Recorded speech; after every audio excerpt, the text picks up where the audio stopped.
And so it came to pass that the day was to be saved by the most unlikeliest of heroes, a small child unwillingly thrust into the workforce. One disaster after another had been diverted due to her diligent and cunning decision-making. With the kingdom on the verge of knowing everlasting peace and prosperity, our hero could finally rest their weary head, but only after one more critical decision was to be made. A decision of great weight, a decision of immense importance, a decision that could possibly kill hundreds, even thousands of people. Oh my God, you've made the wrong choice. You didn't think things through. You've doomed us all. Everything's on fire now. We're all covered in fire. How could you have done this to us?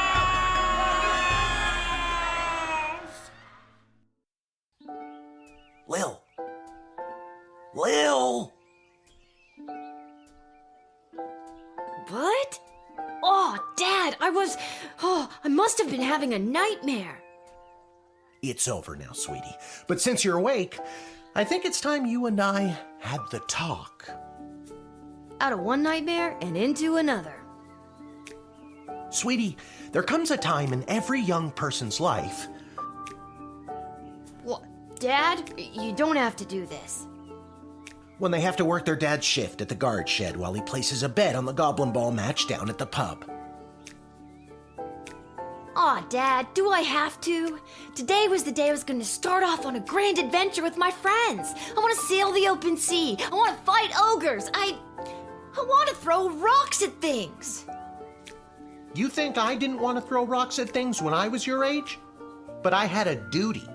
I had a responsibility. I had to work at the guard shed while my dad placed a bet at the goblin ball match down at the pub. Did he ever win anything? Do you think we'd be stuck here if he did?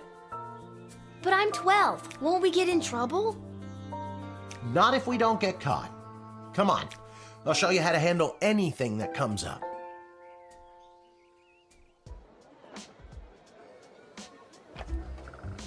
Okie dokie, ready for me to very quickly show you how everything works? Oh good, everyone loves a tutorial. No time for a full rundown, so I'll sum it up like this. The key thing to remember when being a castle guardsman is... Dad, someone's coming. What do we do? Okay. I guess the best way to learn is by doing. Let's just hope there's someone completely plain and boring.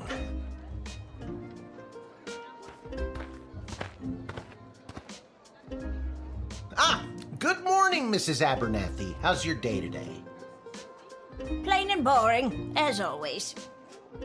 Bingo! Would you mind if Lil looks after you? Oh, not at all. It's always a pleasure to see your daughter, Shamish. It's Hamish. What is? Never mind. Now, Lil, when a visitor approaches the guard shed, they'll generally start by stating their business. I'd like to state my business.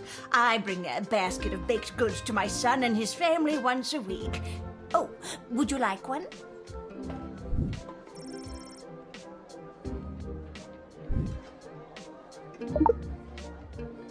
After they state their business, it's pretty much your call what to do next. You can select them and interrogate them. There's tools, the phone there on the wall. You only get 3 action points. You get it, right?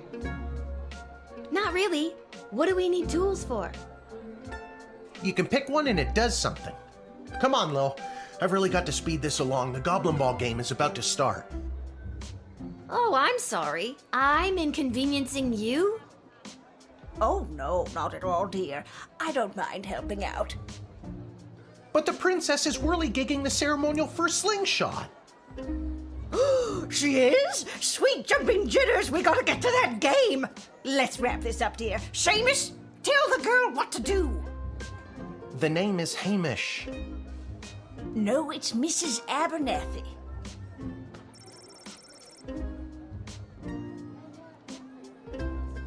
You use the Wicked 3000 to make the big decision to let someone in, or send them packing. Choosing this will end the tutorial. Can I finally get out of here?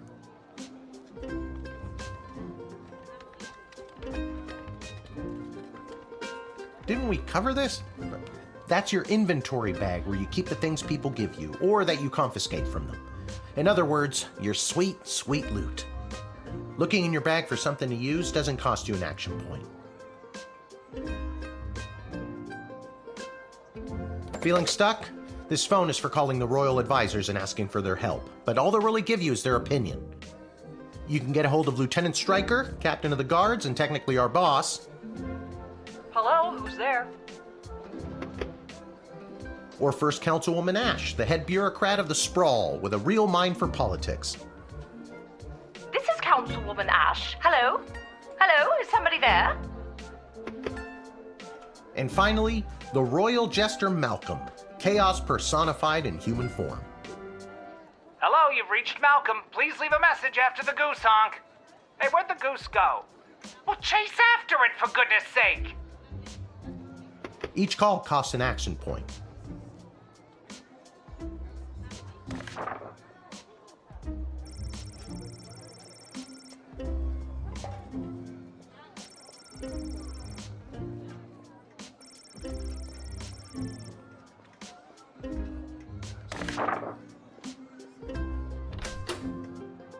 Our tools. If you want to use a tool, you have to make sure it has a crystal to charge it. Here, I'll show you. I'll add today's crystals to the tools that don't have any. That way I have a well-rounded arsenal. Why did the other tools already have crystals in them? I carry them over from previous days. Any other questions? Why does a bullwhip need to be powered by crystals? No more questions.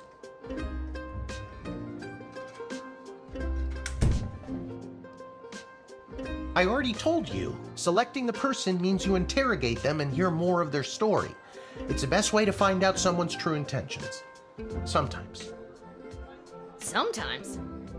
Sometimes using a tool will do the job better, or the phone, or it's a combination of things. I don't know, you can spend all 3 action points just interrogating them for all I care. You use the Wicked 3000 to make the big decision.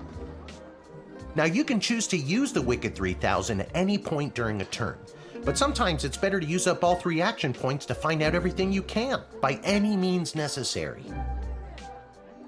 Sometimes? Yeah, and sometimes people are in a really big hurry, like I am right now, so just pick a damn lever already.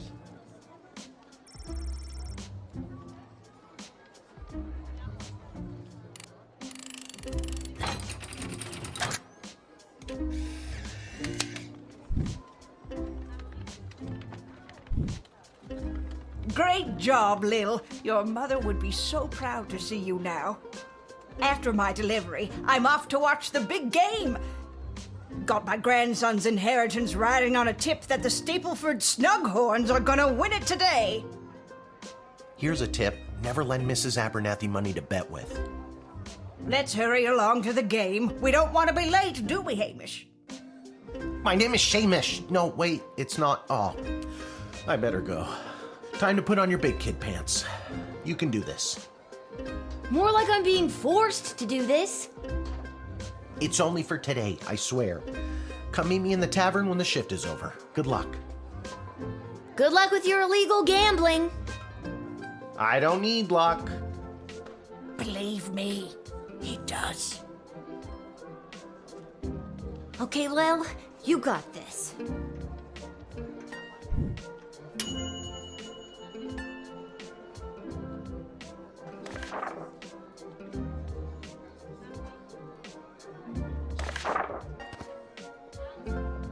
Charmed to make your acquaintance, young gateminder. I am Tyronius Athanatos, son of Brielle and Darunia Athanatos. I have been summoned to deliver the keynote speech at the Festival of Magical Freedom tonight, hosted by the Mages Guild. Will you require anything further? What's your speech about?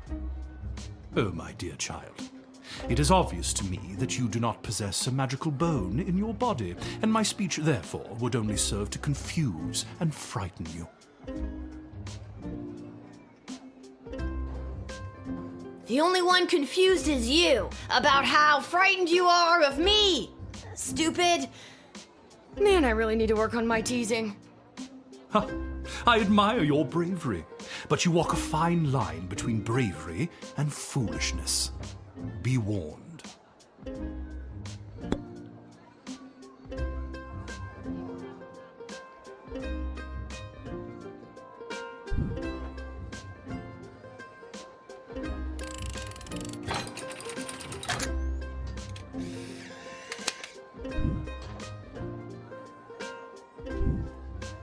The House of Thanatos, and indeed the entire Mages Guild, thank you, young guardian. You will go far.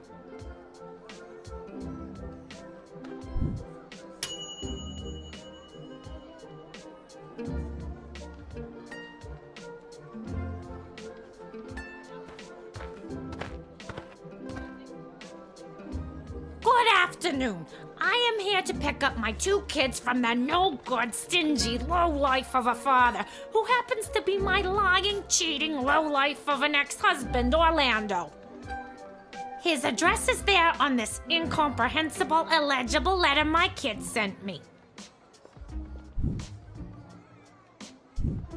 Believe me, I would love to have him get off his sorry butt and bring them to me for once.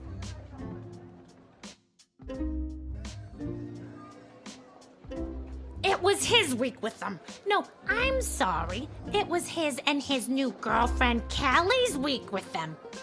And you want to know what the kids say about her? They say she's fun. I'm sure the letter they wrote is all about her. Can't decode it to save my life, though. My kid's writing is so lousy.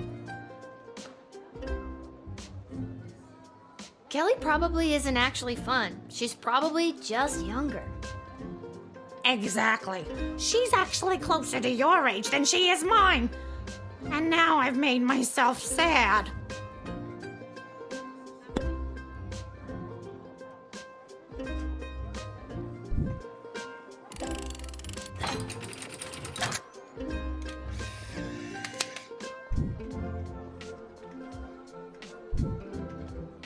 Whatever. I guess if my kids have a couple more days with their father, it's not the worst thing in the world.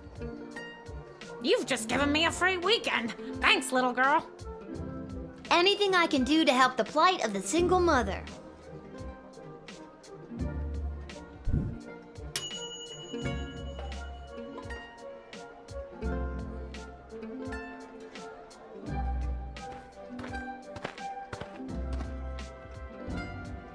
What in the bloody, blazing, blasted hell is the hold-up? Why have we stopped, whelp? Well, sir, the guard... Silence! Speak when spoken to, or you'll get the whip, whelp! Yes, sir. Now, you, child, let me pass. I have important business to attend to. Come on, shake a leg. BS waits for no man. BS? Bank of the Sprawl. Well, that's unfortunate. What kind of business do you have at the bank today, sir? I shan't be airing the details of my BS appointment with some nosy little brat tending the gate. Mind your business or you'll get the whip, child!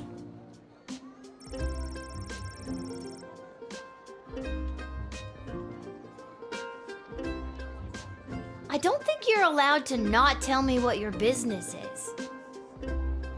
Insolence! But, sir, it's only a deposit. One more outburst, and it will be back in the cage with you.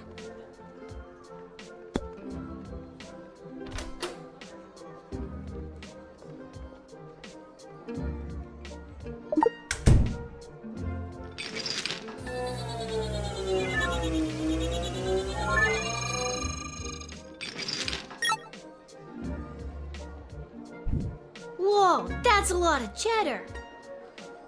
No, ma'am. It is gold. Silence! Yes, it is gold, but it is legitimate. Certainly not blood gold, if that's what you were thinking. Well, I wasn't before you said anything.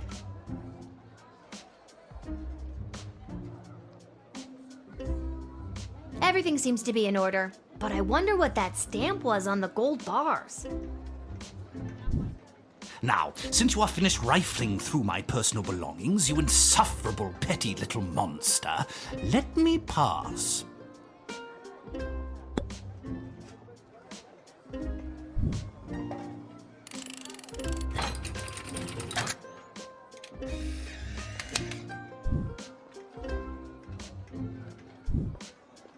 It's about bloody time. Get moving, whelp. Yes, sir. Thank you, sir. Silence! Nobody was talking to you. All due respect, sir, but you were talking to me. Don't be impertinent. Onward!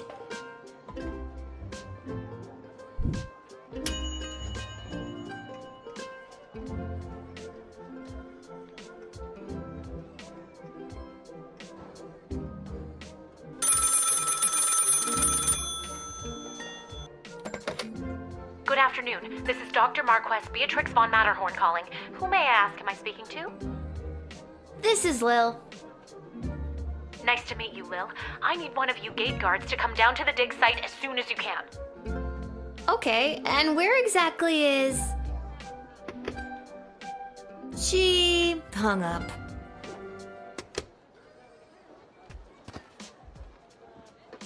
Why, hello there. I have come to the Sprawl to participate in capitalism. After years on the road as a traveling merchant, I'm finally ready to put down roots. And what better place than the sprawling metropolis of the Sprawl? Huh, I just got that. Garby Bunches is the name. Garby Bunches? Funny name. But that's gotta be made up. I'm gonna have to see some documentation. Can't fault you for doing your due diligence. Here's my vendor's license issued by the Sprawl Board of Trade.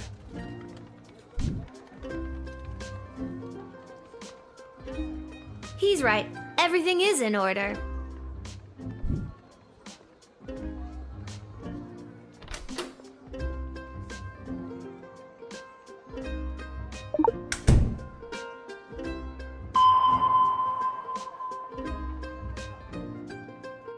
I was sure that I would detect something. I sent all my belongings ahead of me, with everything I'll need to set up shop. I don't really care about that. I don't really care whether or not you really care.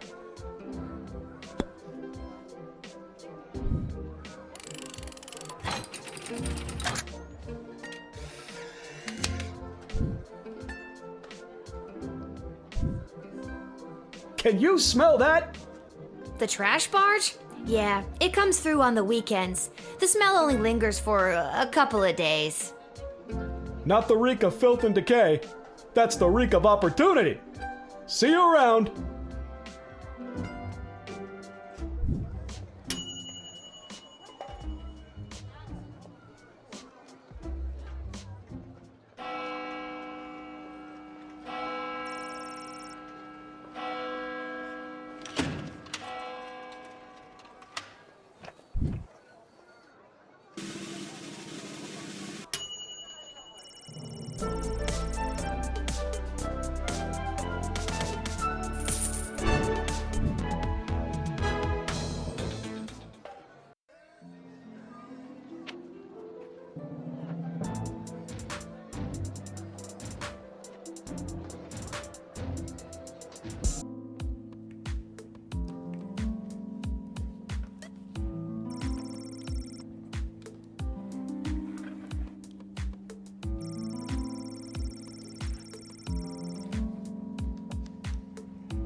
Oh my, were you left behind?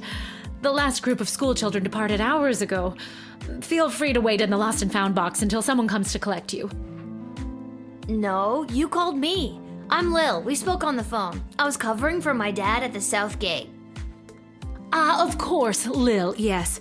Yes. But no, this is highly irregular. But then again, you'll have to do, for the sake of time. Ha! Sake of time. Do you get it? No. Trust me, you will. Who are you again? Dr. Marquess Beatrix von Matterhorn, head of archaeological research at the Royal Academy. But you can call me B. Gotcha. And what's so great about this place? Would you like the long or short version?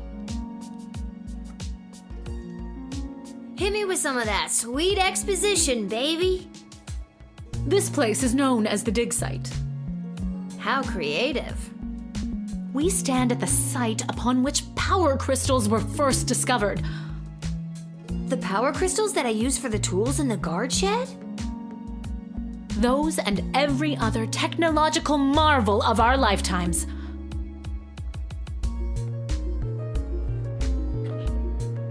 I am the preeminent expert in the advanced properties of power crystals, and my research suggests we have barely scratched the surface of what these puppies can do.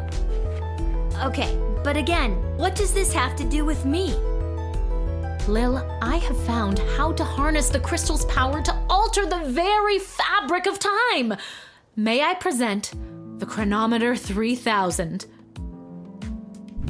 And what I need to know from you is, do you know anyone who would be willing to go on what some might call an adventure? Oh, me! I want to go on an adventure! Wonderful. But before you go off and start pushing buttons willy-nilly, let me explain how I came across this incredible new discovery, or more exposition, as you might say.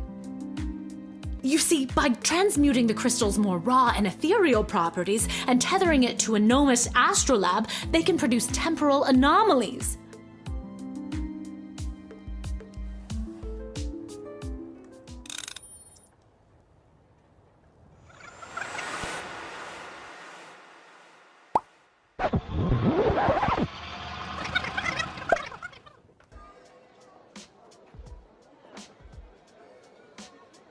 Wait, what? Where am I? What just happened?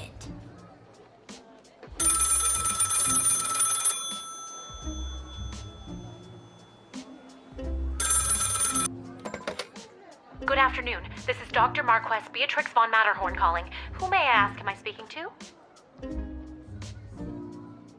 Nice to meet you, Lil. I need one of you gate guards to come down to the dig site as soon as you can. What's going on? Don't you remember She hung up. Again.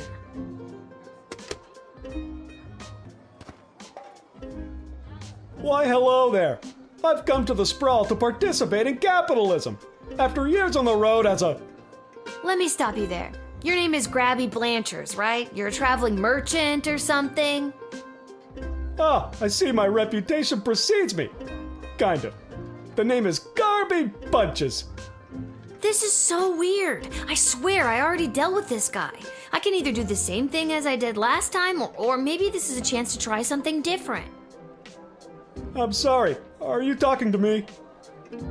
That's what I'm trying to decide, Garbs. Regardless, here's my vendor license issued by the Sprawl Board of Trade for confirmation. He's right. Everything is in order. I need to get this guy processed and get my butt back to the dig site.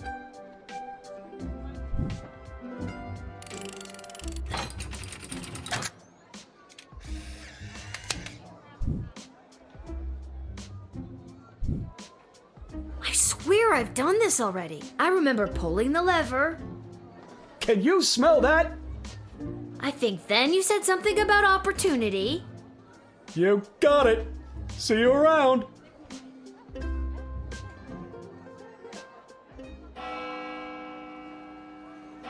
I need to get back to the dig site to figure out what just happened.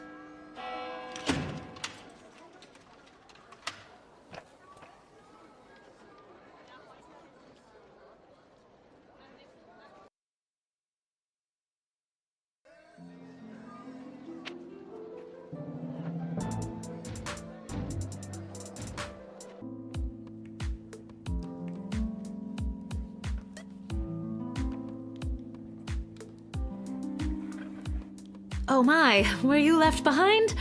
The last group of school children departed hours ago. Feel free to wait in the lost and found box until someone comes to collect you. I need you to listen to me. Something very strange is going on. My name is Lil. Don't you remember me?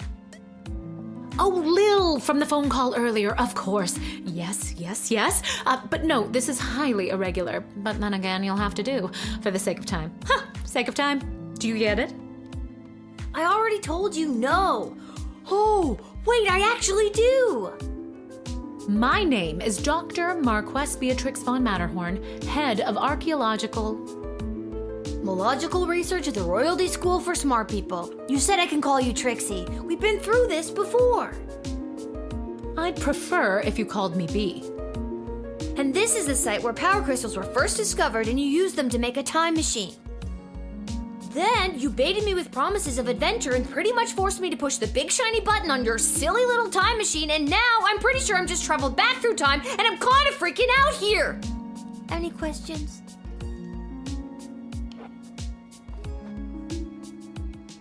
Wait, why am I asking you questions? For any of this to be possible, it would require the use of my newly crafted device. May I present the Chronometer 3000? Wait, where did it go? Do you mean this? My invention! How did you get that? You gave it to me. Well, not really, but you were gonna give it to me, I think. You were in the middle of explaining. And you were seduced by the glowing red button. Can you blame me? Yes! But it is a good button. I'm just proud of myself that your particles weren't immediately dispersed to the furthest reaches of space and time.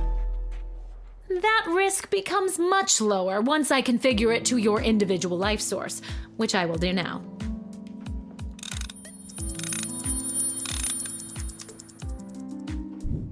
At any rate, I think the castle gate is a perfect place to test my prototype, and I need a willing gate guard to use the device. And allow me to track their progress to make sure only the right people are permitted entry to the sprawl. Do you have any questions?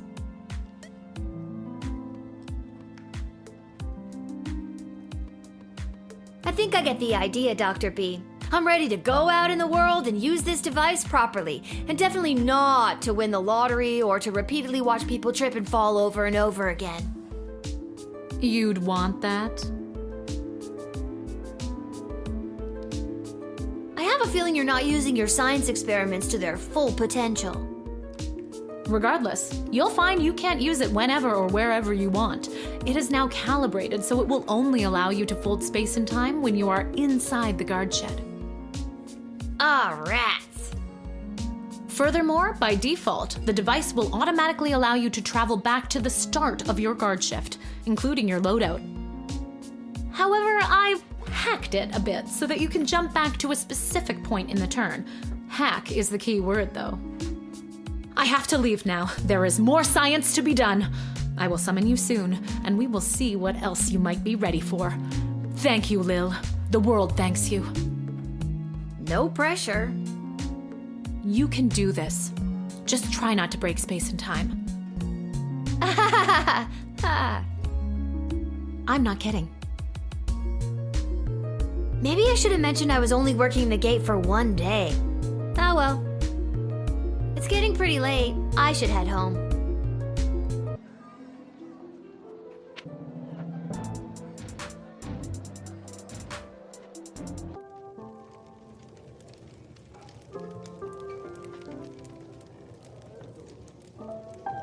Your dad's over there.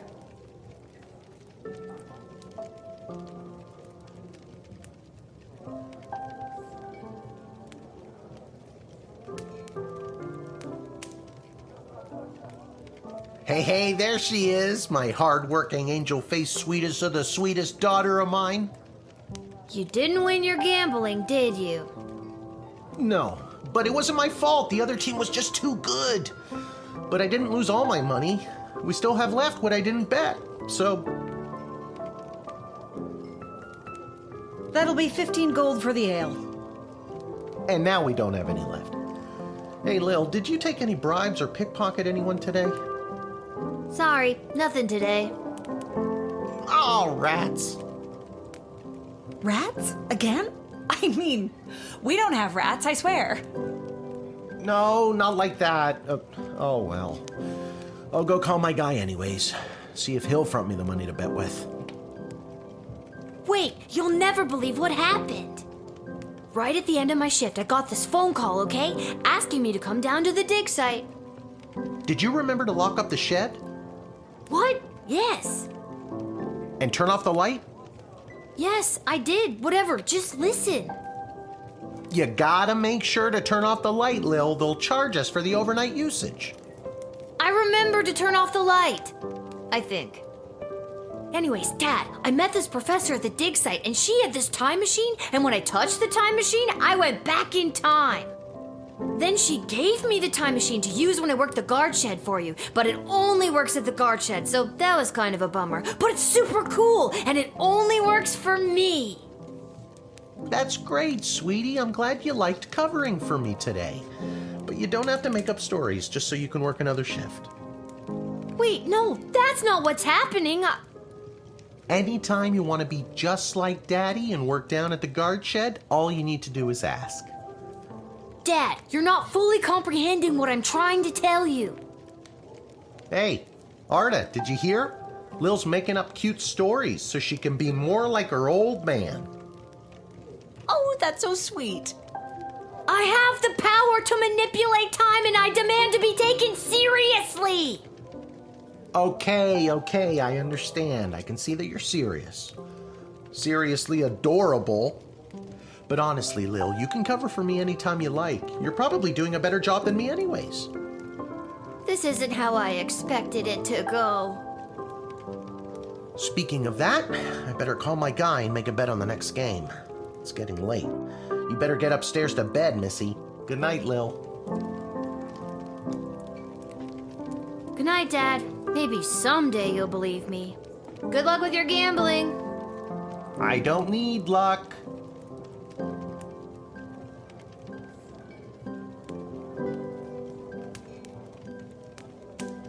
Whew, I'm pooped. That's enough adventure for one day. I'm ready to hit the sack.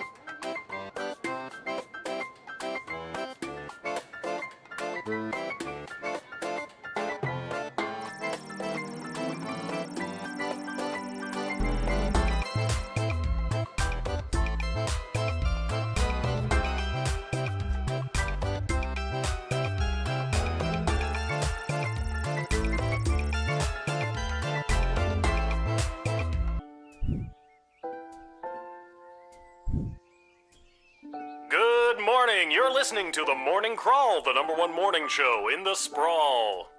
I'm your host, Dodger, joined as always by my co-host, The Ham, who I will remind you is a live pig. Let's jump right in and get your morning started and muse over the news. Today in the headlines, it was just announced that the heir to the throne, Princess Desdemona, has come of age and will be taking a suitor. No, I don't think Desdemona wants a... I liked it better when it was Dodger and the Cluck, but I guess it was too hard to keep training that chicken. A note?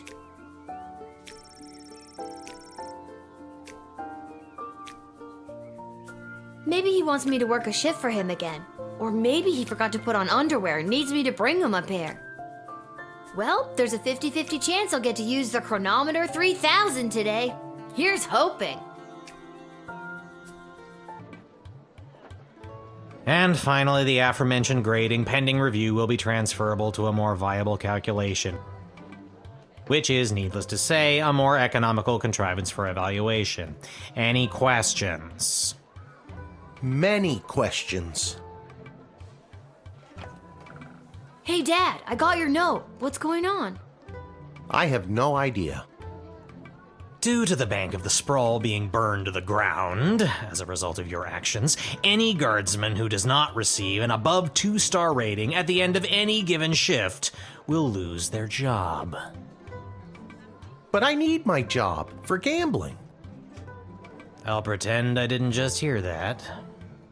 You and I both know my dad has a tendency to half-ass his way through life. Tell me why he needs to whole-ass it all of a sudden and strive for anything above 2 stars. Why, I'm glad you asked. I've been authorized to award above-average job performance with cash bonuses. You mean if we get more 4-star results, we'll make more money? You're as quick as your father. Before I go, here are the allotted crystals to power your tools. And with that, I'm off to tell all the other gate guards about these new rules. Well, all of them except Randy. He's been terminated. Not Randy. That guy's a riot. Which is exactly what his poor judgment led to. Wish me luck.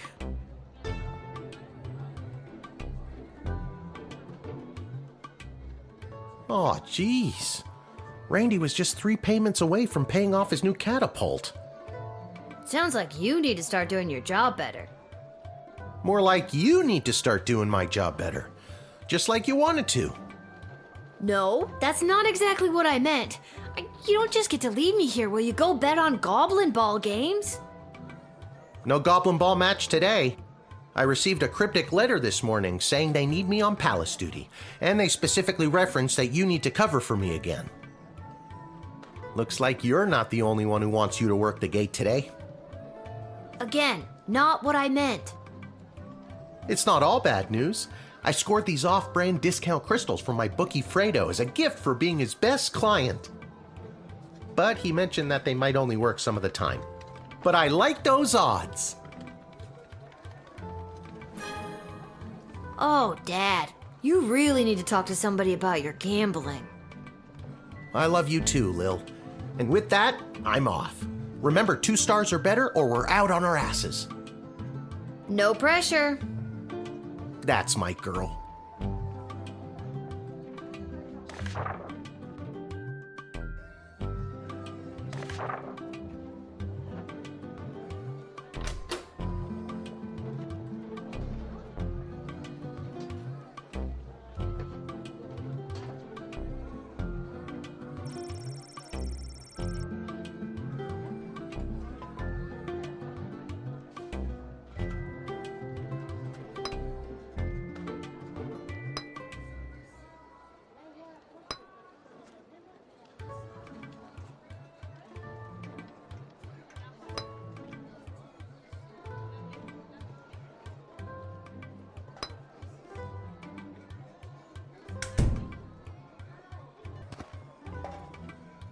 Hello, ma'am. The name is Seamus McGoblin. I've been requested to do some work in the sprawl. Just have my supplies here with me, nothing else to declare. You have paint with you. Are you like an artist? Me? An artist? No, ma'am. I have a real job. I'm a painter. I paint things like walls and doors. An artist? Oh, you're giving me a laugh. You may laugh, but I'm sure that you're an artist at heart. I'll have to tell Mrs. McGoblin that. She'll never believe she's been married to an artist all these years.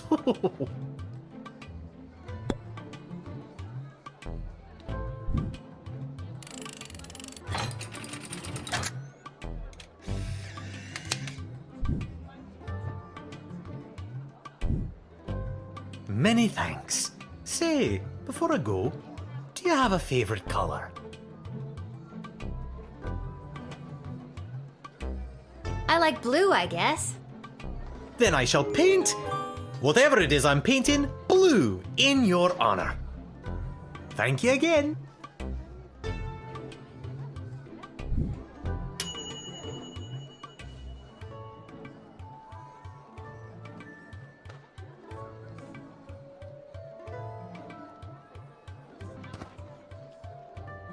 Hear ye, hear ye. I have come to announce to the princess a proposal of marriage from my lord and master, Prince Phineas Pomp, heir to the throne of Petrard.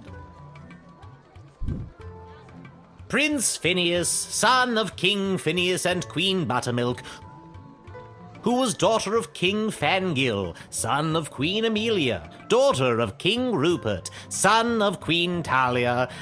Thank you. Wow, okay, I think I got it.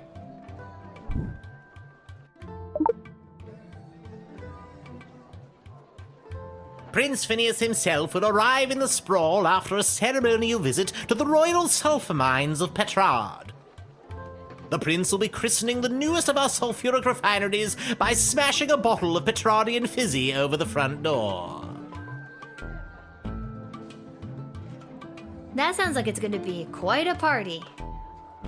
Oh yes, one of the grandest events of the season. I thought I might be asked to play my bugle for the occasion, but the prince assured me it was much more important that I travel all the way here to announce his eventual arrival.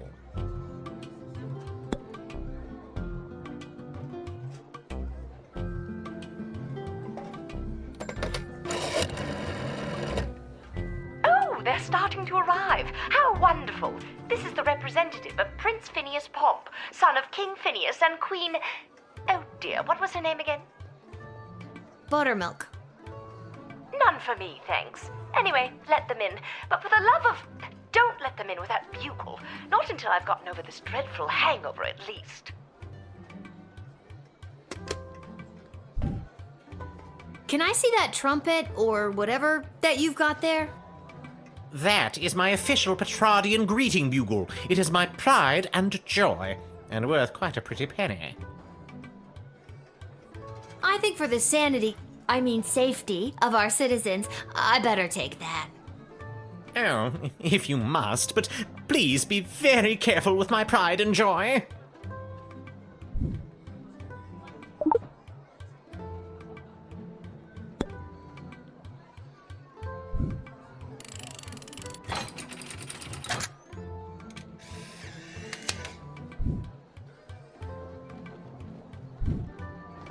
Onward to announce the eventual arrival of Prince Phineas Pomp, heir to the throne of Petrard and future husband to Princess Desdemona. Incidentally, I believe there is a representative of the Marvarg Empire behind me seeking to make a similar offer for the hand of the princess. If you refuse her entry, I will give you much gold tonight. I will meet you at the tavern after your shift. Remember, do not let in the Marvarg delegate.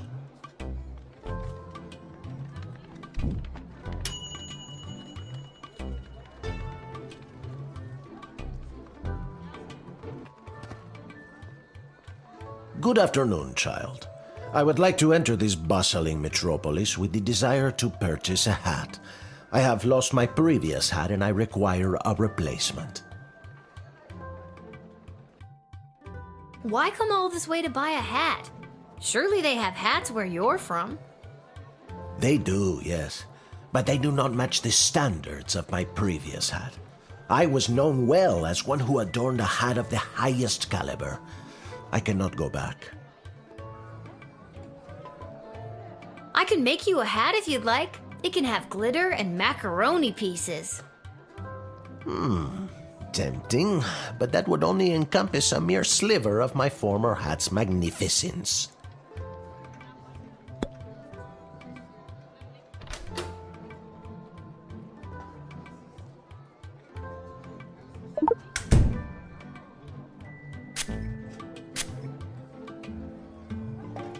The hat. She was too much. Too fantastic for one man to wear. I couldn't handle the pressure of adorning such a prestigious piece of headwear. I did not lose that fantastic hat, I threw it away! But what should have been my salvation was the greatest mistake of my life. And now, I must find a new hat of equal, if greater worth than my previous hat. I can only imagine the weight that comes with wearing such a fantastic hat. Heavy is the head, as they say.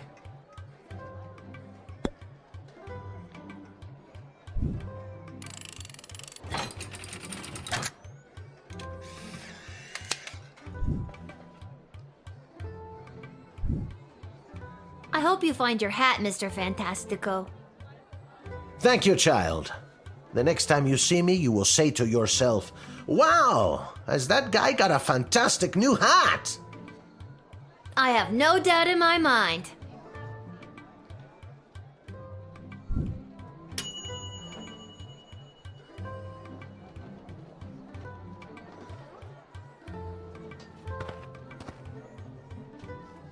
I come with a message for Princess Desdemona of the Sprawl, from Praetor Kargan of the Marvog Empire. The Praetor bid me say directly to the princess, Egtag Maya Kora una Guahatag. Grant me access to deliver this message personally, and I shall recite the Praetor's words to the princess with honor. Hail Praetor Kargan! Kapla!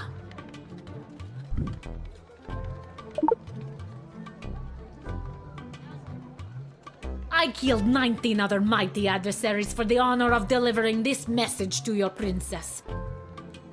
I have brought you the head of the mightiest of these for you to inspect, as is our custom.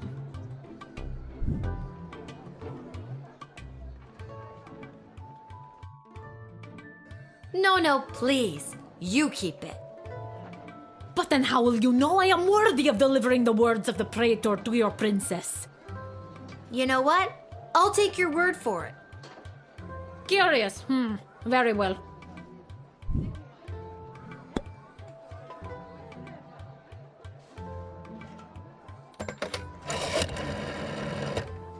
The mighty empire of Marvog has sent an envoy from the Praetor. This is unfolding even more splendidly than I imagined. And what an envoy. All that leather. I'm sorry, what did you say? I literally have not said a word. Oh, well, woo! Please show her in and don't interfere. Leave her just the way she is.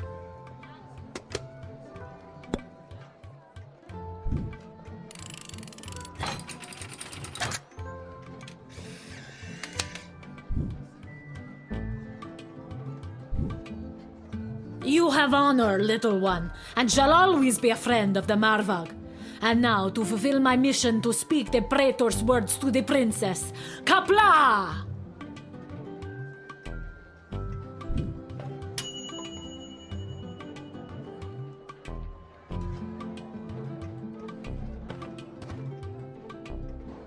Whoa there, Lucy.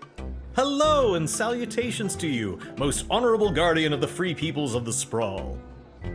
I am the envoy of the gallant Sir Beverly, a knight of some minor renown, which is also me. I have received a very special invitation from Her Majesty Princess Desdemona, as she turns her royal eye to finding a suitor.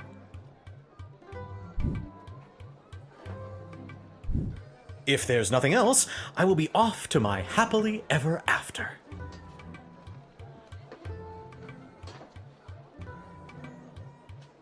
When word reached me that Princess Desdemona was going to be entertaining potential suitors, I knew my days of jousting and dragon slaying were behind me.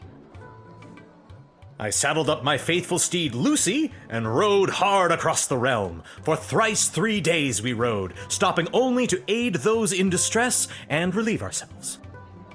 Now, we are here to exclaim our dearest devotion to the beautiful princess, the fairest flower in a whole field of fair flowers. Thrice 3 days? Really, Beverly? Aye, little one. That is 8 whole days and nights. No, it's not. It's 9, dum-dum. I can count. It's just thrice 3 is a really dumb way of saying it, Beverly.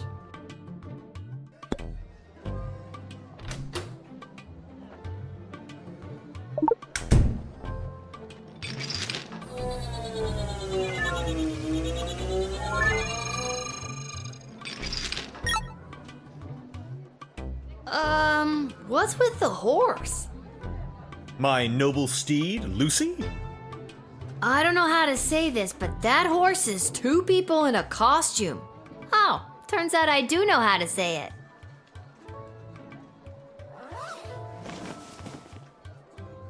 We told you this wouldn't work. Can we get our $10 now?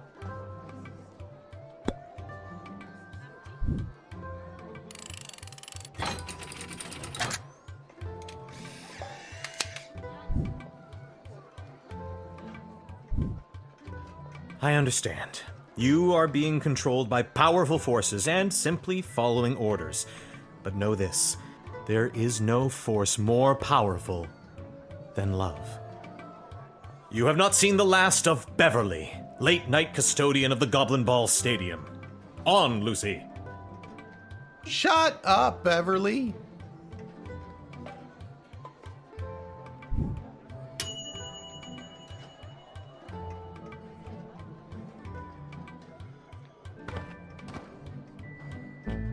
Hey kid, are you Lil? Okay, good. Got a mysterious letter here for you? Who's it from? I'm not authorized to know. That is mysterious. Does this mysterious letter have anything to do with the one my dad Hamish got this morning? Your dad is Hamish? What a good guy. Did you hear about Randy, though? Only 3 payments away on that catapult. Yeah, it's a real shame. Anyways, just take the note. I gotta get back to work.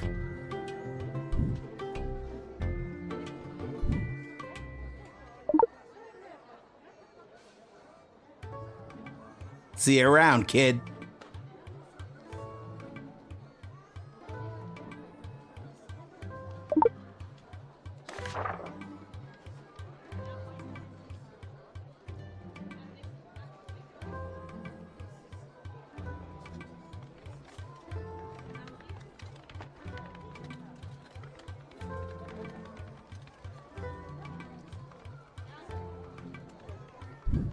Nothing weird or creepy about that.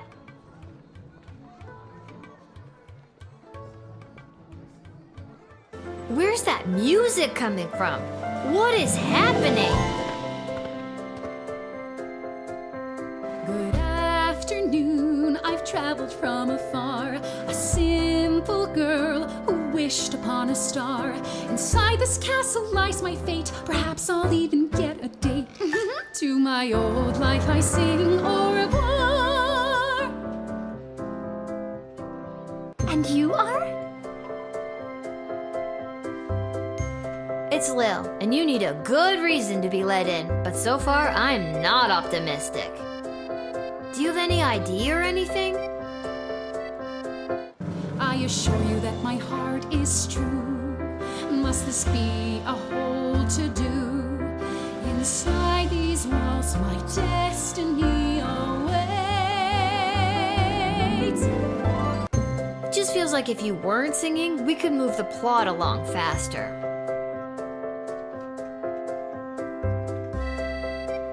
I'm just so thrilled to finally be here in the sprawl. The people, the culture, the food, the hundreds of dark alleyways that could just swallow a person up.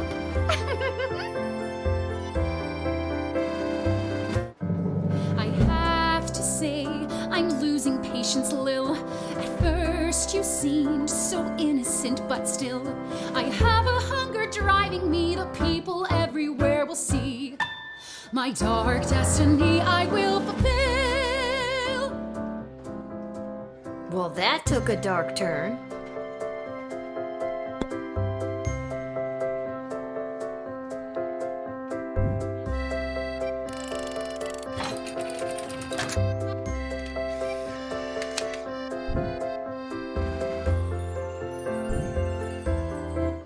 I see now that you aren't my friend. My time here is about to end. You haven't seen the last of me.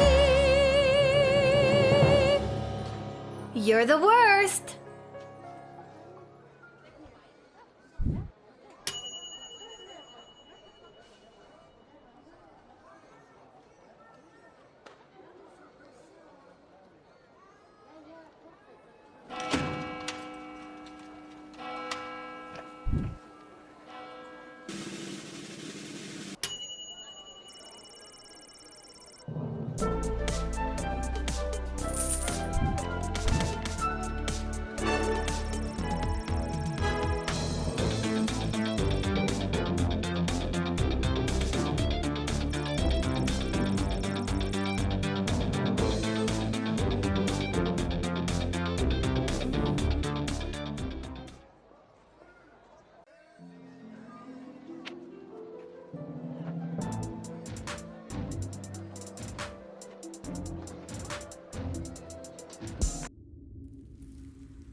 Is this the right place? It is. I mean, enter if you dare.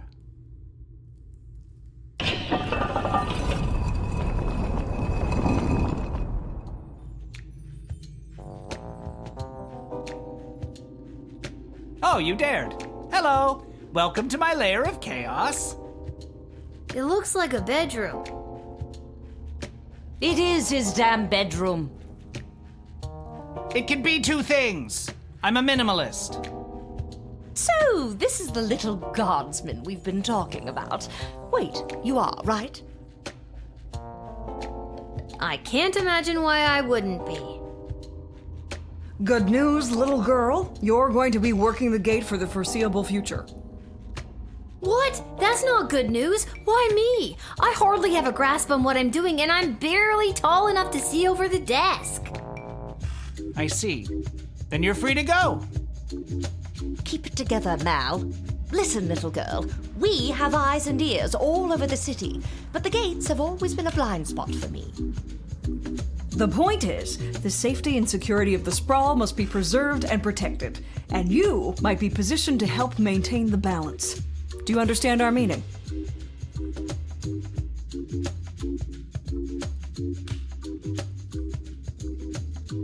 You want me to do favors for you. Use my position at the gate to let in the people that you want in, deny who you don't. Am I on the right track? You're at the station. What if I refuse? You can't make me do anything I don't want to do. I'm 12 years old. Damn it, you've got us there. But how about we leave it up to chance? Guess which hand is holding the colored ball, and we'll forget about the whole thing. But if you guess it correctly, you agree to do our bidding no matter how nefarious or unreasonable. Sound like a deal? Do I even have a choice? Yes, you choose which hand. Not the brightest one, is she?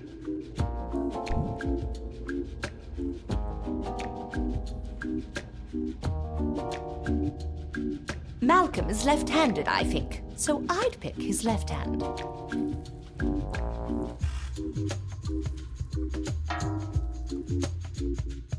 Oh, I'm sorry. That was the wrong choice. What you should have chosen was my foot.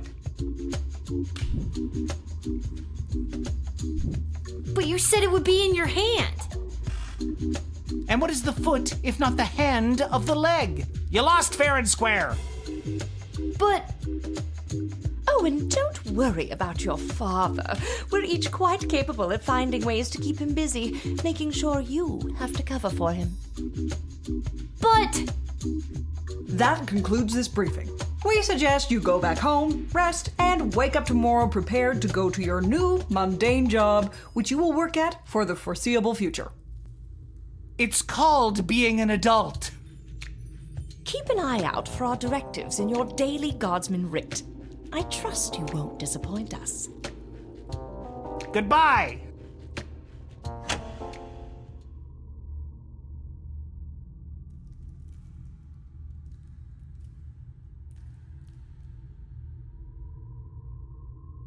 Why did you turn off the light? She obviously knows we're still here.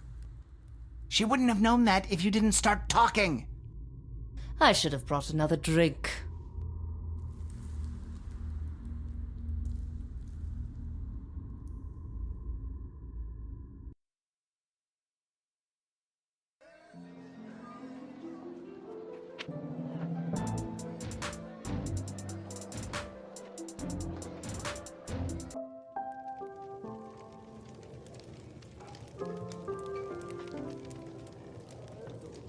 Boy, what a day. Hey, Arda, pour me a cold one, will ya? Make that two, Arda. Hey, wait a minute. You're too young to be drinking cold ones. Make hers a milk, please, Art.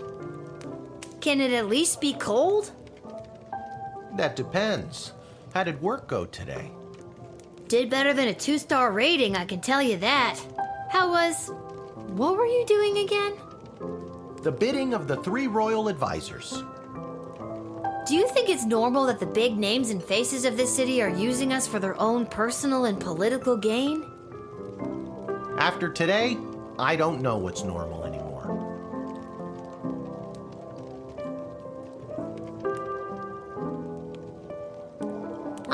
ready for bed. There's still stuff to do. There's someone waiting for you in the back alley. Garcy Blinkers, Gerby Bonbons. Anyways, it's just through that door over there.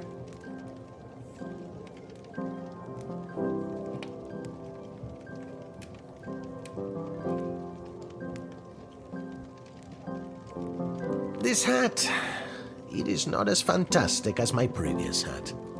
My journey, it continues.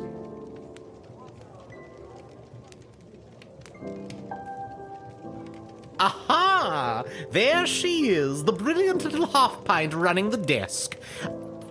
I trust you refused entry to the envoy from the Marvog Empire like we talked about? If you did, I have the gold I promised you right here. No, I totally let them in. What? Why? I thought we had a deal. No, you thought you could bribe a guardian of the Free Peoples of the Sprawl, which is a very serious offense. Please forgive me, incorruptible and honest steward of the kingdom. I beg you, forgive. All right, stop groveling. Now don't let me catch you around here again, you hear? I hear. You are truly worthy and filled with honesty from the core. You have an air of trust within us that permeates. Thank you. Goodbye.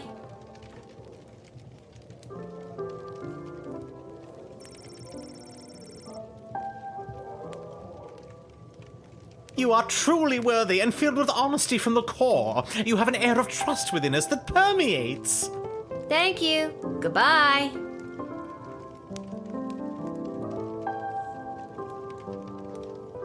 I'm not ready for bed. There's still stuff to do. Hey, we have extra of the daily special today. Eggs and oil and lemon. Do you and your dad want to take it? No, we're not gonna take it. That Malcolm is a madman, but at least he pays well. And with you working the guard shed, I'm pulling in 2 salaries. Your milk is on me. Maybe one day you can cover for me here at the bar.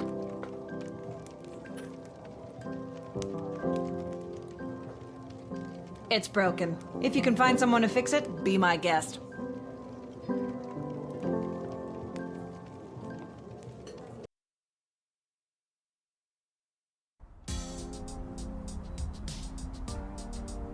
Lil, you came.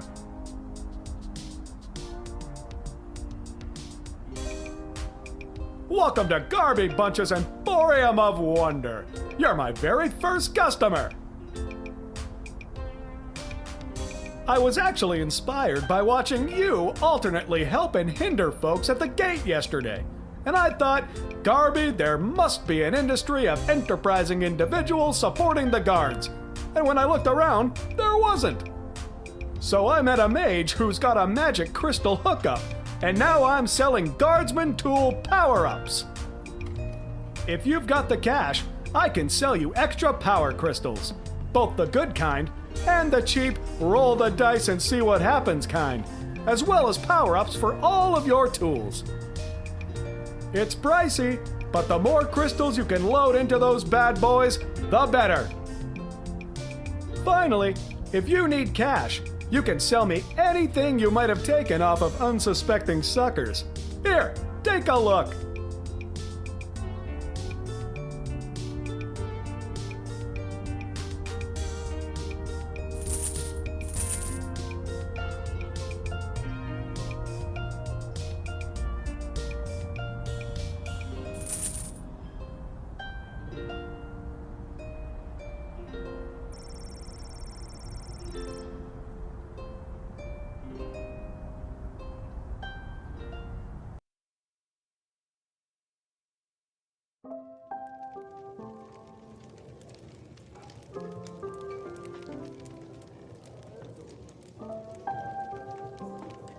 I think I've done everything I need to do, but are you sure you're ready to hit the hay? Quiet, you.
It's News in the Morning with me, your news anchor, Manuel Mentiroso. Breaking news. The chosen suitors for our beloved and newly available Princess Desdemona will be arriving today in the Sprawl. Be on the lookout for royal carriages, entourages, and attitudes. Breaking news. The Duchess of Scarborough's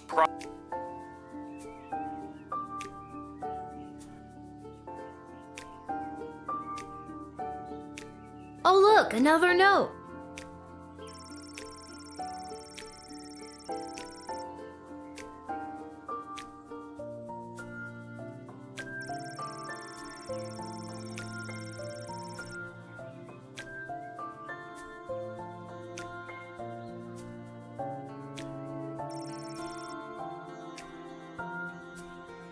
You didn't tell me which team to bet on, but my chances can't be any worse than his usually are.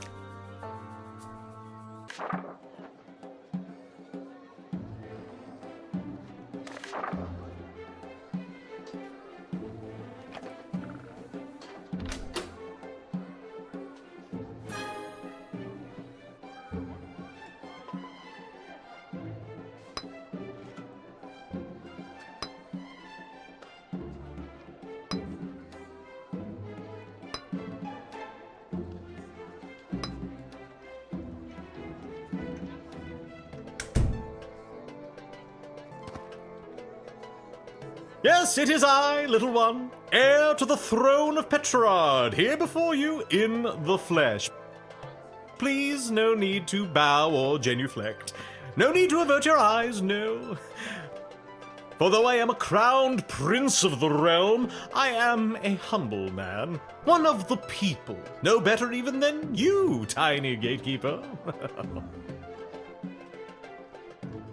You'll be glad to know that the opening ceremonies of our newest royal sulphur mine were a complete success.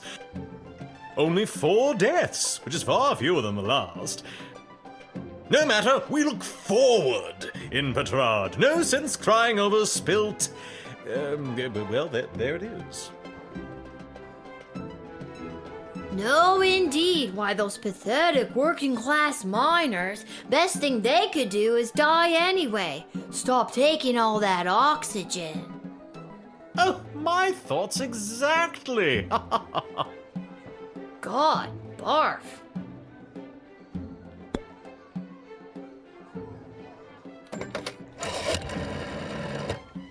Is he handsome? Well... Is he charming? They say that he's charming. He has charm for a prince, I guess. Guess. I don't mean a wide range. Oh, never mind. I will see for myself. Send the prince in at once, and for goodness sake, don't talk to him. We wouldn't want you to put him off.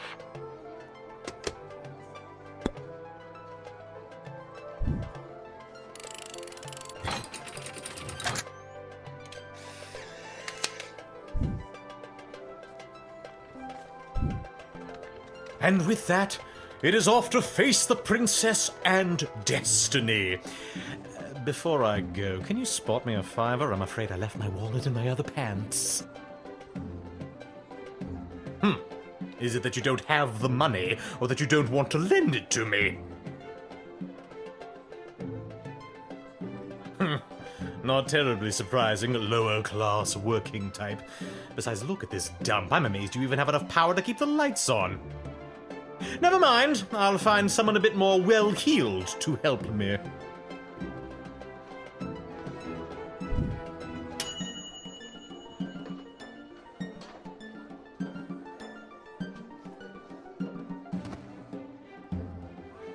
Good day. I traveled up here with the convoy what was bringing Prince Phineas to the Sprawl. I'm not staying long, just need a place for tonight before I head back to Petrard. I was hired to come along with the convoy in case anything broke down on the way, in case repairs were needed on any of the equipment or transport. The prince doesn't exactly travel light. 3 carriages of wardrobe changes alone. To be honest, I don't get to the Sprawl often. Too many mages around these parts for my liking. I'm sure they were glad to have you as a personal insurance policy. I don't know if I'd go that far. If they didn't absolutely need to hire someone to make sure the prince was here bright and early, they surely would not have. Wouldn't spend a penny on their dying aunt, the Pomp family.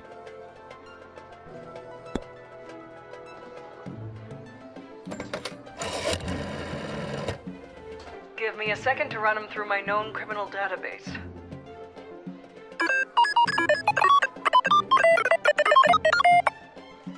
Seems on the up and up to me, but if you are having any suspicions, search them. Better to be safe than right sometimes.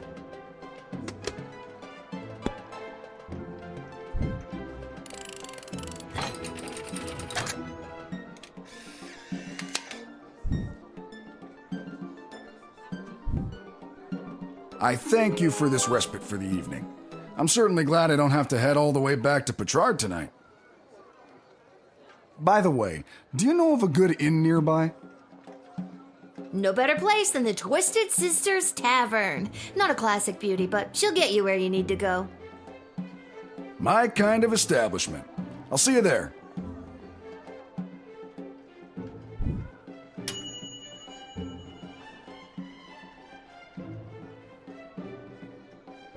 Sprankles!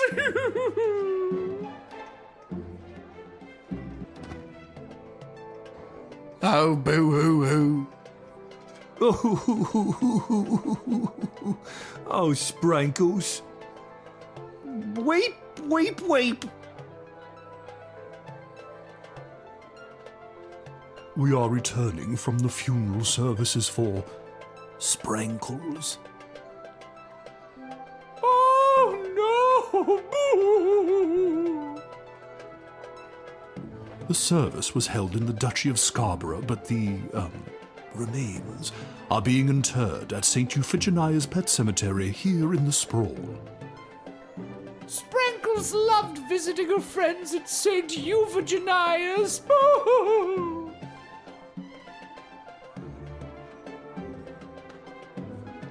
It's not too late for taxidermy. I mean, we got a surprising number of taxidermists in the Sprawl. Oh, how undignified. St. Euphigenia's is the only place for my dear Sprankles. We do not have a pet cemetery suitable for such an entry in the Duchy of Scarborough. What exactly is a duchy? It is a parcel of land under the purview of a duke or duchess. Scarborough is the duchy controlled by Her Grace, the Duchess of Scarborough. Present? And it is a far nicer duchy than some, for instance, the Duchy of Caladar. Oh, Caladar, what a dump!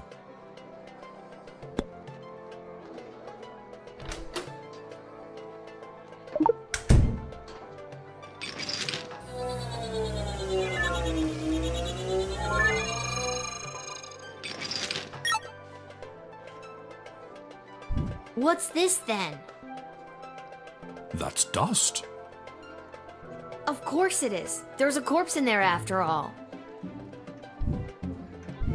No, pixie dust. It's an illegal narcotic used by layabouts and no-goodniks. What on earth is it doing inside Sprankles? I confess, I've been holding this inside for too long. I was approached by a weird guy who tricked me into smuggling illegal pixie dust into the sprawl for him. He was holding the ball in his foot. Who does that? I plead guilty, Your Honor, on the grounds of I did it.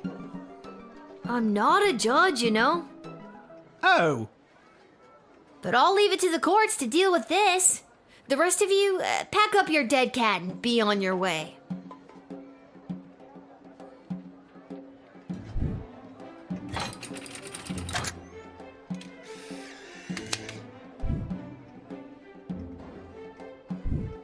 All right, have fun burying your cat. We shall. Sprankles will be so happy at St. Euphogenias. I just know it. Thank you, my dear. Sprankles thanks you. Oh, good. And that's how you X-ray your way to success.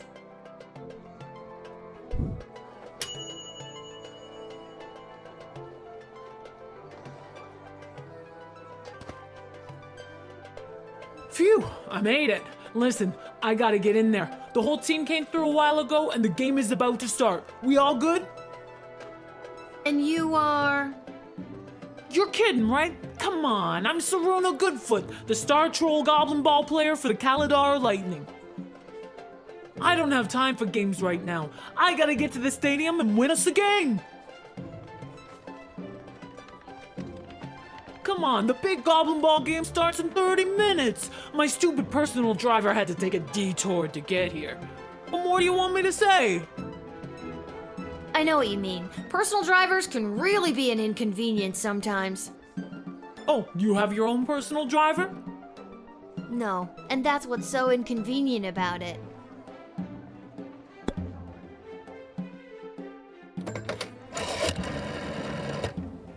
Yes, she's the star athlete of the opposing Goblin Ball team. She is quite the specimen. If we could ever convince her to play for our team, she'd become a resident of the Sprawl. Then if there were to be, say, a war, and if she were to be, say, drafted, she'd be one of the best soldiers we could ever hope for. I say let her in. Show her a good time, too.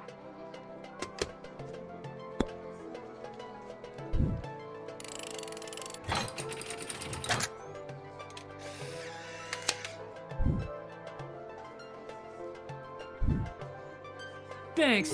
Now to wipe the floor with those lousy Sprawl brawlers. When you hear the crowd cheer my name, you'll know it's for me. Well, duh.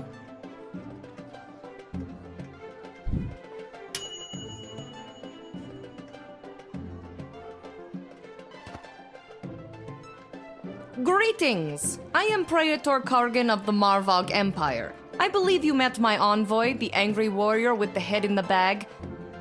She would have come by this gate to announce my arrival. I demand you let me pass immediately. Quapla.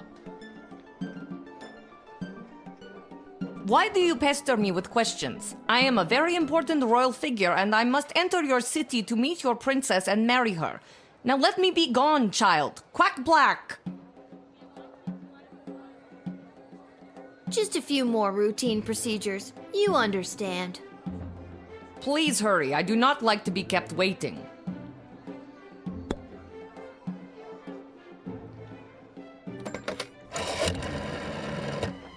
According to my sources, the Praetor's carriage still hasn't passed the Swampland outpost.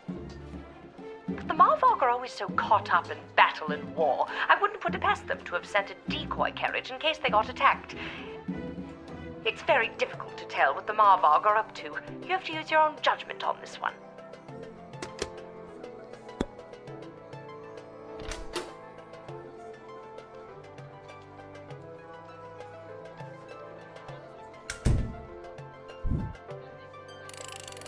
But I am the Prattler!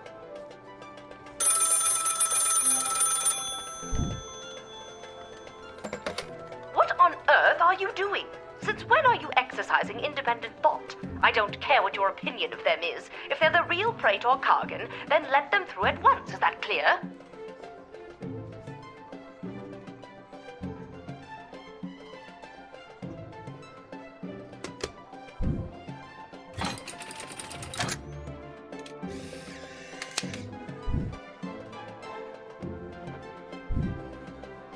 You've made a powerful enemy today, little girl. You'll soon feel the wrath of an entire empire.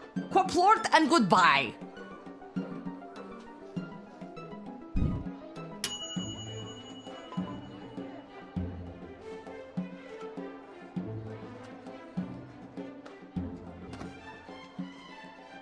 Little warrior, I am weary after a long journey, and I am not used to being made to wait in a lineup. Let me pass on my way. I must rest before I meet your princess in order to win her hand and bring honor to my people. This seems more legit. This may seem like a strange request, but would you mind saying your famous battle cry for me? You mean Kapla? That's the one. I would hope that my stunning war cry is sufficient to being granted entry immediately.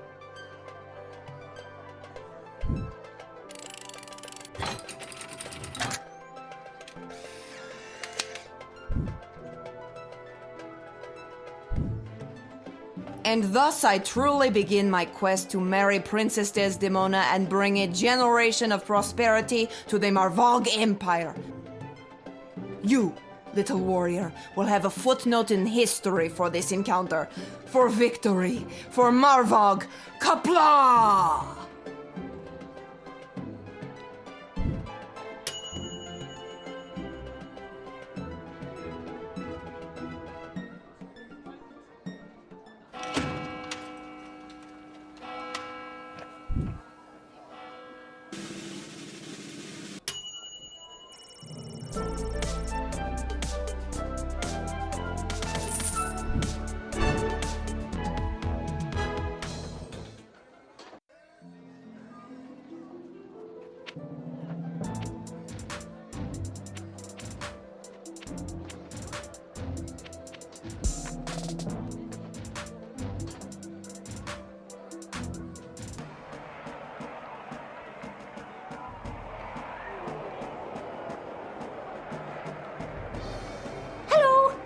Thank you for coming to my booth today. I'm here taking a poll on what the new name for the stadium should be. What's wrong with the Goblin Ball Stadium? It's a little on the nose. The owners want a little more pizzazz in the title, and you don't get pizzazz without taking polls, or poll-zazz as I call it. Care to give your opinion? Actually, I've really got to be... Great. What one word would you use to describe Goblin Ball? Perfect. And the stadium, you would say it's,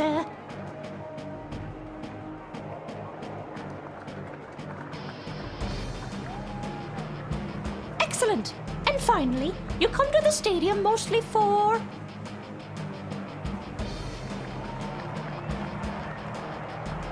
Okay, that is super. Your input will be tallied with the others. Thank you very much for your time today.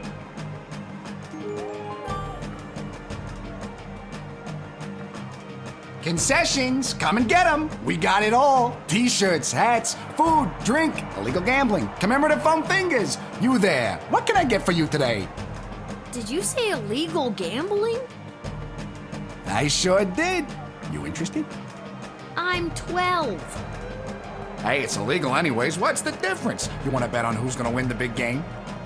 I can't be any worse at this than my dad, so sure, why not?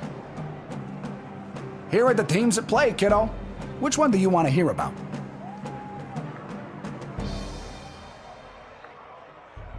The home team hasn't been doing too well at home lately. A lot of people are still angry at him after that game with the foul and the points got reinstated. They're more of an away team, but they're a shoo-in to win today. If the other team didn't have that ringer Saruna Goodfoot playing for them. You sure you want to bet on them? Here are the teams at play, kiddo. Which one do you want to hear about?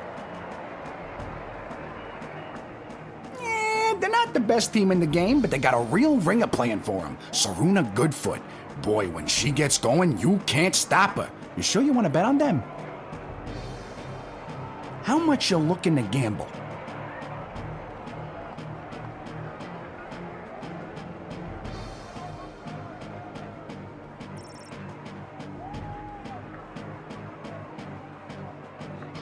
All right, kid, your bet is in. Good luck. Let's watch some Goblin Ball.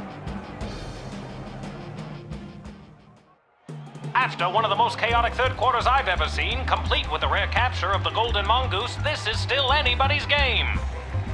But look, Kaladar's star player Saruna Goodfoot has taken possession of the wagon wheel and she hurls it. And it's passed through the flaming gates. That's the game, folks. Too bad, Sprawl Brawlers, but that is certainly one for the record books for Saruna Goodfoot and the Kaladar Lightning.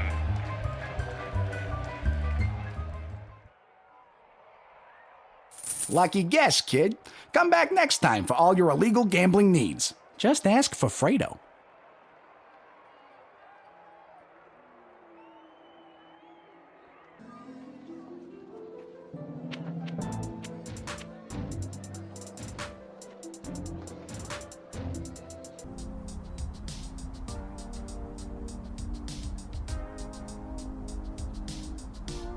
Well, if it isn't my favorite pint-sized Lil Guardsman Lil! You just missed the guards from down at the East Gate. They almost cleaned me out, but I promise I saved a few goodies just in case you happened by. Gee, thanks. Take a look.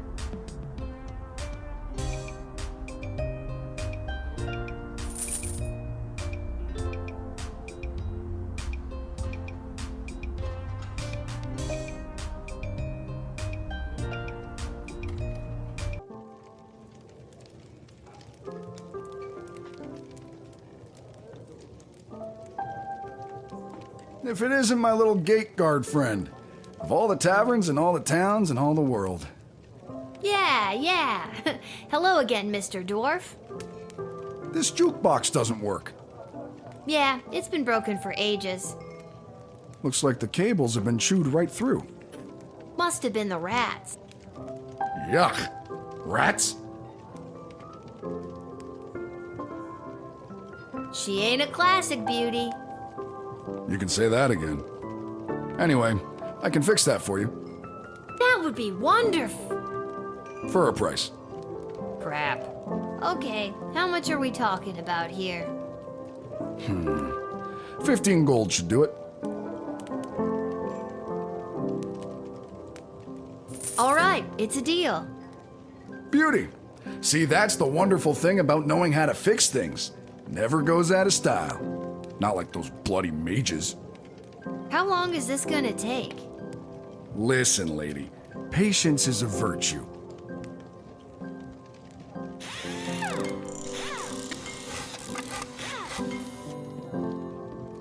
There you go. That should give the old girl a few more years. Thanks, Mr. Dwarf. Don't mention it. Now, leave me to enjoy my ale. Now that's better.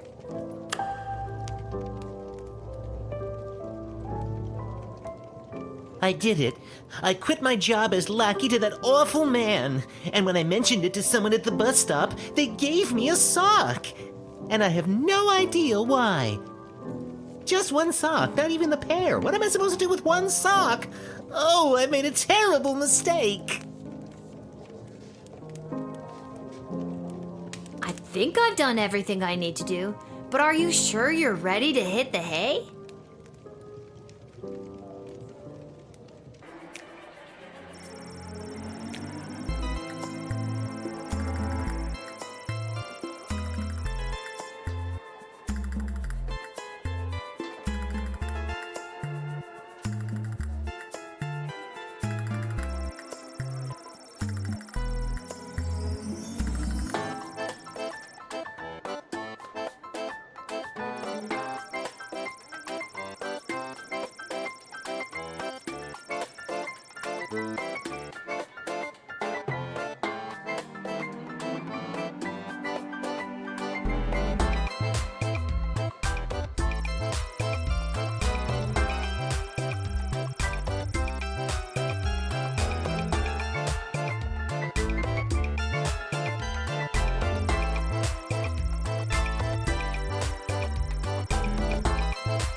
For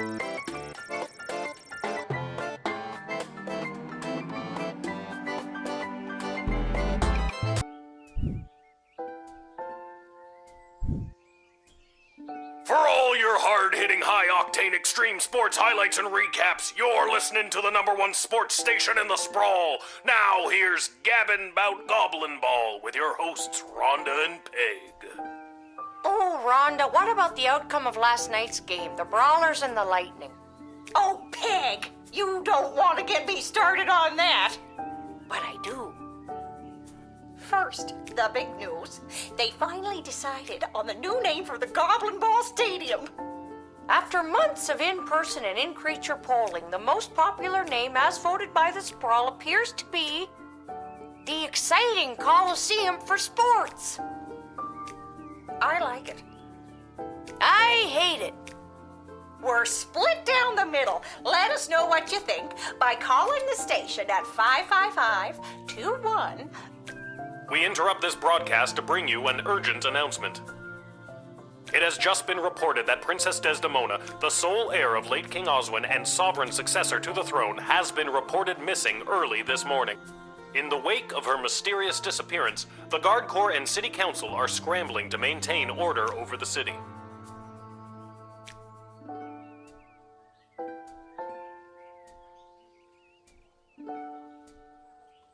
Whoa, someone's in a rush. Where are you headed to, my little rocket? Sorry, sir, can't talk. Gotta go down to the guard shed to work for my... Wait a minute. Dad? What are you doing here? I thought you'd be running errands for Stryker or Malcolm or whoever. Do you have the day off? I wish. Since Princess Desdemona went missing, Councilwoman Ash is really cracking the whip.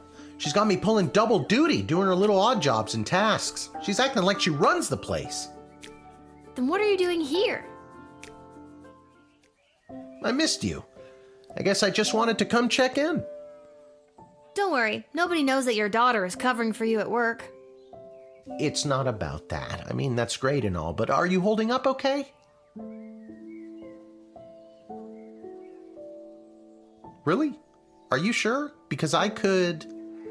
No, that's okay. I think I got it. Even the times when you... Yeah, those parts too. Oh, okay. You're just saying all this because the princess is missing and you're feeling all sentimental. All right, I'll stop. I'm just happy to see you're here. Not for long. I'm due down at the shed. And I'm off to take down any goblin-friendly signage and pro-non-human literature across the sprawl. Not sure why, but then again, mine is not to ask, just to do as I'm told. We are so alike in so many ways. So long. See you at the tavern if I get off in time. See you, Dad.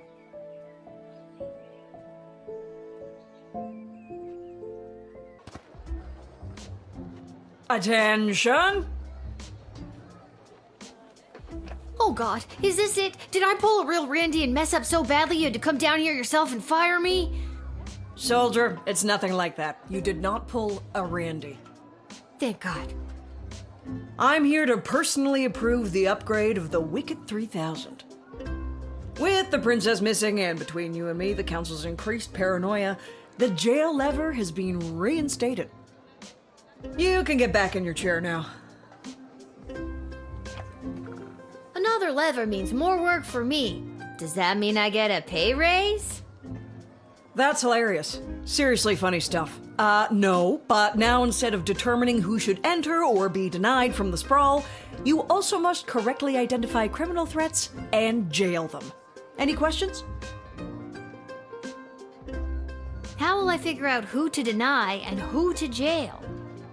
Let's use a real-life example. Someone you've seen already. This criminal is best known for burning down orphanages full of sleeping children. What do you do?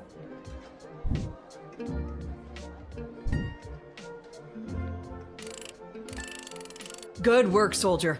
Just denying her would not protect the surrounding villages. And what's to stop her from going to the next gate and getting lucky with a guard like Randy? That's all I have to say about that. Any further questions? Very good. You've received your briefing. Now do your duty.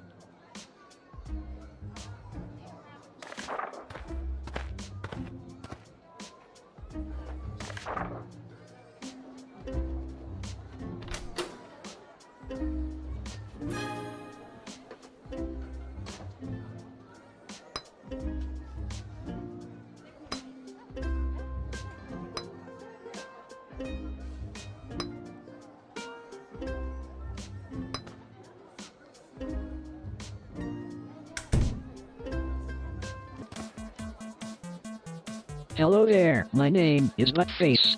I am a farmer from Firewall Canyon, a quaint little town just on the other side of the sprawl. I am coming into town today to sell produce I have grown with my own 2 hands from land that was left to me by my great goblin uncle in his will. His dying wish was that I restore the family farm to its former glory. At least, I think that is what it says. He did not have the best handwriting. Sorry, did you say your name was Buttface? Yes, I did. It is certainly not what I would have chosen to fill 8 characters. I would have liked Spencer 1 or even Quincy Hart. But you cannot choose your own name, am I right? Gotta expand and sell my produce in new markets. The old farm has not been doing too well as of late. I am afraid I have put my priorities into other areas, like foraging and fishing. I am quite horrible at growing vegetables, but I am your goblin if you need someone to gather pine cones. There's no way you could be a disappointment to your great goblin uncle, not with a name like Buttface. Sadly, he never knew my name. He died before it was inputted by an unknowable entity. But just look at this rice I grew.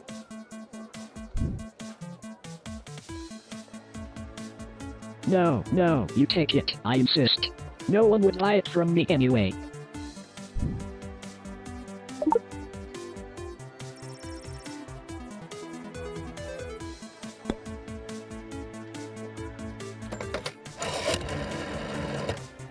He's a farmer? Okay, so let him through. What's the big deal?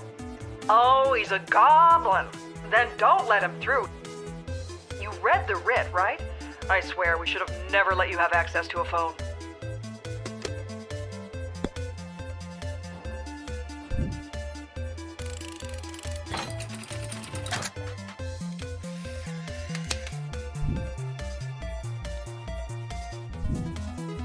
Sorry, I'm under strict rules not to let in goblins today. Access denied.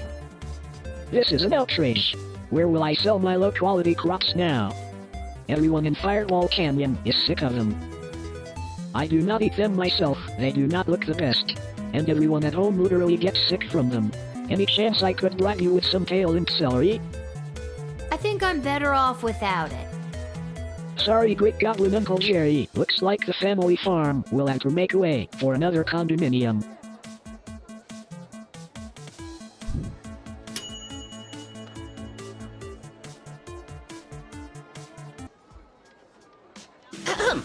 Magic lovers of the sprawl, please put your hands together for the one, the only, the Edward, the great magician! Alakazoo, Alakazee! And I appear! Thank you! Wait a second, this doesn't look like a little kid's birthday party. Oh wait, there's one! Excuse me, are you Becky Schneiderman? Is this your birthday party? I'm sitting in a hot shed all alone. Which, isn't actually as bad as some of the birthdays I've had. Then I'm in the right spot. Can't believe I found my way here, especially without my glasses. So, Becky the birthday girl, sit back, relax, and prepare to be amazed by me, the Edward the Great. Wait, but I'm not... Actually, I want to see where this is going. Now, for my first trick, please pick a number between 1 and 7.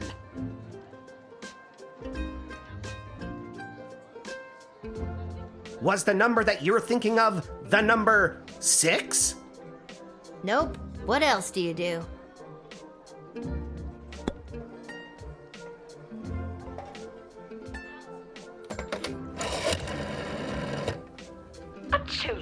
party entertainer in this era of magic and wonder?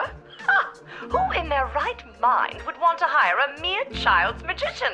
They're no better than common jugglers. But I suppose things have been a bit gloomy lately with the news of the missing princess. Do whatever you feel is right. Just don't let him anywhere near me, and don't let him juggle.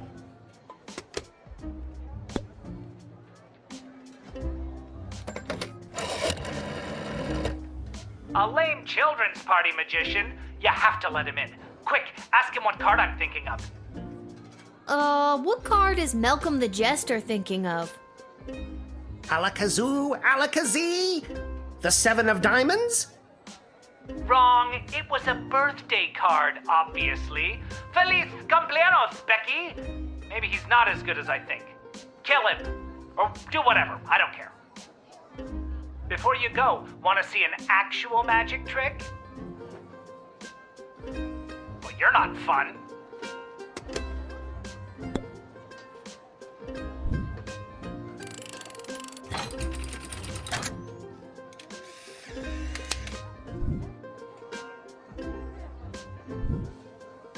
Oh, no, this isn't good at all. Maybe my parents were right. You're not a wizard, Edward. All right, Mom and Dad, you get your wish. Your baby boy is coming home to take over the family garden shop. Alakazoo, Alakazee, I'm very disappointed.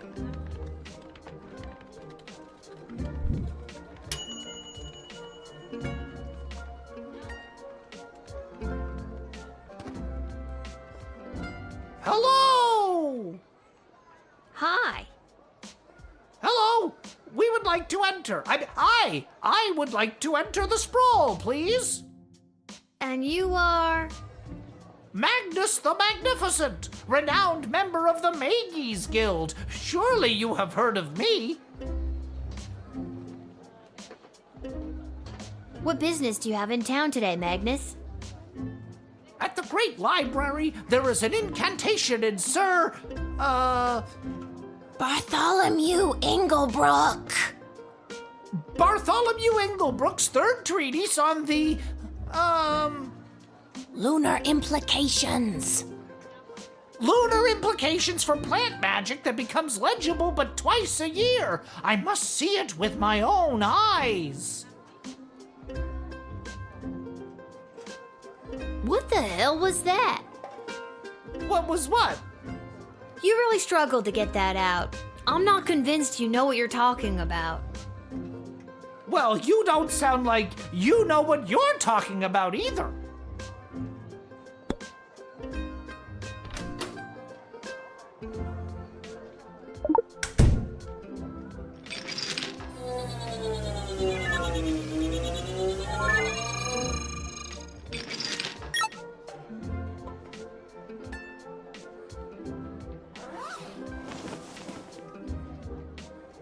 You got us. We're goblins through and through. We're meeting up with a couple other gobbos to talk about what's going on in this city for folks like us. What does that mean? The princess goes missing, and all of a sudden there's a no-goblin order in the sprawl? What's that about? Maybe a goblin kidnapped the princess? I'd like to see the proof of that.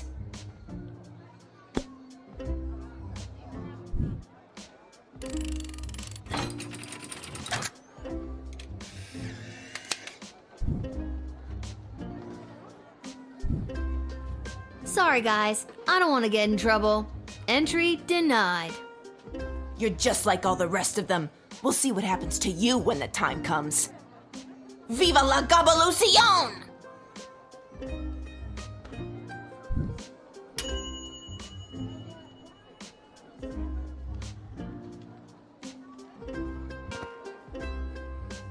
Salutations to you, little sister of this big, beautiful world. My journeys across this land have brought me here to your doors. What does sweet fortune have in store for me today? That I do not know, but it's a hell of a ride, let me tell you. Where have you journeyed here from? You really want to know? Oh, I've been around for a spell, always on the move. From the mountains north of Petrard, the great desert in the south of Marvog, along the crystal shores of Lake Inez, past the dread Castle Caladar and the quaint farmlands of Fireball Canyon. I've wandered through all of these many, many times, but for my money, there's no place like the Sprawl. People everywhere you look leading their busy lives. Every once in a while, stop to take in how beautiful it all is. You can't buy that, little sister. You seem like a very easygoing dude. Well, my little dudette, life's been pretty good to me. Not as if someone peed on my rug. Is that a common expression? It is where I come from.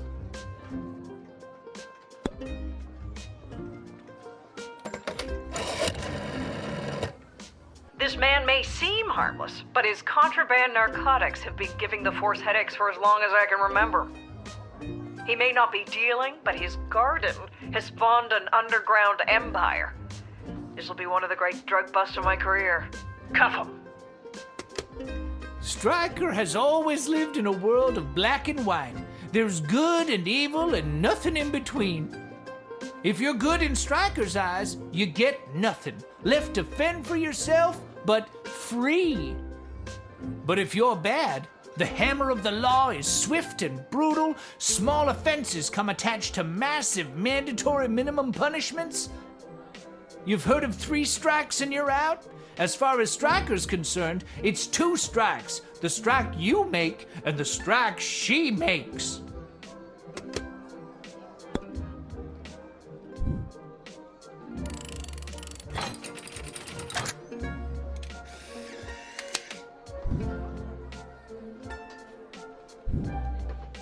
I'm a leaf in the wind, little sister, and you are a gentle breeze guiding me along my way. And there it is. I've reached my limit with you. Right you are. Hasta la vista, baby.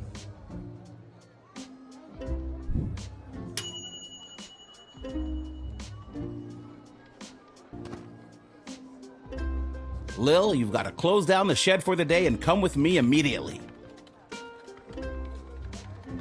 By now you've heard that Princess Desdemona has disappeared, right? Good. Any other week the royal advisors might have given her a day or two before sounding the alarm. But with the mucky mucks from Petrard and Marvog in town, we have to get her back before things around here get any worse. I hope nothing bad happened to her, but what does any of this have to do with me? I asked my boss the same thing. In fact, I said, why the hell would they need that piece of... You know, that's not important now. Do what you have to do to close up shop here, and then you're coming downtown to the city council chambers with me.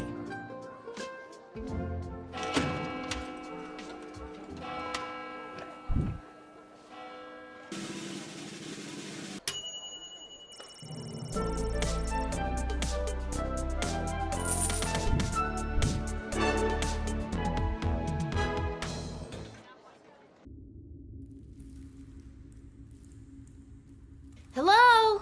Is anyone there? Can somebody tell me why I've been summoned? Lilith, guardian of the Southern Gate, step forward into the light.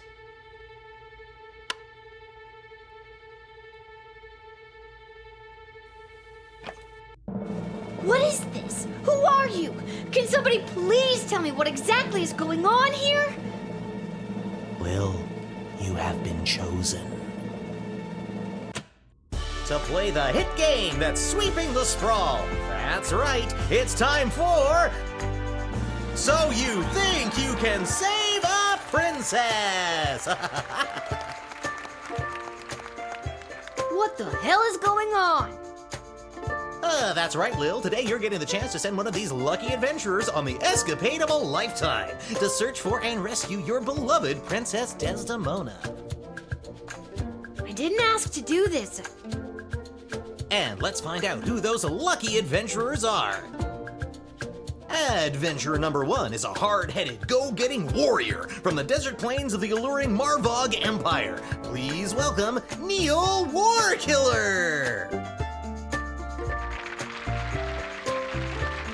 adventurer number 2 is a nomad by nature, mage by profession, who likes the rain and getting caught in a pina colada. It's Articulous Flame Hands. And finally, adventurer number 3. You might recognize this thief from their wanted poster. Wanted dead or alive for looking so darn good, let's hear it for Perry Shoutson!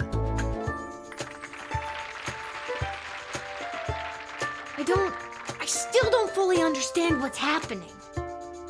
And no heroic voyager would be complete without a shadowy figure pulling the strings from the darkness.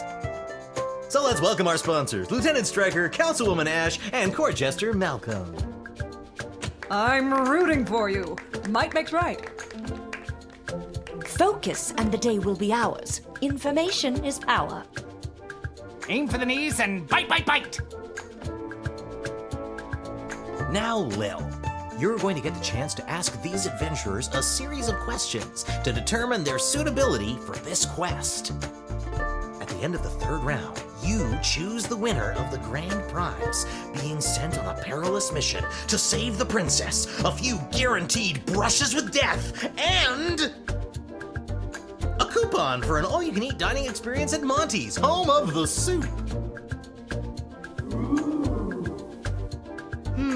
Dad does love Monty's. Let's do this.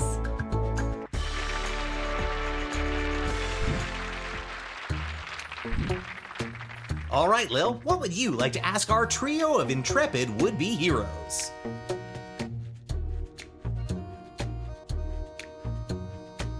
Where do you come from? And who would you like to ask?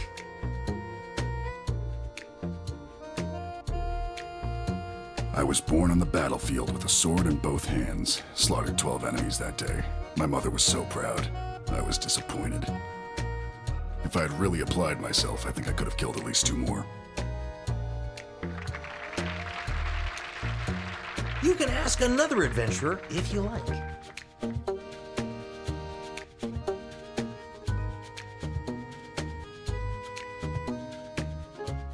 Born in shadows, deep in the caves below the mining city of Mosh on the outskirts of Petrard. I grew up in darkness. In fact, the first time I saw daylight was last Thursday. I don't need to tell you what a surprise that was. Who knew colors were so colorful?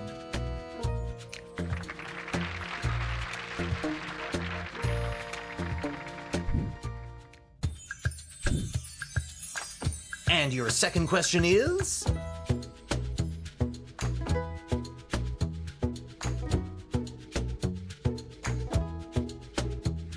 You encounter an enemy party of magic users. One of them casts a level 3 magic missile spell. What do you do?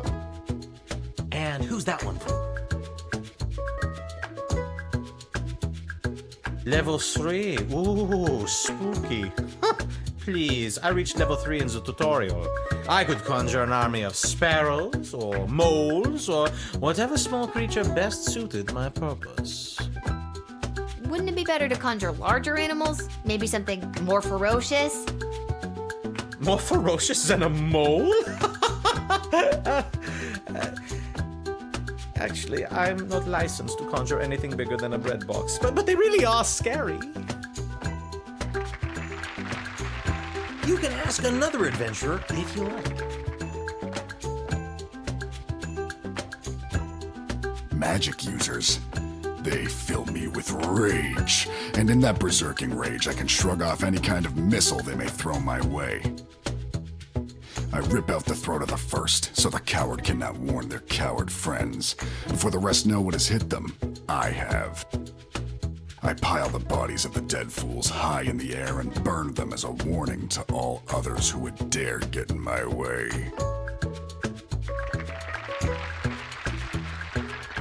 What's a guy gotta do to get picked for a question around here? I got some exciting answers. Let's stick to the format, folks. There's a rich tradition we're preserving here. Please, wait your turn. A warrior does not wait his or her turn. He or she acts. All right, Neil, calm down now. You are gaslighting me and the berserker spirits of my ancestors, Mike Melroy.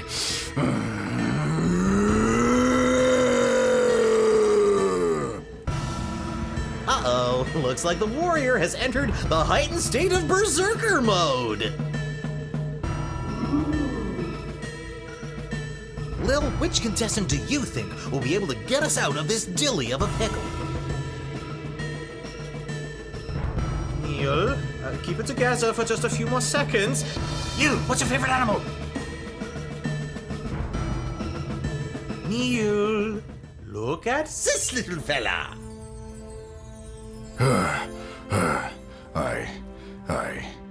I feel the blood rage calming. I can't murder everyone present in front of something so small and perfect. I am calm. Whew. I'm glad you didn't pick anything larger than a bread box. I'm not licensed for that. Due to that unscheduled outburst, we are a little tight for time. Lil, do we squeeze in one more round, or are you feeling ready to choose? I think I got one more round in me.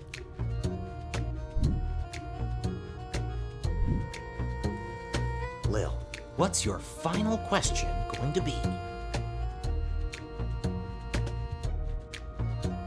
You're having a dream and you witness your own death. How does that impact your morning routine? And you're asking? Normally I'm a coffee and croissant kind of guy. Nothing fancy, you know. But a dream like that, that's when I'll really splurge on breakfast. Pancakes, eggs, bacon, sausage, toast, French toast, the kitchen sink. Then I'll just take the rest of the day off. Need to have a sharp mind. Can't let a thing like dream death throw you off your game. You can ask another adventurer if you like. I frequently imagine myself dying. It is the warrior's way. Death on the battlefield is an honor, and I often dream of the epic combat that leads to my glorious demise. Then, I make some scrambled eggs and continue, knowing that this will be a good day.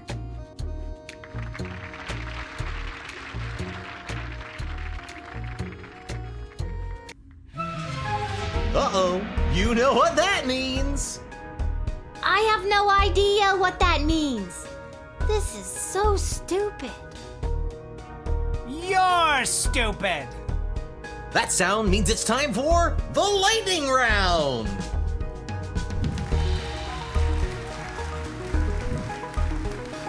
Lil, please choose the adventure that you'd like to see play the lightning round.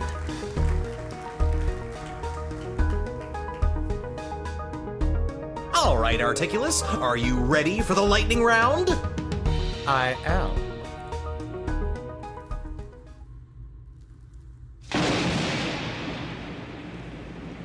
Most impressive. I felt that a little. Well deduced that I'm an elemental mage, Lil. Yep, that wasn't a random lucky guess at all.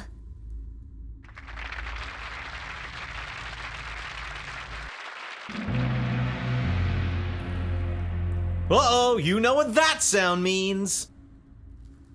Oh God, not again. That sound means we are out of time. All right, Lil, now's your moment of truth. Who do you want to choose to rescue Princess Desdemona?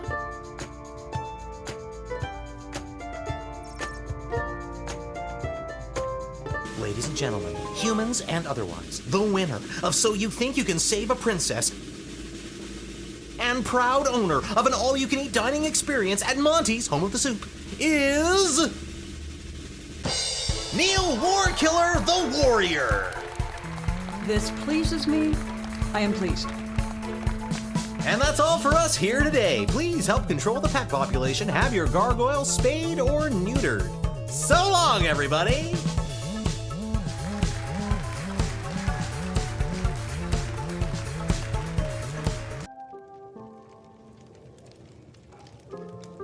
And then I had to choose who the heck was gonna rescue Princess Desdemona.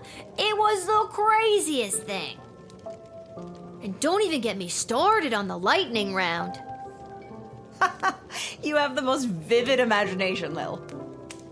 Why doesn't anybody believe me about these things?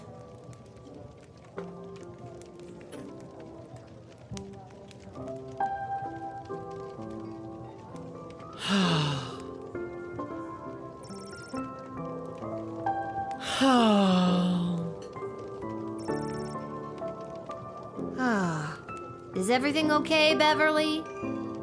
No, Lil. No, everything is not okay, Beverly. My dear true love, Princess Desdemona. Just to recap, this is the dear true love that you've never met, but one time you both happened to be at the Goblin Ball Stadium? You phrased that so beautifully. Yes, that same she. What about her, Bev? When I'd heard she'd vanished, I tried to get on So You Think You Can Save a Princess, but none of the advisors wanted me as their champion. Beverly, you're a janitor at the Goblin Ball Stadium. Maybe you're right. Maybe a guy like me can't be the hero in my own life story. Mom always said I lacked that main character energy. Tell me what to do, Lil. Should I return to my job or go off to rescue my darling love?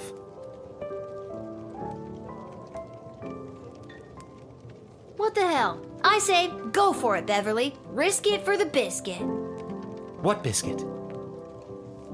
It's a metaphorical biscuit. In this case, the biscuit is the princess. And you think I should risk what exactly? Risk your life, Beverly. Without Princess Desdemona, my life has no meaning anyway. That's so sad. Aye, indeed. And thus I will be off to find my destiny. Thank you, Lil, for everything. Don't mention it.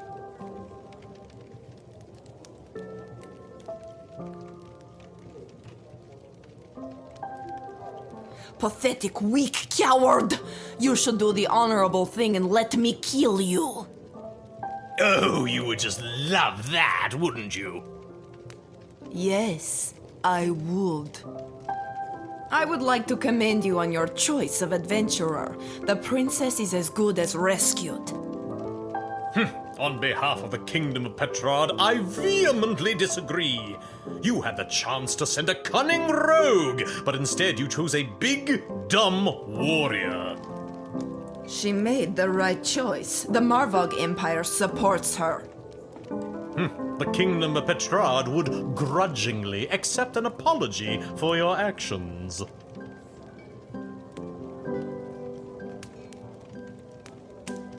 That big dumb warrior is the right person for the job. My concern is the safe return of Princess Desdemona, not pleasing you. So put that in your pipe and smoke it. Oh, why, I never. I won't forget this. What he said.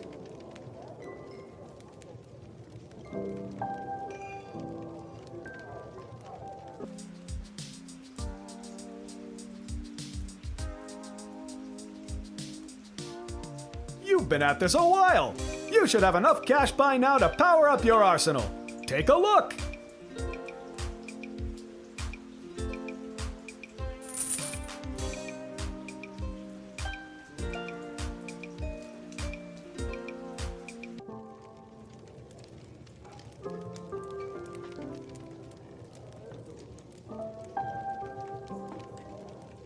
This hat, it is not as fantastic as my previous hat. My journey, it continues. This hat... I think I've done everything I need to do, but are you sure you're ready to hit the hay?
Lil, rise and shine.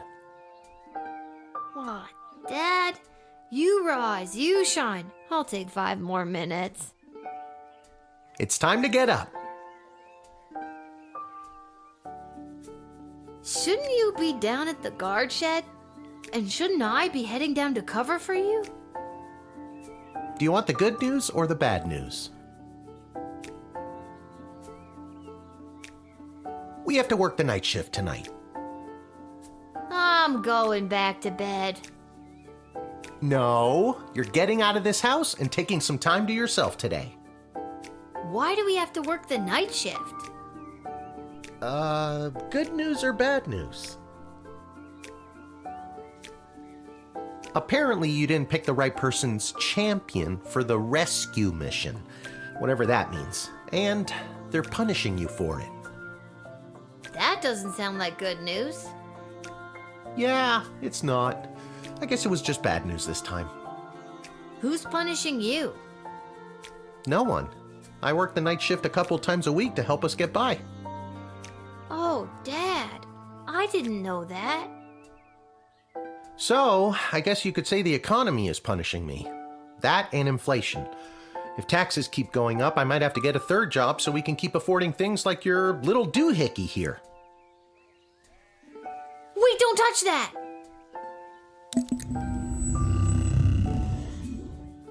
Whoa, what just happened?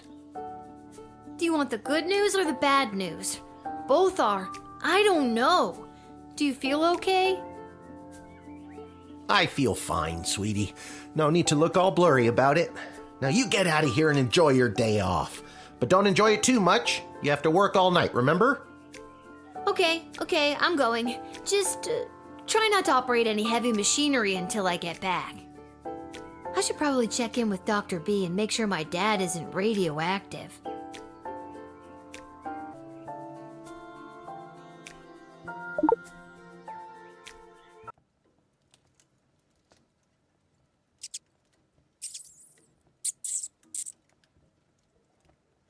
Oh, God! The rat problem is even worse than I thought! We eat all of our meals here!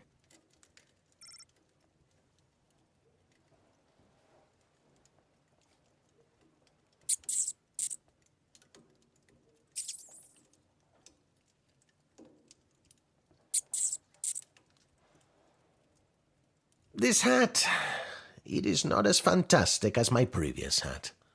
My journey, it continues.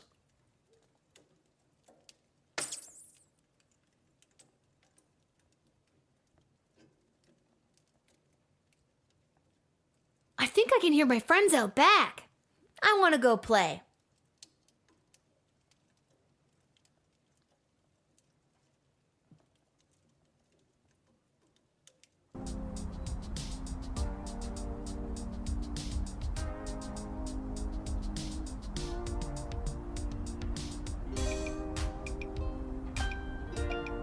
Isla, Simon, Lamont, how's it going, guys?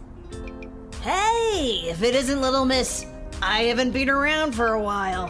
Where you been all this time? Not around. I got what every kid fears they'll get one day. Chickenpox? Worse than that, Simon. I got a job. What are you up to? Well, you just missed the rock throwing portion of our morning. Sadly, we chucked the last rock in the alley over the fence. Next, well...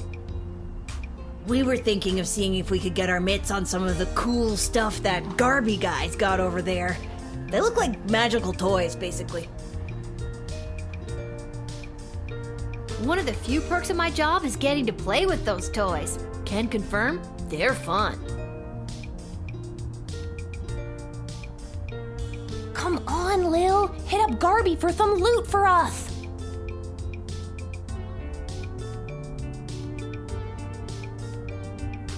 Hi, Lil. Sorry, I'm not quite ready to open up the shop yet. I can't seem to find my inventory key.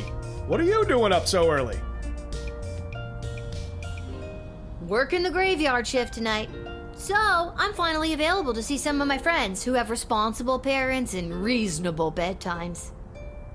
People like those small hooligans over there?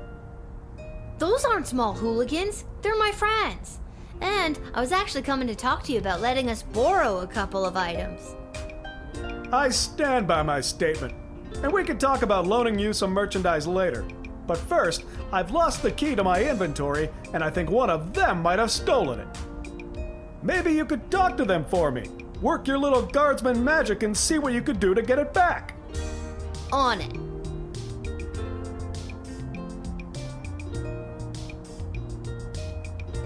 Alright guys, time to confess. Which one of you took poor Garby's inventory key? Was me. I don't know. I ain't saying nothing. So that's the way it's gonna be, is it? Listen, I need that key to upgrade tools and buy more power crystals, so one of you is gonna tell me who's responsible. Are you a lawyer all of a sudden? Nope, but I'm a guardsman. I hope you got your story straight, cause I really don't want to go down to the guard shed and get my metal detector. So tell me, which one of you took Garby's key?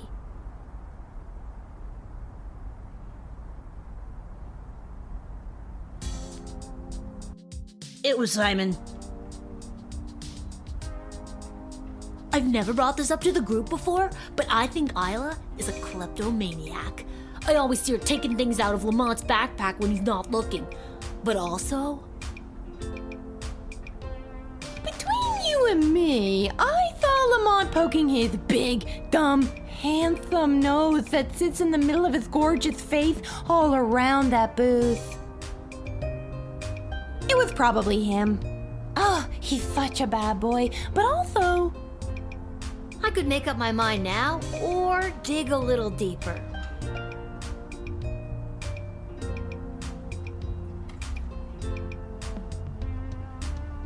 I said it before, I'll say it again. It was Isla.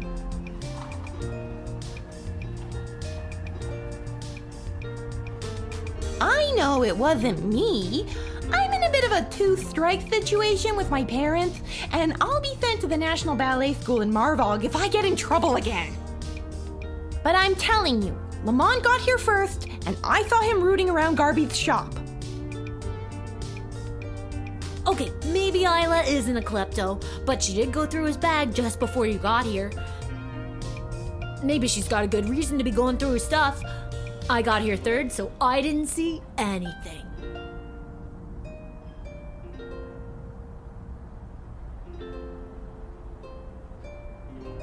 So, did you figure out who took my key? I hate to be a narc, but I think it was... It was probably Lamont. He's the tough-looking kid with the missing tooth.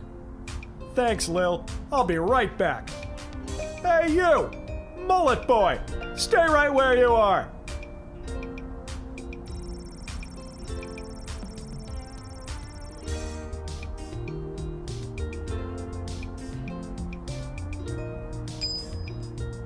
Ugh, got the key back. And those hooligans ran off. It's a win-win. Now my shop is ready to open. For helping me out, I'd like to offer you some gold to upgrade one of your tools. Or load up on crystals. Whatever your lil heart desires.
Well, that's just great. What am I supposed to do now? I guess I could go back in time to when she was here. But Dr. B did say I could only use it at the guard shed. Maybe that's why it's on the fritz? I better just get to my shift before this thing explodes.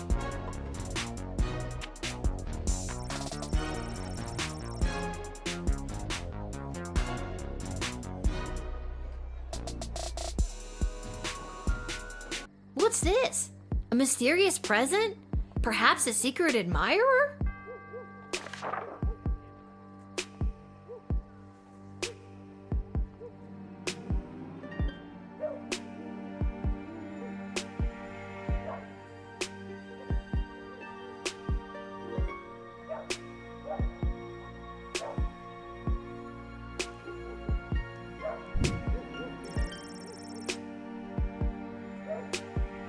Sweet.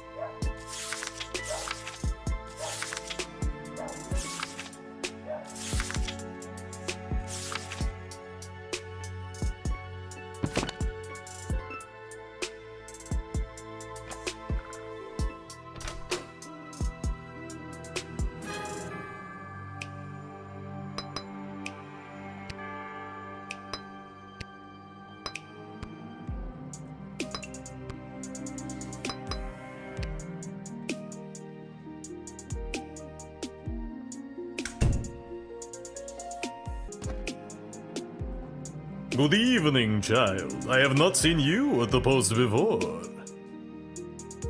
Yeah, you know how it goes. Drew the short straw this time. Burning it at both ends, you know?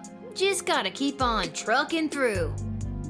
I hear you, working the graveyard shift myself. Yeah. You said it.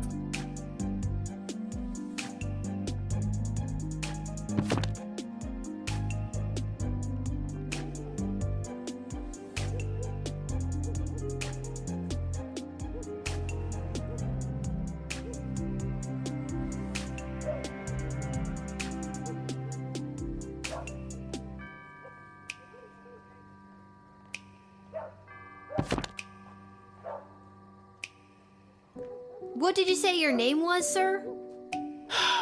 Heinrich And last name? von Pyre. Von Pyre? Von Pyre. Title? Count. Your name is Count Heinrich von Pyre? Yes. What? Were the less obvious names taken? I have no idea what you mean. I happen to come from a long line of von Pyres. I have no doubt in my mind.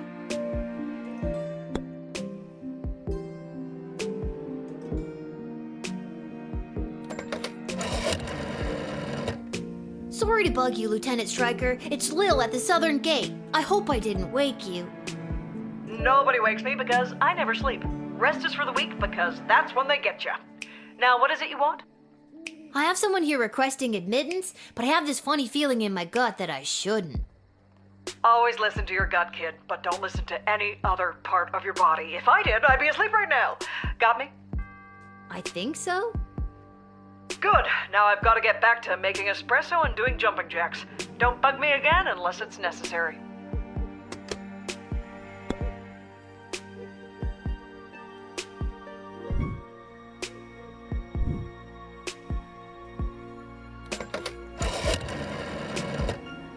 Hello? You've reached the office of Councilwoman Ash. Unfortunately, she doesn't tend to city business after hours. Late night intern Travis speaking. What can I help you with? Well, Trav, I got a guy here, suspicious looking lout, aiming to make his way into town. He's suspicious looking? How so? Well, he's tall, wears a cloak, pale skin, fanged teeth, a real Dracula type if you ask me. Oh my, he doesn't sound desirable at all. If it was up to me, I'd say deny him entry, but unfortunately, it's not up to me.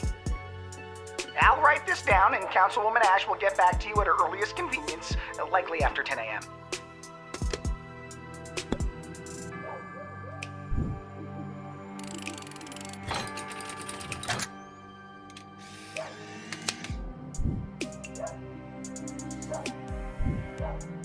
There is no way I'm gonna let you in. You're clearly a vampire. You're here to suck the blood of the innocent and create evil minions. Hey, there is no need for that. Excuse me?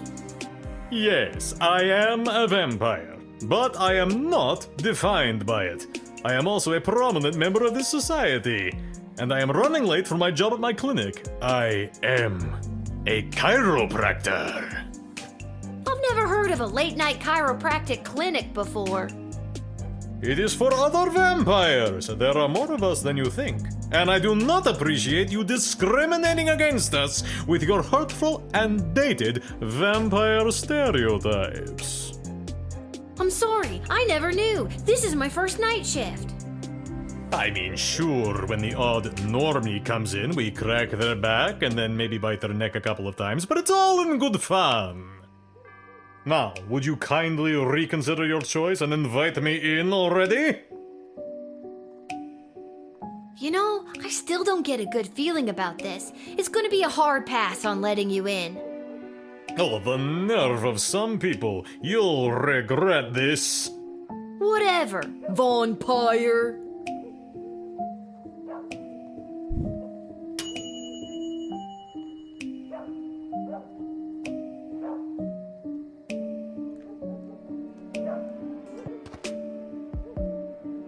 Listen, little girl, there isn't much time. You must send me to jail immediately. I pray you don't make me explain any further. We haven't the time. I feel like I've seen you before. Did you go to a funeral for a cat recently? Sprinkles! That vile beast of a feline. I am certain that cat cursed me and turned me into the monster I am today.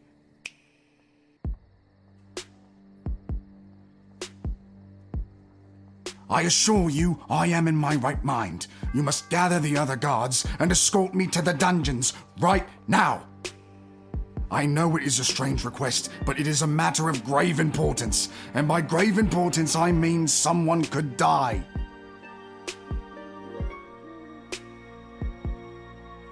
Grave importance? A bit on the nose. I was hoping it would be.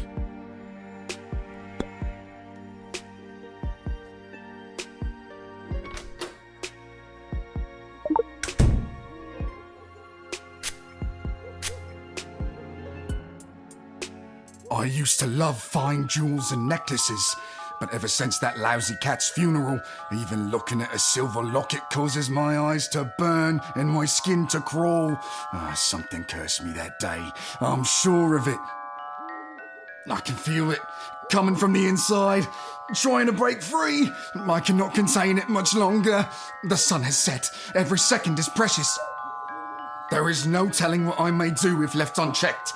I beg of you, this is our last chance to prevent catastrophe. Arrest me! Arrest me now!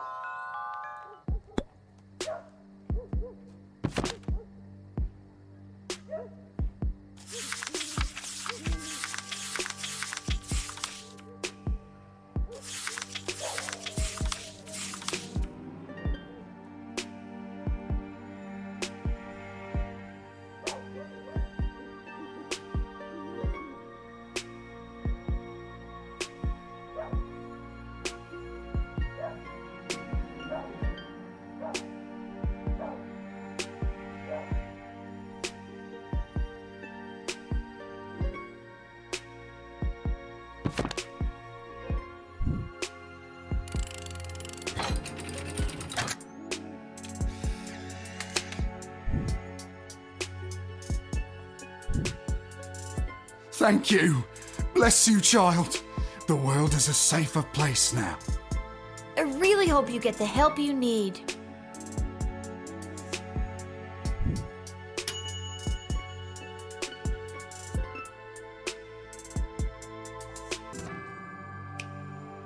Oh my god. No, little one. Not a god, just an incredibly handsome mortal. People make that mistake all the time. It is I, Prince Phineas, heir to the throne of Petrarch. Incredibly handsome? Really? 11 out of 10, baby. Barf. Do you have anything to declare? Please say no and just go about your business. As a matter of fact, I do. Yeah, I was afraid of that. I declare that I am... Go on. What? You kind of trailed off there? What? You said, I declare that I am... And then... Then what? Okay, and I feel like I'm gonna regret asking, but what have you been doing tonight? What do you want me to say? Milkmaids? Or what I've been doing with the milkmaids?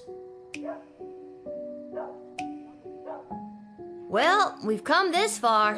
What have you been doing with the milkmaids? I got thrown out for trying to stretch a single into a double. I just feel sorry for you, man.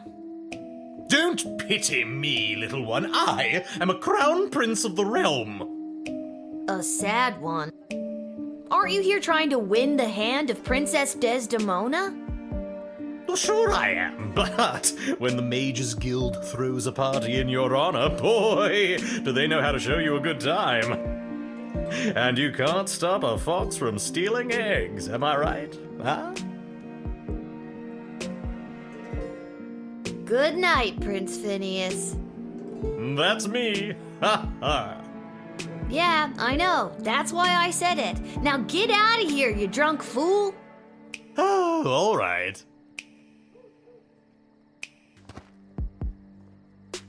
Good evening, my dear. Mrs. Abernathy, you're out awful late, especially with all these comings and goings about the sprawl. Oh, my stars! Would you look at the time? How the day does get away from you. I best be turning in.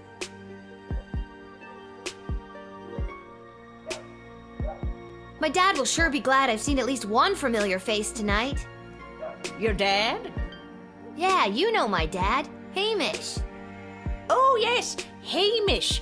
Your dad, Hamish. Best be getting home to bed. That's funny.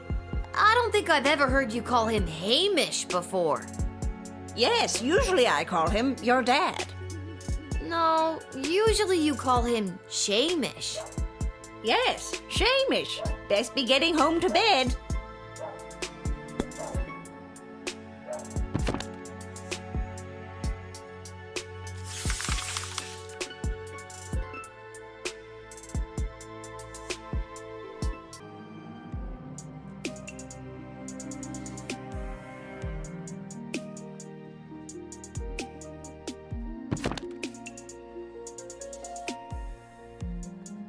Something is seriously weird here.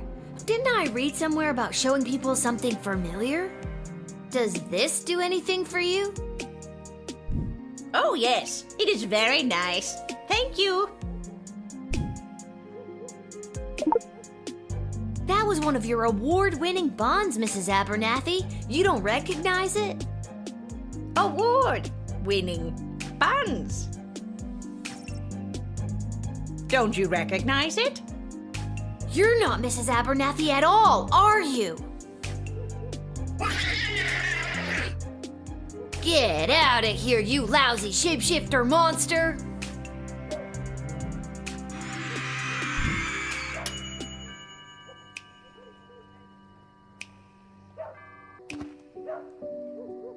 Well.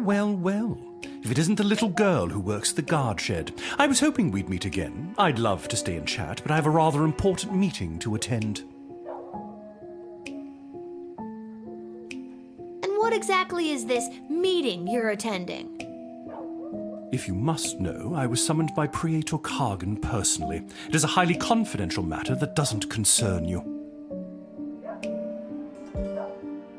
Late night slumber party? Watching rom-coms and doing magazine quizzes? Impudent child. I'm pretty close, aren't I?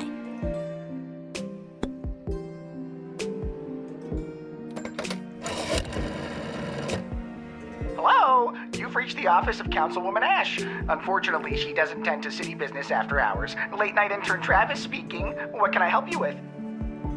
Pay attention, Trav. There's a creepy dude here. I've met him before. A mage named something... Tyler? Tyronius. Right, Tyronius. Says he's got a meeting to get to. Well, I know that the Councilwoman has full trust in the Mages Guild. They know what they're doing. Sure thing, Travis, but I don't trust him. Remember, your job is not to make policy, it is to follow policy. Nothing wrong with a citizen of the Sprawl coming and going as they please. For a temp, you got a lot of attitude there, bucko. I could say the same about you. Blarg. Okay, thanks for... nothing? Right, thanks for nothing. You're very welcome. Anyway, I'll write this down and Councilwoman Ash will get back to you at her earliest convenience, likely after 10 a.m. Don't bother. Goodbye. Goodbye. Useless.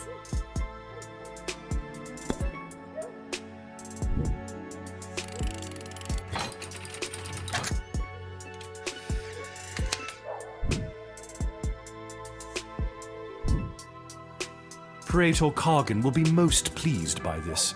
You actually did your job today. Your parents must be so proud. My dad, maybe. My mom's dead. Would you like me to do something about that? Ugh, just go.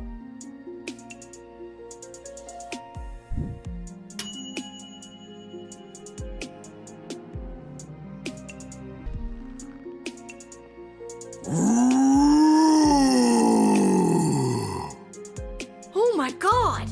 Are you some kind of scary tree monster? Yes! Now let me in or I'll thwomp and stomp you!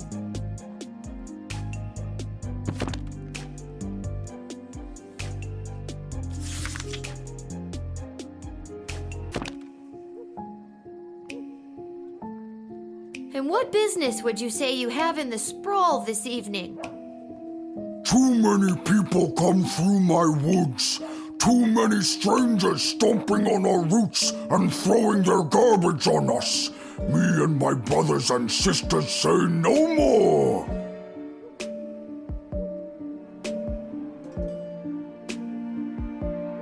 That must be really hard on you and the other scary tree monsters. Not all are scary.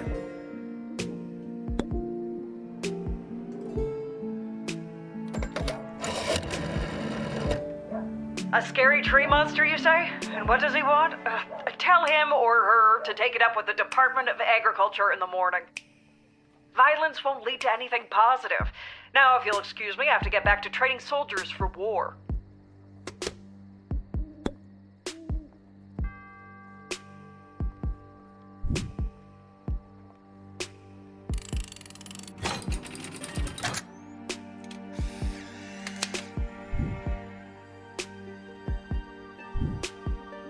I will allow exactly no stomping and or thwomping in this city on my watch. Guards, take this scary tree monster to jail. I will stomp and thwomp in your jail, and I will become king of the prison yard. I wish you luck on your campaign.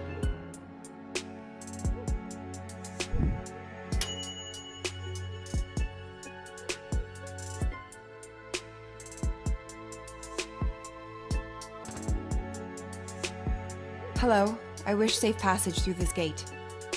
Can do. I'm just gonna need you to lift that hood. Gotta see if you're human or elf or gelatinous blob. We've had all types tonight. I'm afraid I can't do that. I assure you, I am human. Now, please allow me safe passage. You've You've got a real mysterious, don't ask me any questions vibe going on. What's up with that?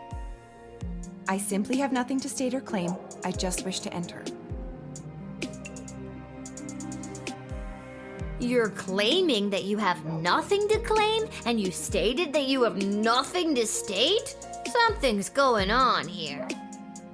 Please, no games.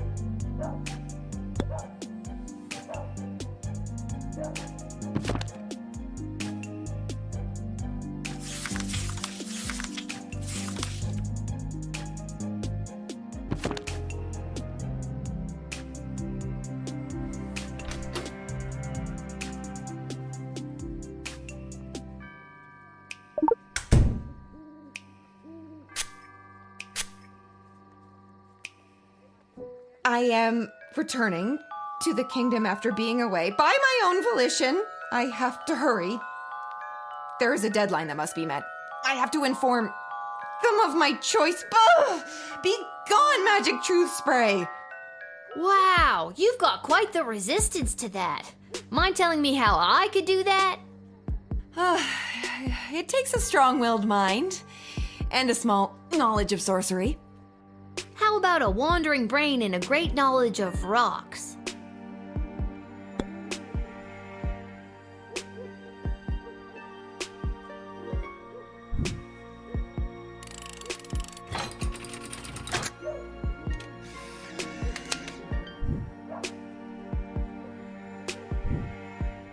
Okay, mystery woman, you may enter. I hope I don't regret this. Thank you. The choice you made here today will not go unrewarded. Tacos. What? Make my reward tacos. Okay, sure. Hooray!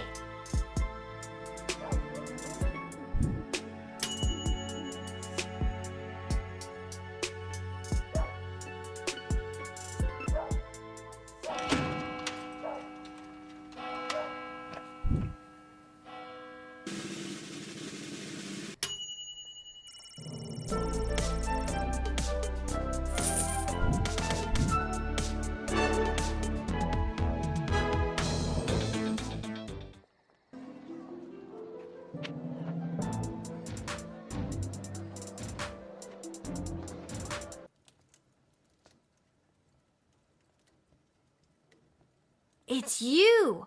What are you doing here? Are you here to give me tacos? No, I've come to reveal my true identity to you. So, no tacos?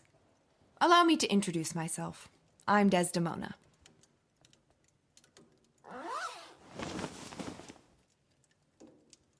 Princess Desdemona? Nah, I knew it all along. No, you didn't. Why split hairs? But what about the kidnappers?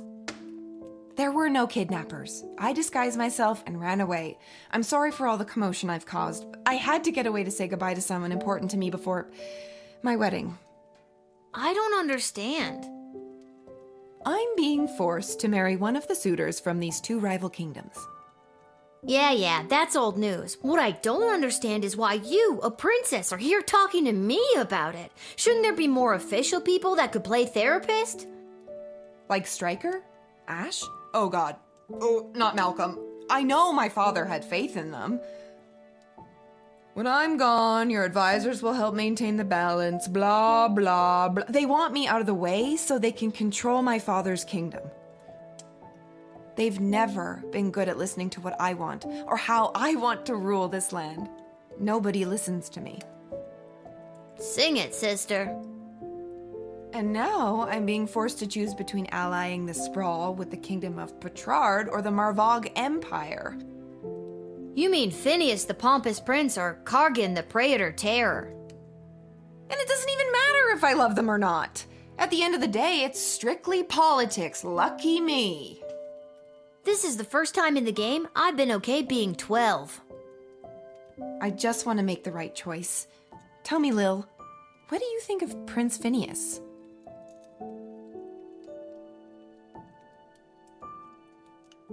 He's way higher maintenance than you seem to be. And he's an asshole. Nuff said. And what about Praetor Kargan? What do you think? I'd be lying if I told you I wasn't already planning my Halloween costume based on her look. She's strong, honorable. She's a babe. What's not to like? So if you were me and you had the future well-being of the Sprawl in your hands, who would you choose? Thank you for your honesty. I know my advisors have jerked you around, but I also know you don't always do what they say, and I like that. You remind me of, well, me. And you remind me of me too, if I was rich and beautiful and influential. Oh, you are influential. You've changed the course of fate more than you know. Don't forget beautiful. I am also beautiful. The sun's coming up. I must go. I shall put my own heart aside and do what's best for the kingdom.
And although the princess has come home, she is still remaining quiet on where she was during her missing time, but frankly, I do not care. She's got that look at me, I'm back attitude, and it reflects in her style.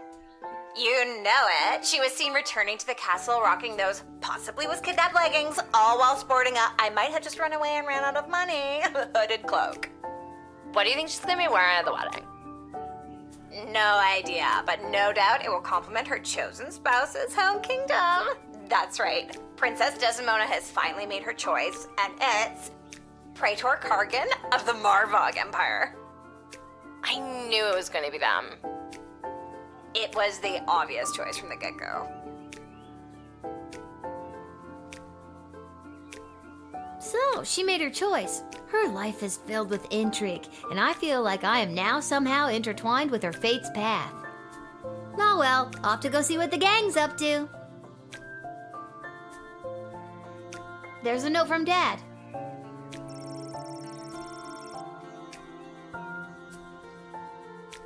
Back to the guard shed for me. Wait a minute, where's the chronometer? I always leave it right here. I'm not going anywhere until I find my chronometer. Nope. Not in or under there. It's not in there. There it is. What's it doing under the bed? Spooky. I don't remember putting it there. Wait, what time is it? I don't want to be late. For a time machine, you'd think they could have at least put a clock on it somewhere.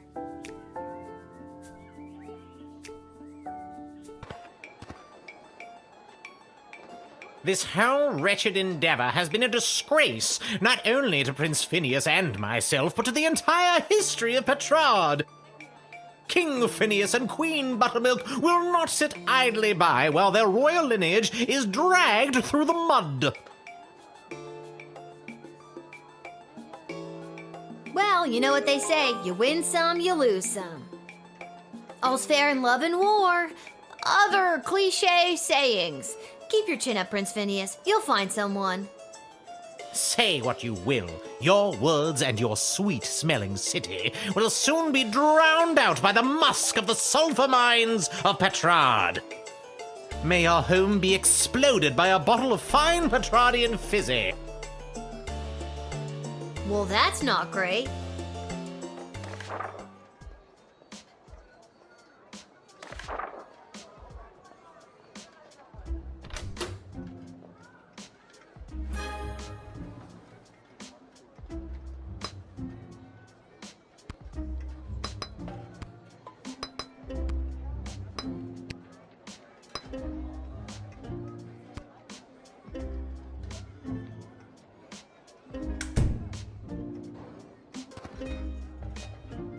Michael! Hello, Lil. What, no more sparkly suit? It was a rental. Besides, today I'm here in a different capacity, to help coordinate the royal wedding. You have a lot of jobs, Mike.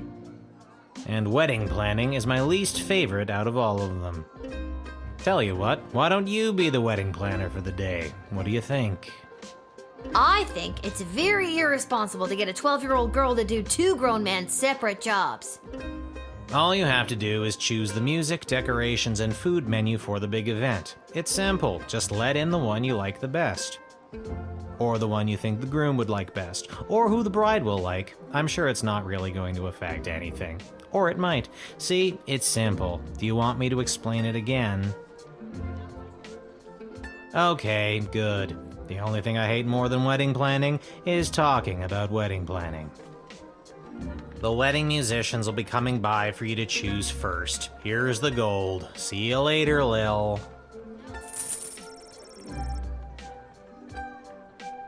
Whoa, this gig pays great!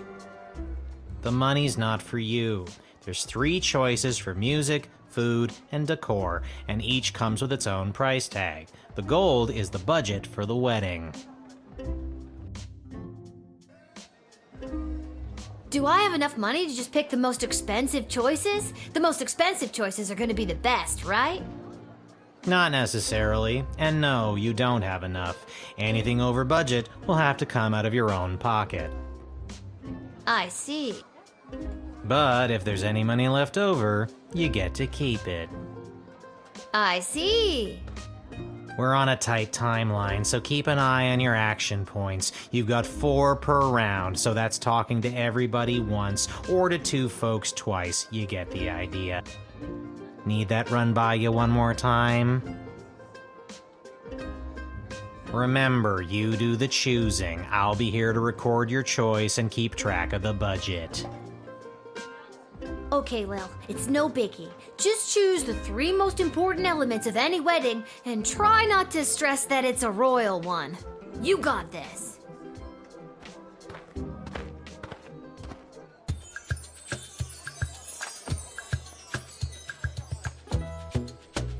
Hello. Hi. Hello. My name is Suzette Courgette, and I sing with my voice. I do the slow songs and the nice songs and some of the ones you know.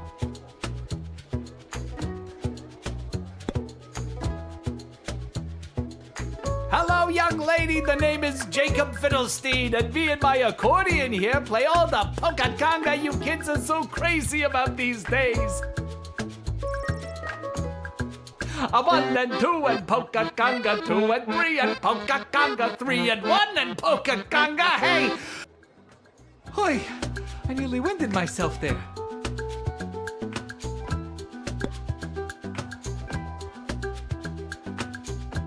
Vlad Extreme here, mate.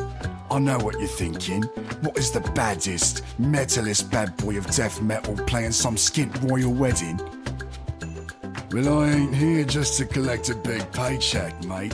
I'm here to stick it to the bourgeoisie and not take any of their crap, mate. Rock and roll all life long.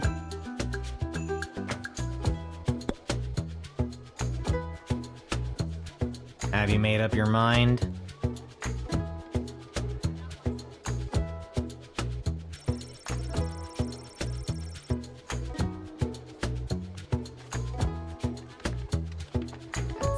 Oh, that is, so lovely of you. I'll start warming up right now. Good choice, maybe. I'll write this down and be back when the next group turns up. See ya, kid.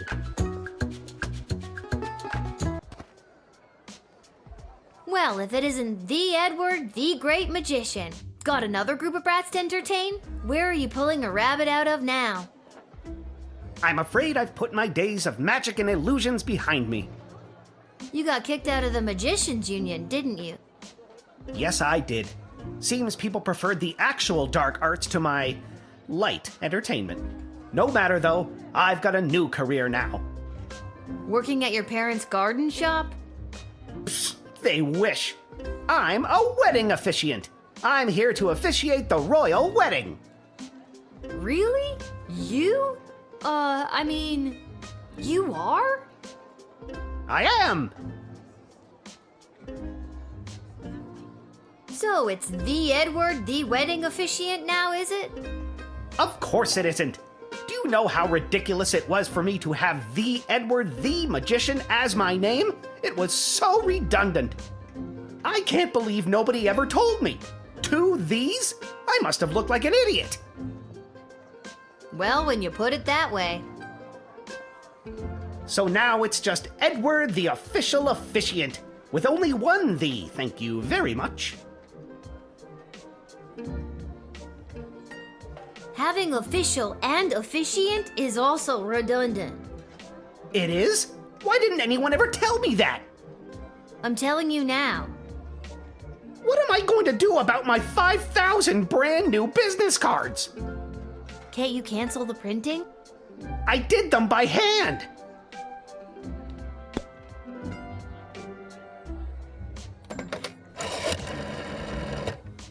A wedding officiant, eh? Quick, ask him what type of wedding altar I'm thinking of. What kind of wedding altar is Malcolm thinking of? A floral-covered chuppah? Wow, he's good. This guy should become a magician. Lock him in jail until he reconsiders his career path. Really? But he used to be one anyway, so... Just do what I say. The bride isn't the only one who's allowed to be unreasonable, you know.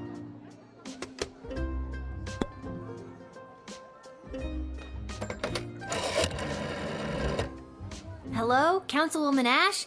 I'm sorry to bug you on such a busy day, but... Lil, thank goodness you called. Seems in all the chaos of organizing this wedding so fast, we forgot to hire someone to officiate the ceremony. Do you know anyone who could do the job last minute? This has got to be a joke, right? I never joke, Lil. Well, that's not true. I often share a laugh with my fellow political and high society types. But this is beside the point. Find someone now, and quickly, and don't dally. Well, Eddie, it seems dreams do come true. They forgot to hire an officiant and are looking for someone to work the gig. Think you got what it takes? Yes! Yes! 1,000 times yes! See, Mom and Dad? I knew hard work and persistence would pay off in the end. Let's chalk this one up to dumb luck. Good luck, Edward. Thanks again, friend! We're not friends!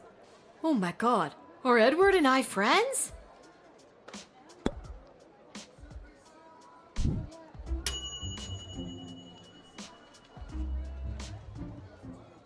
Hello there, I'm back. On to the decorator candidates. I don't have to tell you how important the interior decorations and overall aesthetic of a wedding can be. I don't have to tell you, because I refuse to tell you.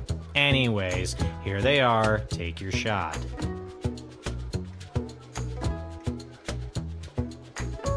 Who am I, you ask? Only the editor of the biggest wedding magazine in circulation right now. There's no one else who can do the royal wedding justice, darling. Surely you've seen my work. Just don't look in last year's issue, darling. I went on a real tangent about slaughterhouses one night, and my team printed everything I said. Blame the Quaaludes. This year, darling, we'll do something daring. Daring and bold, darling. Can you feel it?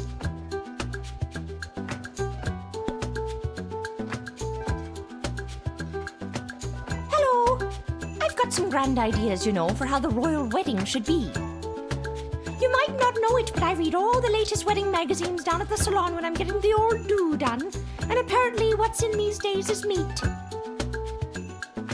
Big bold slabs of meat on the wall. It gives things a real abattoir feel, so they say. So I guess I'd go with that.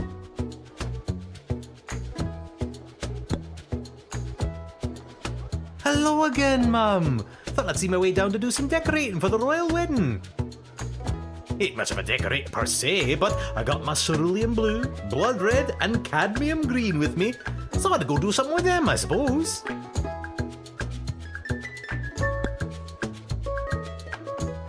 Have you made up your mind?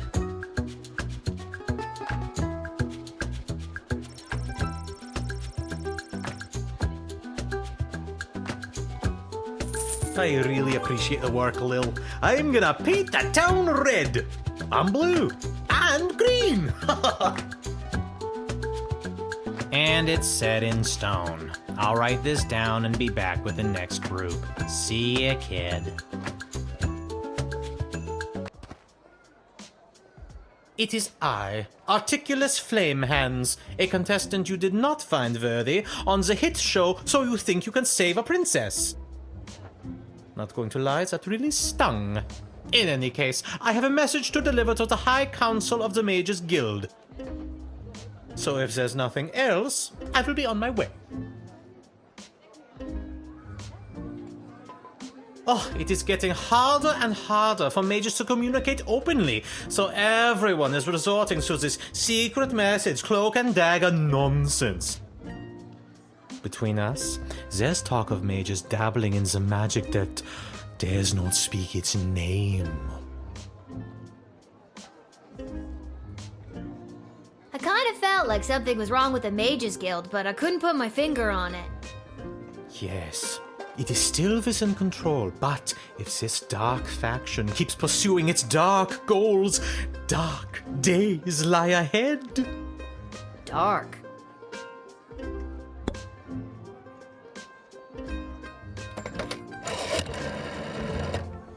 Surely you remember Articulous Flamehands. He was my champion on that wonderful program, So You Think You Can Save a Princess. Remember?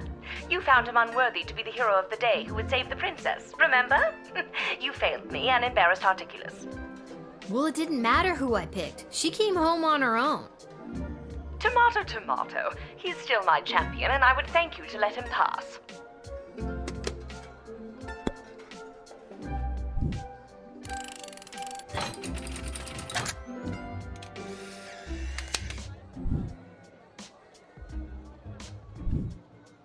And with that, I am off to deliver this highly confidential message to the High Council of the Mages Guild.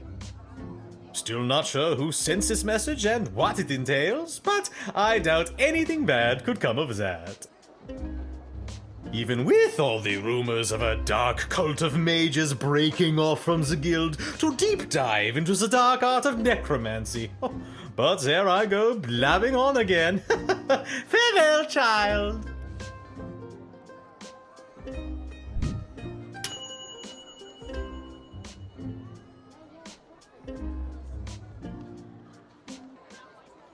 Alright, kid, can you feel it? We're almost done. This is the last hellish choice you'll have to make as a wedding planner. I, for one, cannot wait to be finished. Just hurry up and pick the food option for the wedding so we can get out of here. I'm not allowed to leave.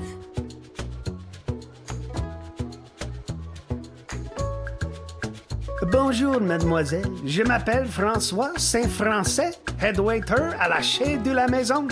We provide the finest and the fanciest of delicacies for the newly married royal couple and their guests. Only the smallest portions for the highest prices, of course. Very chichi pompon for the snootiest of people. A place someone like you or anyone you know would never get into, no matter how hard you tried.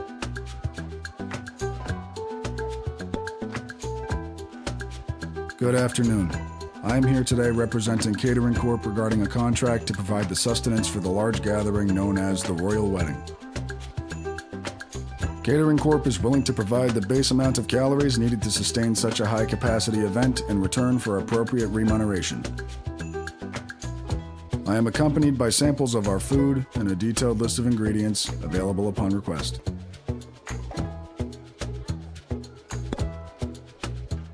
Monty's has the soup. That's all I'm allowed to say.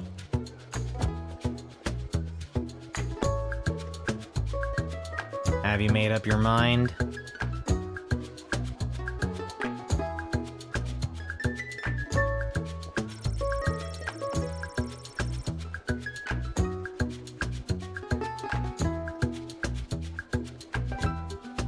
Here is the tasting menu printed on the skin of a rarest hippogriff. Endangered mythical creature. Fancy.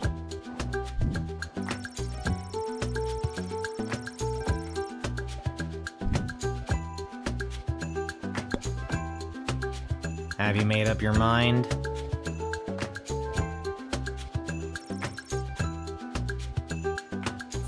Ah, c'est magnifique.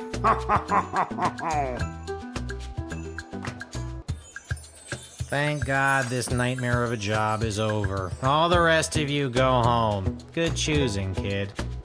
Well, at least I hope it's good. I wouldn't want to be the one responsible for messing up something like a royal wedding. Anyways, goodbye.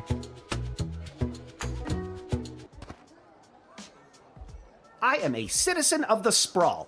I have nothing to declare on my person, and I demand to be allowed entry. I have no further statement to make beyond the following. I am a citizen of the Sprawl. I have nothing to declare on my person, and I demand to be allowed entry.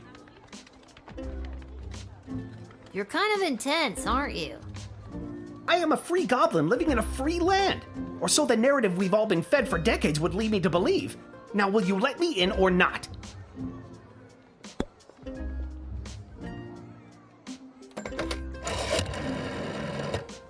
Lil, you have been appointed to this post to uphold the law.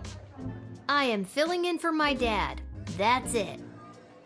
Well, your dad was appointed to this post to uphold the law. And you're representing him right now. If you let this person in, you will be fined. If you do not pay the fine, you and your father will wind up in one of the Sprawl's finest hotels. That was a joke to break the tension. Prison. You will wind up in prison. Your actions have consequences.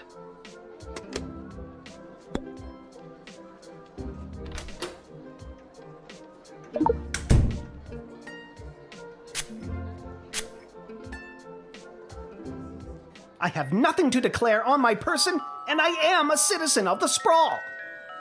I solemnly declare that the information I have provided is true, that it is of the same force and effect as if made under oath, and that it was freely given.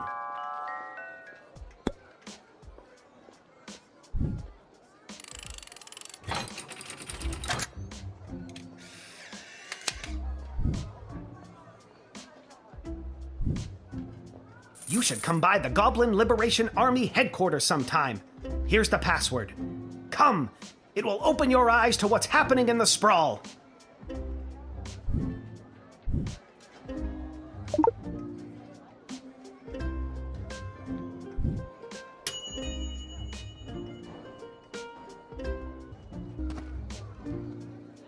Where's Hamish? I really don't have time for... say, you there, little girl? I need to get to the other side of the Sprawl without delay. I need you to listen to me. This is time sensitive. I know you got your instructions, but it's important that I get going quickly. I swear someone was supposed to give you guys a heads up that I was coming. Let me spell it out for you. I went to school to become an ice sculptor. My parents said, you'll never make a living at it. And they were right. Until the royal wedding, that is. This is my big break. I got the ice. I sculpted it. Now I have to deliver it. It's hot out. Just let me through so I can prove my parents wrong. Sounds like you're under a lot of pressure. I'll try to get you on your way. Thank you. You have been an immeasurable help in the battle for my parents' approval.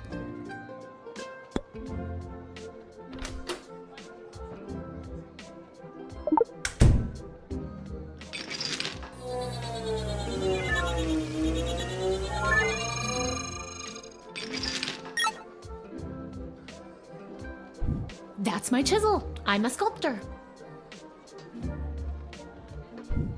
Thank you. I'll need that.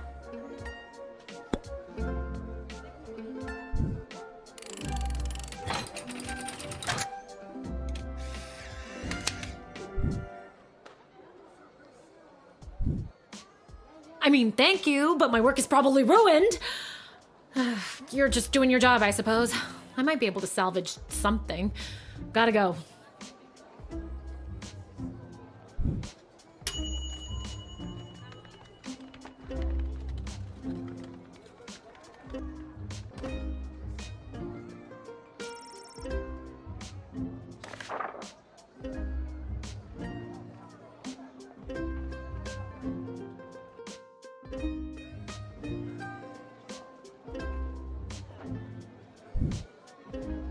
But they still wrote Kapla there at the end.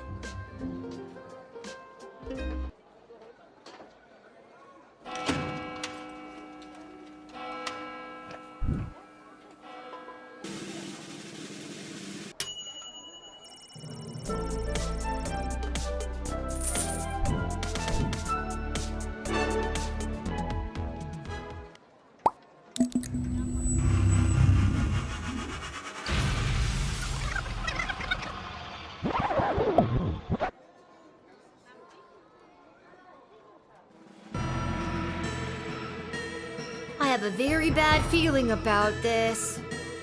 Salve ilețpoe, regno meo grata. I need to get out of here, and fast. Quid ruis, curparum mudimus. Think, Lil, think. Hospices in hoc regno, atulistina donna solita, hic requiritur immolatir, ircis immortem vitare velis. Quia pueresa, non custoditus abira, pauca tantum momenta abis antequam tu consumam. Non iocari, nunc facerem maliquide, si esem tibi. Ego sum Dio, egeus meum cisio et similes hominis inox necabo. Nun incipiam dedegem antiquam te interficiam? Sige, bene. Dege, novem, octo, 7, 6, 5, 4, The line is 3, dead? What do I do? Duo et demidium, duo, The line is unum dead? et dimidium, The line is dead? unus, gravissime non omnibus hoc facie, hoc extremum fato est refactende unde venistis. Ignoce haedus.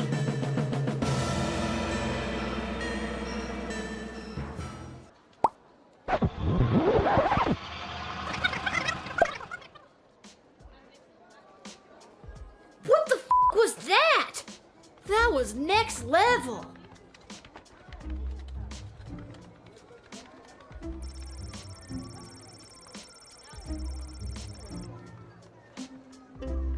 I'm gonna go down to the dig site to throw this stupid time machine down a deep hole. Okay, Lil, get it together. You can still do this.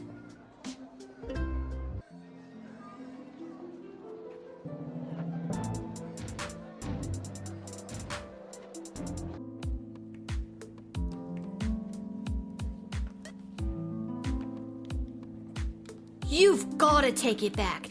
Got too real with your chronometer 3000 thing today. I don't want it anymore. Hi, Bee. So nice to see you, Bee. Your paper in the Journal of Dwarven Medicine was a revelation, Bee. Well, excuse me, but I was just pulled into what I'm guessing was a parallel dimension and was almost murdered by a demon. How unfortunate.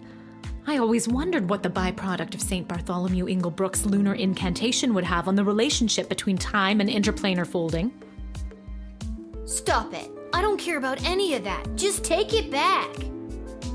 I'm sorry, I truly am, but we've come too far. I'm sorry I've been absent, but I've been watching, and the readings I've been receiving have been very promising. I don't care.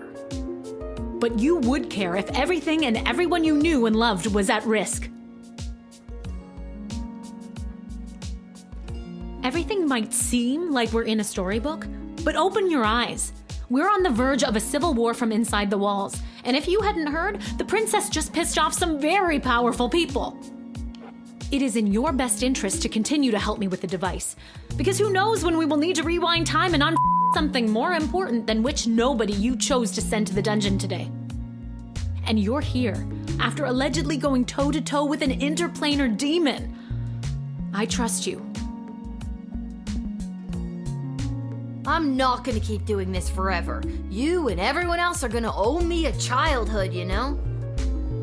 Keep helping me with the chronometer 3000, and we can see about making that happen for you.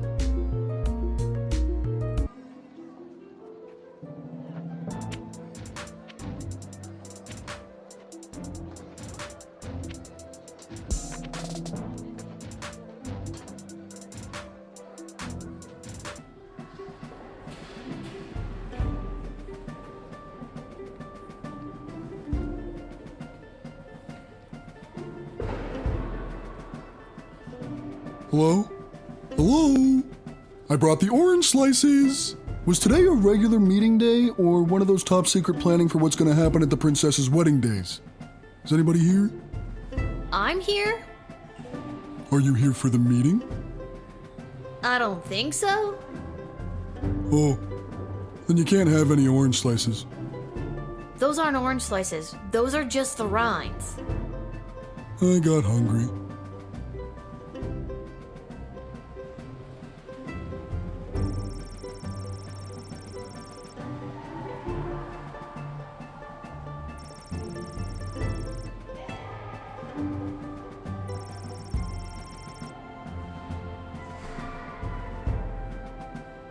What's this?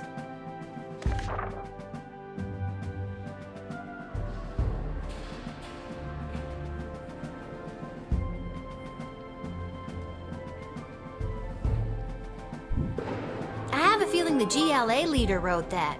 At least, I'm sure that troll over there didn't. I wonder what it means.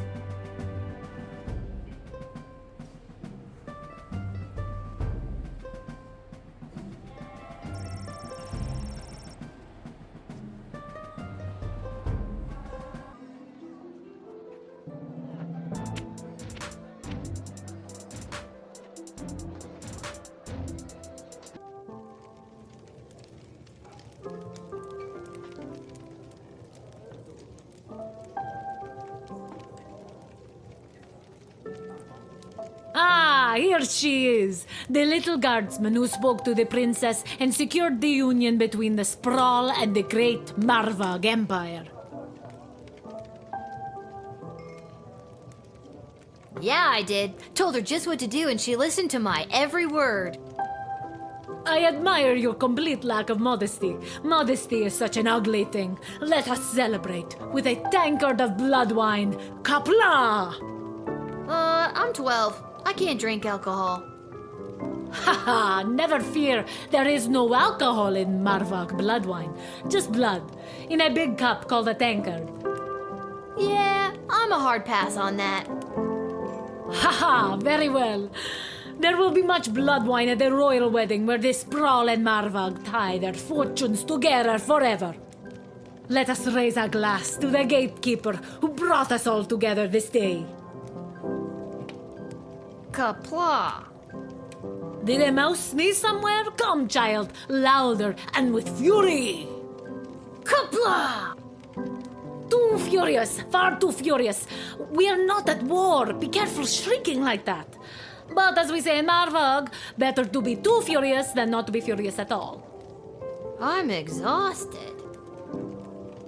I shall now recite the Marvog pledge of unwavering loyalty, as is our custom. And that's my cue to leave.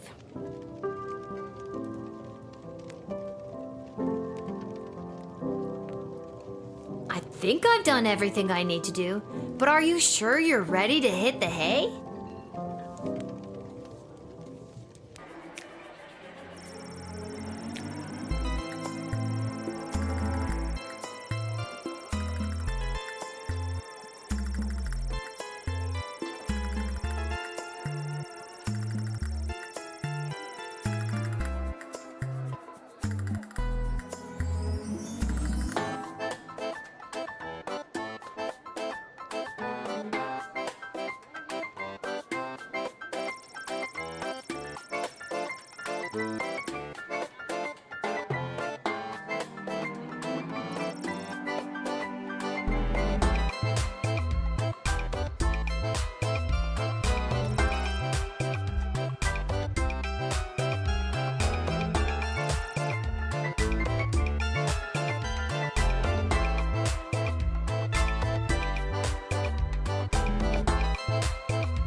Good morning! You're listening to The Morning Crawl, the #1 morning show in the Sprawl. I'm Dodger, joined by my new co-host, The Quack. For those of you wondering where the ham is, well, it turns out he got an invitation to the royal wedding happening today.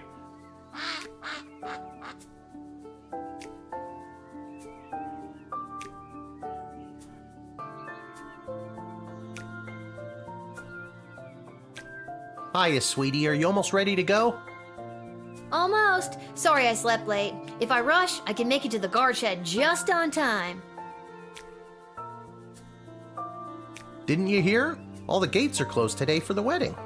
We got the day off. That's great news. So we can have a day just you and me? Hello, sappy montage of father-daughter bonding time. We only get the day off because we have to attend the wedding. Goodbye, sappy montage. You were a nice thought. So, should we get dressed up? What do you mean? I am dressed up. Didn't you notice my tie? You're not wearing a tie. Oh, darn it. Did it fall off again? Did you tie it properly? Lil, you know I don't know how to tie a tie. Did you clip it on properly? Lil, you know I don't know how to clip on a tie. Did you tape it on properly? I thought I did. It doesn't matter. No one will see us. Our seats are so far from the altar, we're technically closer being at home. Then I guess I'm ready to go.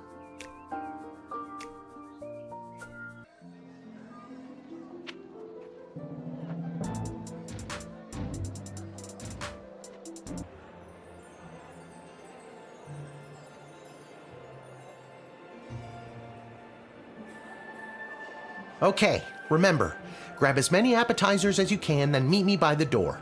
We still have to find our seats and we'll need snacks for the journey. Stuff my pockets with all the shrimp I can find? Got it.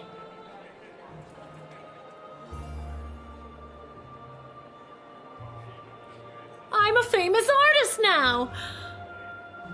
Renowned art critic Gil Meisterheimer described my ice sculpture as a startling reflection of modern society, exposing the monsters within us all.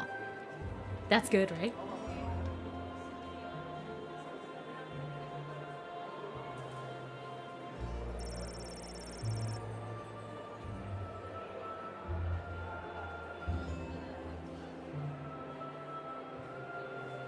How exciting! I spend so much time studying history, but today I am here making it. I wonder how this day will be viewed by future generations.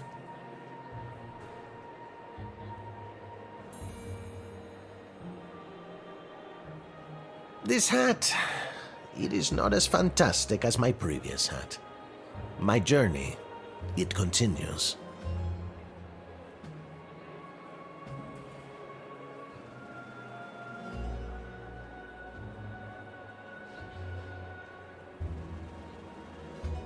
Is that just a single leaf with a drop of oil on it? Is that the whole appetizer? That wouldn't even feed a rabbit, let alone a growing girl and her overeater father.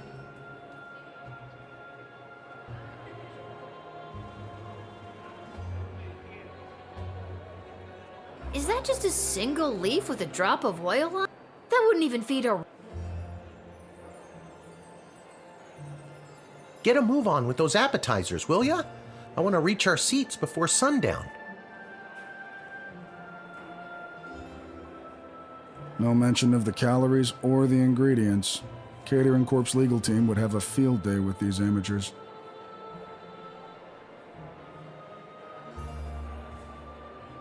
No mention.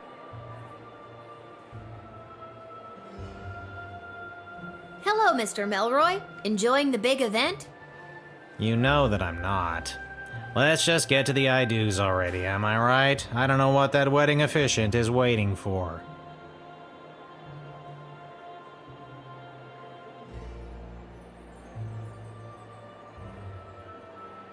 Eddie, baby, you ready for the big show?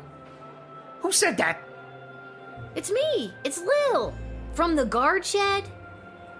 Oh, my good friend Lil. I didn't say we were. Lil, I've gone and done it again. I've lost my glasses, and I can't start the wedding if I can't read the official wedding officiant overview. You have to help me find them, because you're my good friend. Where's the last place you remember seeing them? Or just seeing at all? I thought I just had them. They have to be around here somewhere. Uh-oh. Don't tell me. They're crushed under your boot.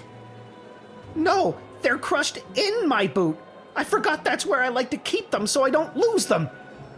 This is the exact reason why nobody keeps their glasses in their boots, Edward. What am I supposed to do now? What if we got someone else to lend you their glasses? Are you nearsighted or farsighted? I'm both. This could work. Then it's settled. You go and find someone to lend me their glasses, and I'll stay here. Why can't you do it? The pieces of my broken glasses are cutting my foot, and my boot is filling up with blood. Okay, you stay here. I should probably talk to my dad about this. Tell him I say hello.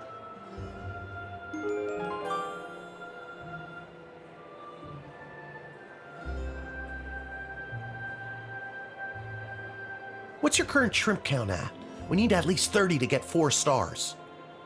Dad, the wedding officiant needs a pair of glasses or else the wedding won't start. Also, Edward says hello. Who? Dad, focus. Who do we know that wears glasses? Doesn't Mrs. Abernathy? Good thinking. But you'll have to go and find her. She could be anywhere in the sprawl. Why me? Why can't you?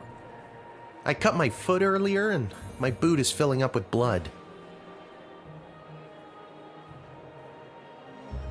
Fine, I'll go. You stay here. Just try not to cut your other foot. Now, if I was Mrs. Abernathy, where would I be?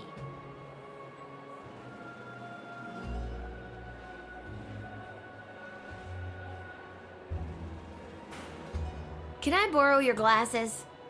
No. Okay then.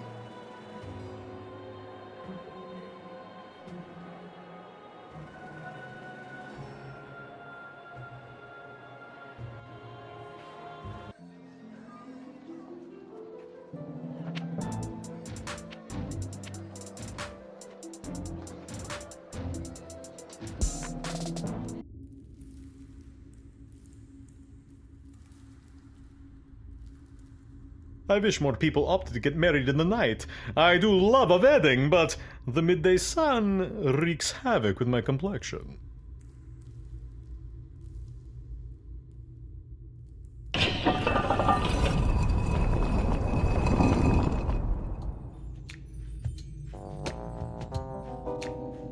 Where is my cummerbund? And what is a cummerbund?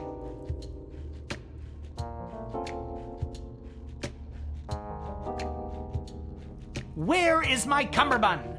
And what is a cummerbund?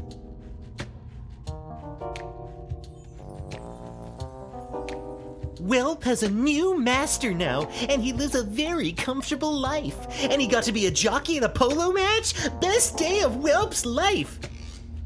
And he's rich now, too! And likes to flash his money around! Here's thanks to you, Lil!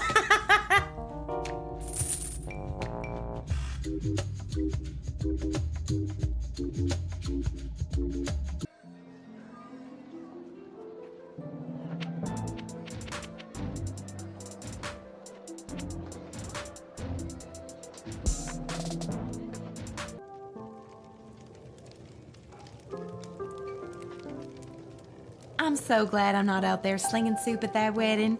Instead, I get to spend the day with my boyfriend and his kids.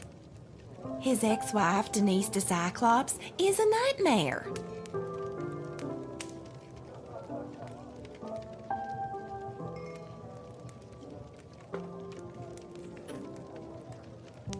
Hello, Lil. Beautiful day for a royal wedding, isn't it? Shame we can't go and see it for ourselves. My dad and I were invited. Why, you lucky little bit.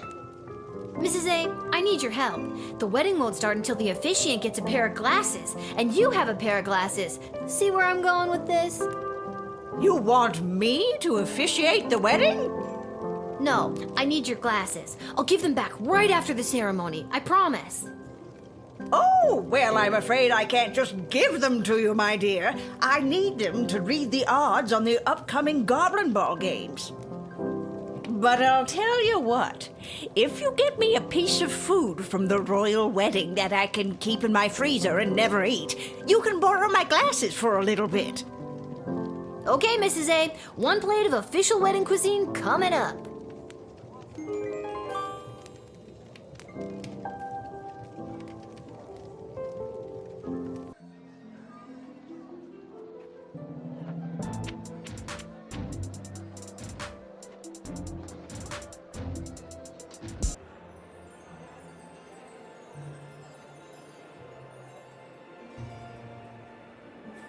Excuse me, sir, Go away. but I just need... I said go away, little girl. Your mere presence at this table is ruining the composure of the cuisine. You mean the leaf on the plate? Yes, and you have wilted it. And I'll have you know that this leaf on a plate is normally worth 100 gold. That's expensive. May I have one? No. But I'm a guest at this wedding. Fine. Take it and leave me forever alone. Does it get tiring, carrying around all that natural charm?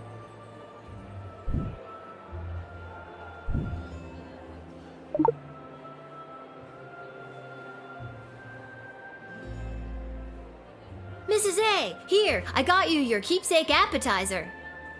Thank you, dear. I like food. doesn't. Now, how about those glasses? Glasses. Yes.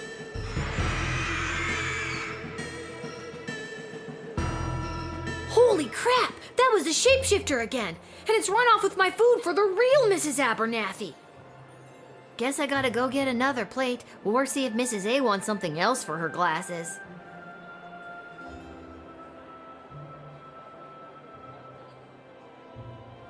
Excuse me, Mr. Snooty Pants? Yes, what is it? Can I have another expensive leaf on a plate?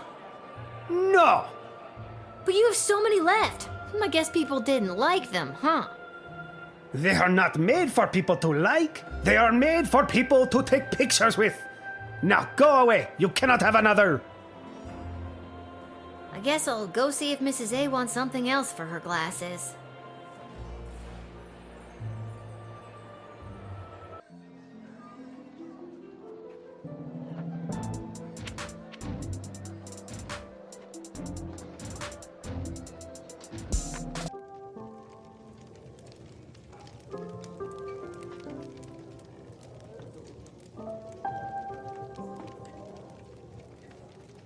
Mrs. Abernathy, the plate of food is a no-go. You ate it, didn't you? That means I lost 10 gold to Arta saying you wouldn't. I thought that could be a problem with you. No, I didn't eat it. Wait, what did you just say? Well, what about a bottle of wedding wine to mark the occasion? Are they serving Petrardian fizzy, perchance? Be hilarious if they did, but I don't even think it's legal for a Marvalgian to laugh, never mind get drunk. There's gotta be a couple of bottles floating around the sprawl somewhere.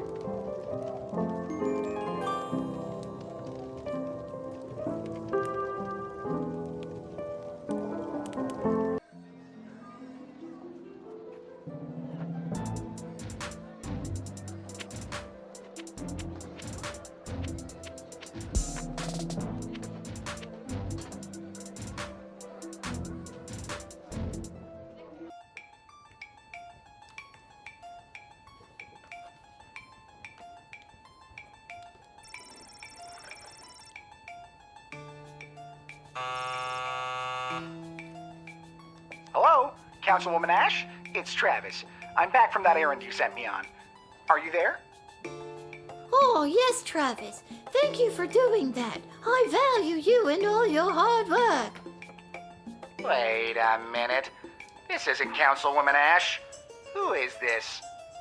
Aw, you caught me. It's Lil from the guard shed. How did you know I wasn't Ash? The Councilwoman would never tell me she values my work, or call me by my real name. It's always Intern Boy, or Bozo, or the worst of them all, Trav-ass.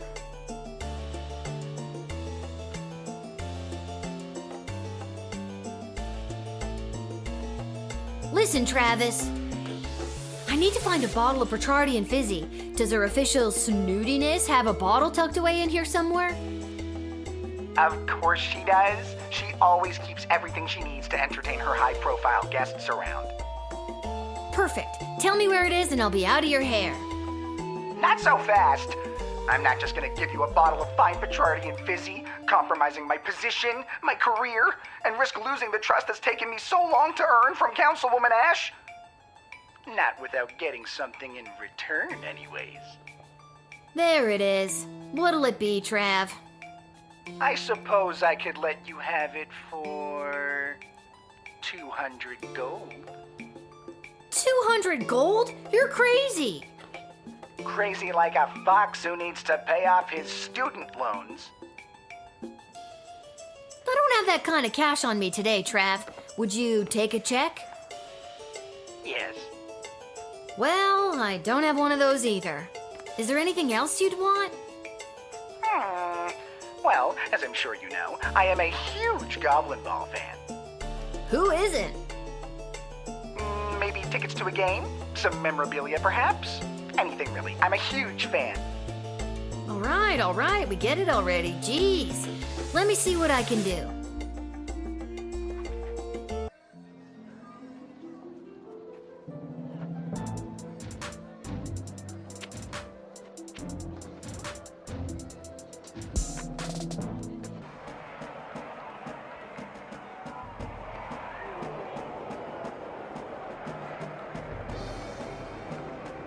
Excuse me, Miss Goodfoot? Hello. Would you like an autograph? Yeah, that might be okay. What else you got? Excuse me? I got a guy who's a big fan, and he's looking to score some top-shelf memorabilia. Aw, is this one of those kids who's in the hospital and they want me to score a goal just for them? Sure is. Then I won't just score a goal, I'll win the whole game in honor of...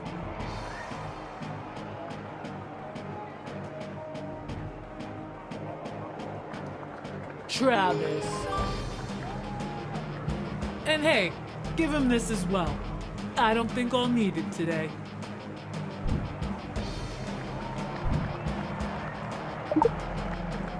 Gross. Thanks so much.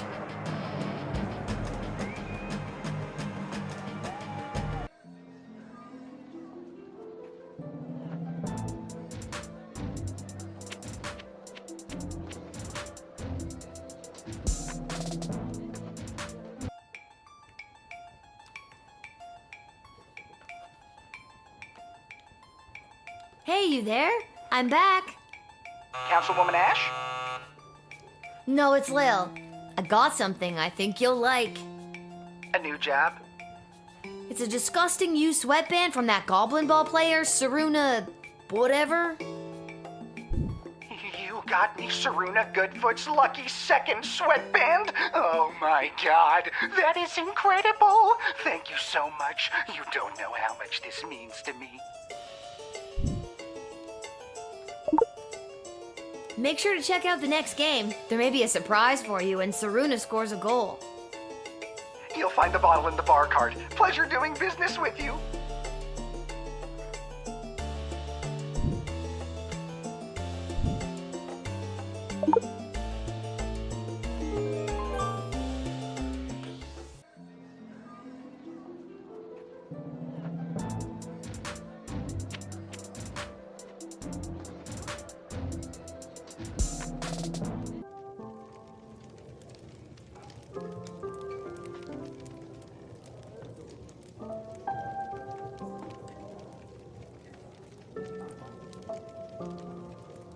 Mrs. A, I found you a bottle of the fizzy stuff. Can I have your glasses now?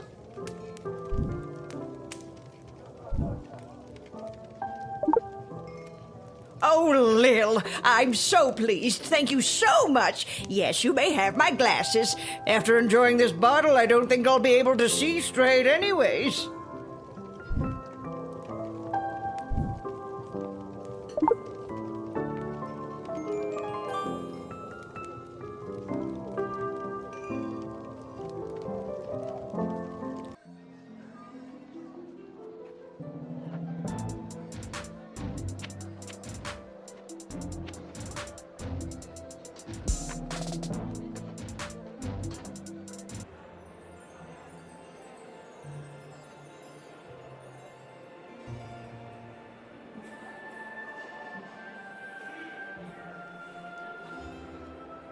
Edward, I got you a pair of glasses. The wedding is saved.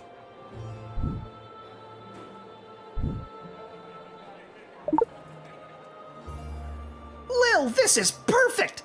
Now I'll be able to perform the ceremony! The wedding is saved!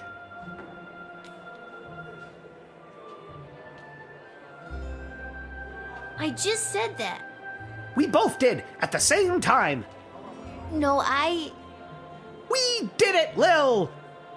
I'll go get my dad so we can find our seats so the princess can officially say goodbye to her single life. Welcome, ladies and gentlemen, humans, elves, dwarves, and other non-humans alike. We are gathered here today to witness the sacred union of our dearly beloved Princess Desdemona and the fierce and honorable Praetor Kargan. We stand here to celebrate the, love shared between these two people, as their union will forge a strong bond that will bring renewed strength and vigor to our fair city-state. The, happy couple have elected to write their own vows. Praetor Kargan, the floor is yours. Princess, together our two nations will enter a state of cooperation. Your surplus population will help fuel future glorious ballets of the Marvog Empire and provide ample breeding opportunities for more proud Marvog warriors. Kapla!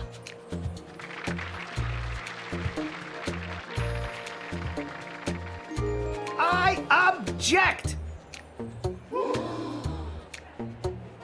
Oh no! Chuck is here to enact his plan. What do I do?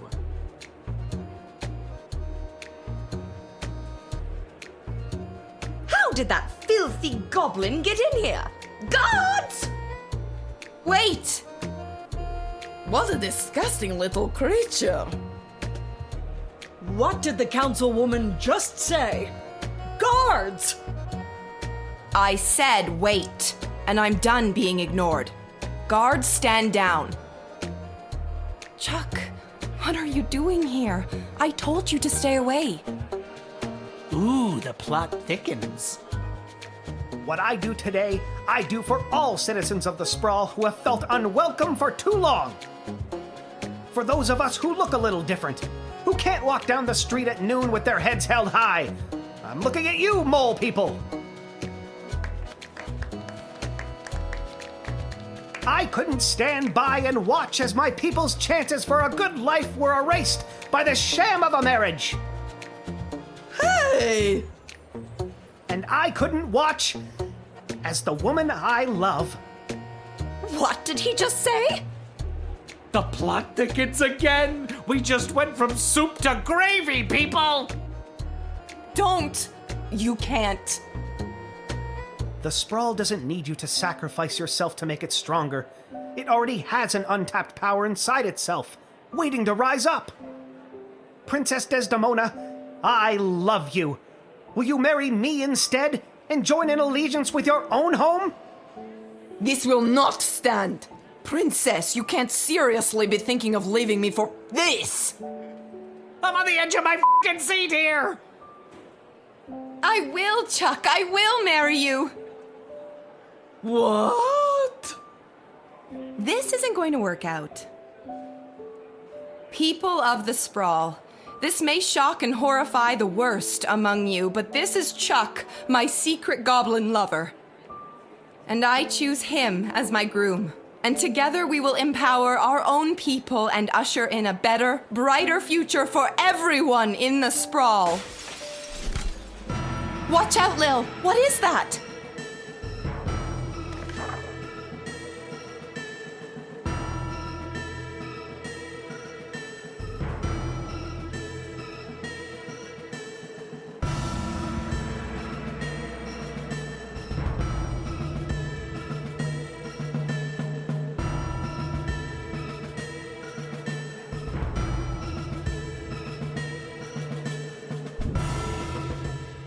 Oh shit. The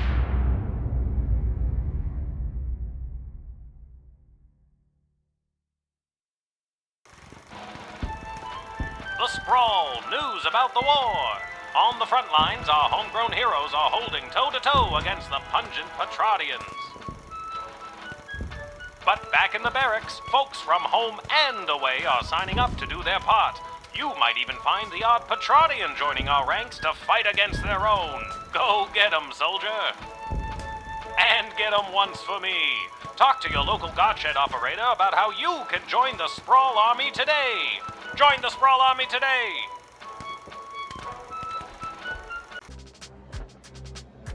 Any questions? Did you see my dad? He was there. He looked okay. No, I meant questions about the new drafting procedure. It was in the weekly update video. You mean the propaganda video? You know what propaganda is? I didn't until I watched that video. Listen, people are going to come up asking about joining the army. It's your job to decide if they're a good fit, especially considering who else is coming to enlist that day. I thought my job was to decide who to let pass the gate. That's also your job. This is wartime. You have to do two things now. I wish wish my dad was here. He'd show me how to get out of doing two things. Up until now, we've tolerated a 2-star average with you, Guardsman. Not anymore. We are dancing on a knife's edge here, so now you have to maintain a 2.5-star average, or it's game over. Oh, and if you don't draft the right people, we could lose the war. Also game over. Wait, figuratively or literally? Both. Oh my god. Well, I'm gonna go. You're just gonna leave after dropping something that heavy on me? Fine, I'll stay. We can tutorial some more. Actually, I'm starting to see the appeal of your first plan. I thought you might. Goodbye, Lil.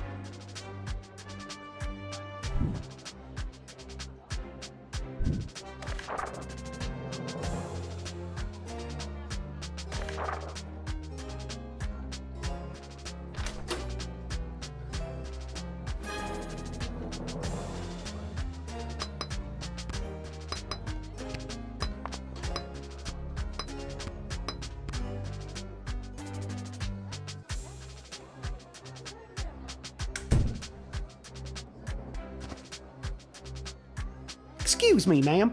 Is this the place where a fella could sign up to join that war that's going on? It is. Why? Do you know someone who's looking to sign up? Sure do, ma'am. His name is Elmer John, and you're looking at him. I'm talking about me, ma'am. Yeah, I got that. Now, what's a guy like you doing wanting to fight in a war like this? I fight for one thing and one thing only. My one and only love, Glory Ann. Who or what is Glory Ann? She's my sweetheart back home. And does Glory Ann feel the same way about you? She sure does. At least, I thought she did.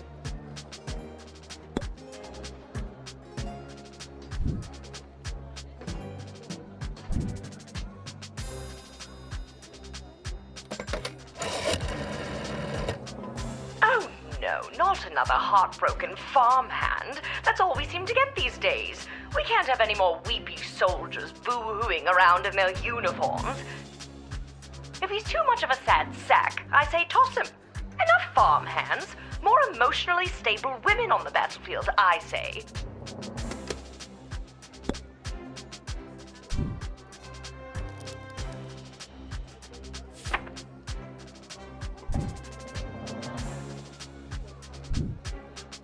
I don't think I can, in good conscience, send you to the front, Elmer. Go home, find Glory Ann, and talk to her. Yeah, maybe you're right. Maybe I was making one of those, hasty decisions I always make. I'll go home and see my Glory Ann, who I caught in the arms of another man, and I'll make the biggest apology banner anybody ever saw. What's an apology banner? It's the easiest way to say you're sorry. So long, ma'am. You take care now. Glory Ann, I'm a-comin'. Ah, it's you again. I remember you, the miserable wretch who sought me the last time I came to this repulsive, simmering carbuncle of a city. I remember you too. You're that unpleasant, obnoxious Ebenezer Scrooge knockoff. Yes, we have met. It is my intention to go straight to the bank of the sprawl and have my substantial monies removed from this sinking barge of a city before the banks are overrun, or worse, sacked. Mr. Dunn just needs to hear my confirmation number, and I will have my fortune sheltered in a more rich, people-friendly nation. What will happen to the BS without you? Most likely, BS will fall in one great lump. Perhaps enough people will continue to buy into BS, but as far as I'm concerned, the people here were up to their necks in BS anyway. We're still talking about the bank, right?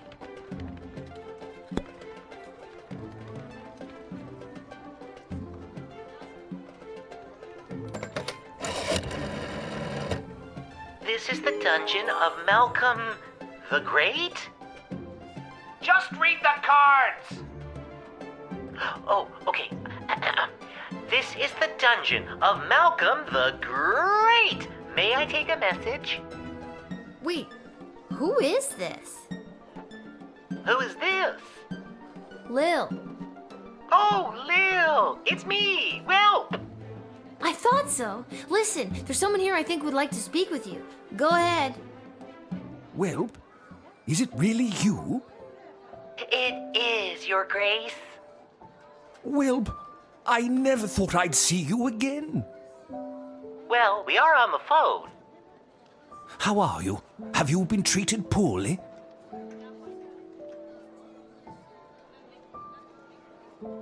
No one ever treated me as poorly as you, sir.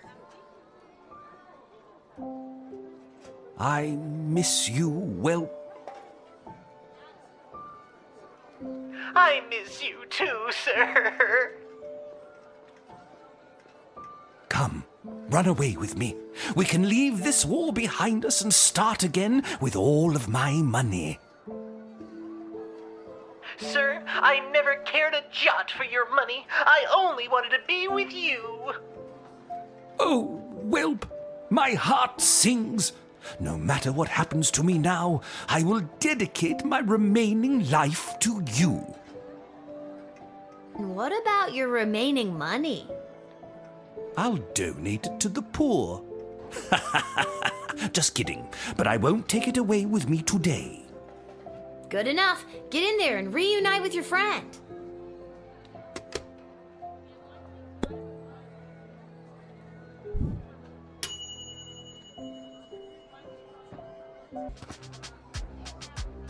Where is he?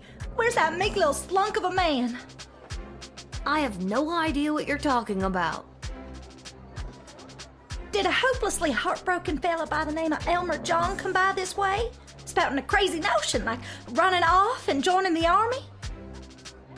As a matter of fact, he did. Oh, Elmer John, what have you done? Tell me, did you allow that fool to throw his life away over nothing? I don't know if I'm allowed to tell you or not. I have to know if you sent him off to war, because if you didn't send him, then I'd like you to send me to get as far away from that fool as possible. I take it you're Glory Ann. That's me, Glory Ann. The same Glory Ann that was caught in the arms of another man? It's not what it looked like. And if Elmer John had stuck around for more than a second, I could have explained that to him.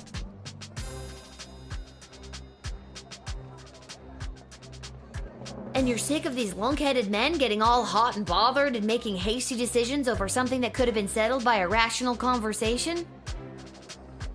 Exactly.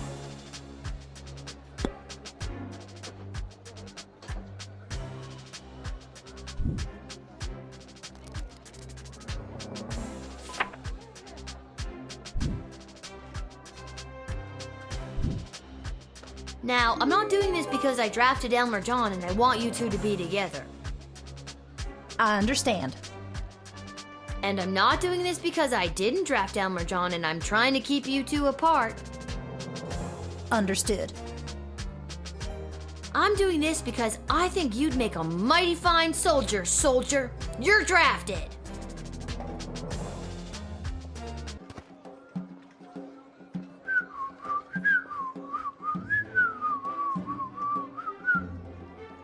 Oh, hello, Lil. Isn't it an absolutely beautiful day? Sun shining, birds chirping. Why, a gobbo could almost sing about it. Nice to see you again. You too. I'm just coming from a conference of GLA members from different nations looking to help each other out. The GLA sounds like it's thriving. It sure is. We made some major inroads with a sympathetic group of Petrardian miners. They've offered to dig tunnels that will bring food to the sprawl without anyone knowing.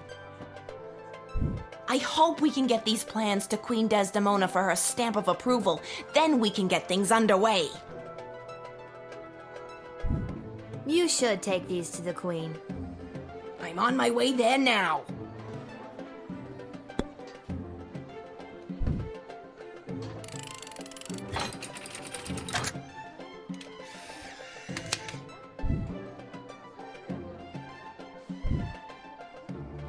It is always a pleasure. Julian, I hope you have a fantastic day. Do you really mean that? I sincerely do. Keep up the great work, friend. Thanks, Lil. You're one of the good ones.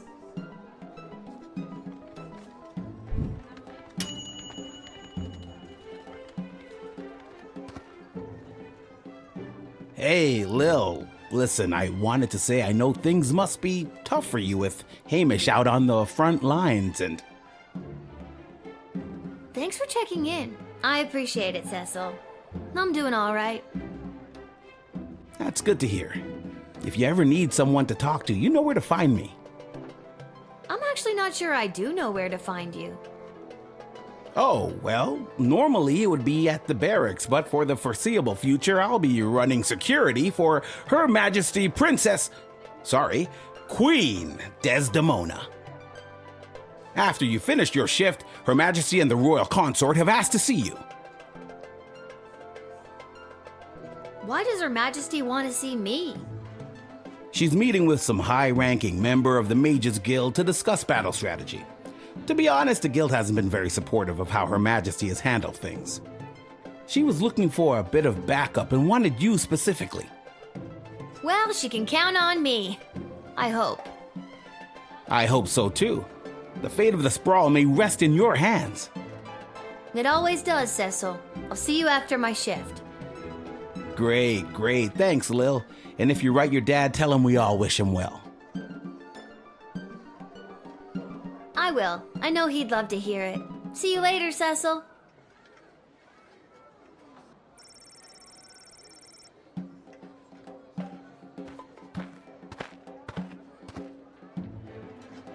You must help us, child. We have been left without shelter. It's awful. Scarborough has fallen.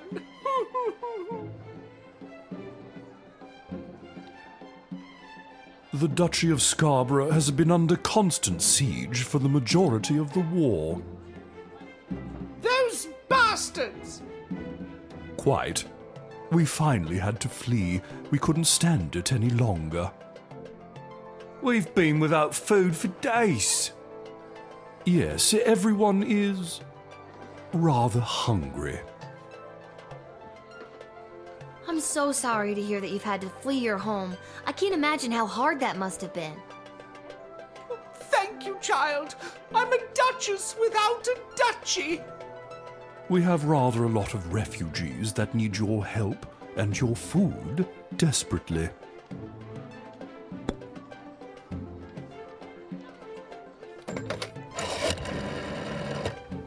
My spy network has heard disturbing rumblings that Scarborough fell so quickly and thoroughly due to a traitor in the Duchess's inner circle. Be on the lookout. My heart just breaks for her. If only we had the food supplies to let them in. Alas, without a plan in place to increase our food stores in the future, we simply cannot bring in the people of Scarborough.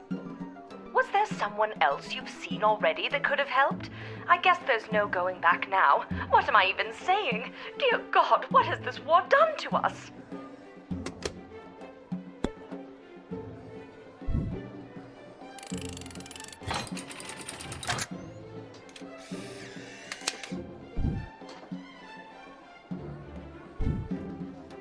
Sorry, we don't have enough food for you to stay here. I hope you choke on your victuals! Come, Your Grace, let's not waste what energy we have left yelling at a child. Choke, I yell! Choke and die!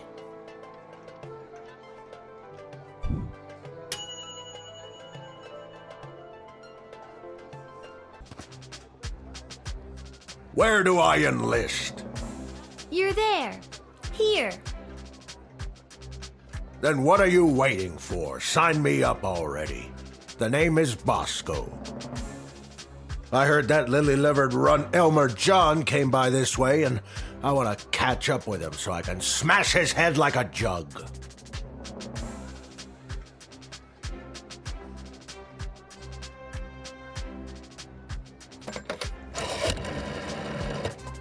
Yes, we need all the help we can get out there. But I can't justify taking any more emotionally conflicted soldiers onto the battlefield. If he's gonna get distracted fighting alongside someone he has unrequited feelings for, I'd choose not to draft him. Love and war do not mix.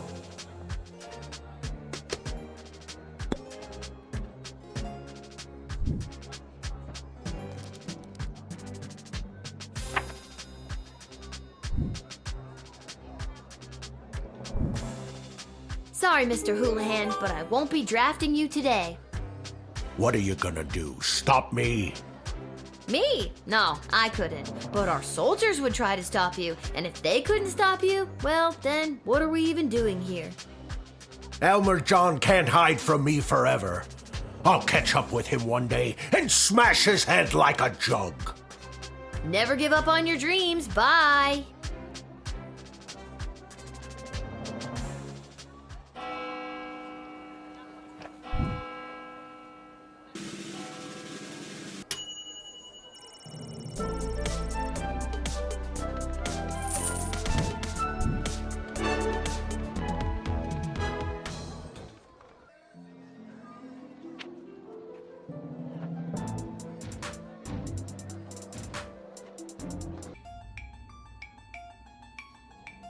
Which is exactly why we must start using them immediately.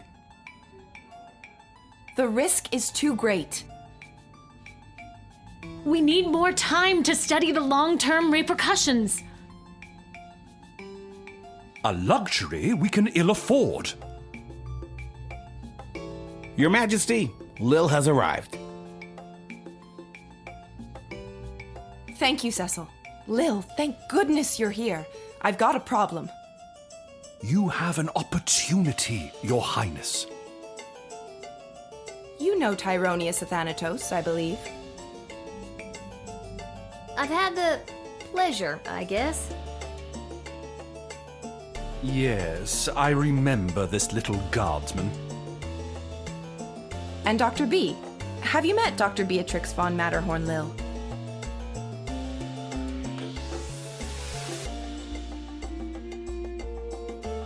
I have. She works at the hole in the ground by the edge of town.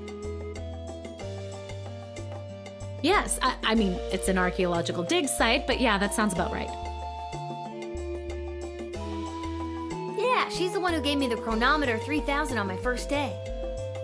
Ah, so she does have access to power crystal technology. I might have known. Wait, Lil has had access to power crystal technology this whole time? Maybe it's not as dangerous as we imagined. She seems fine. We don't know that. It's still too early. How long can we wait?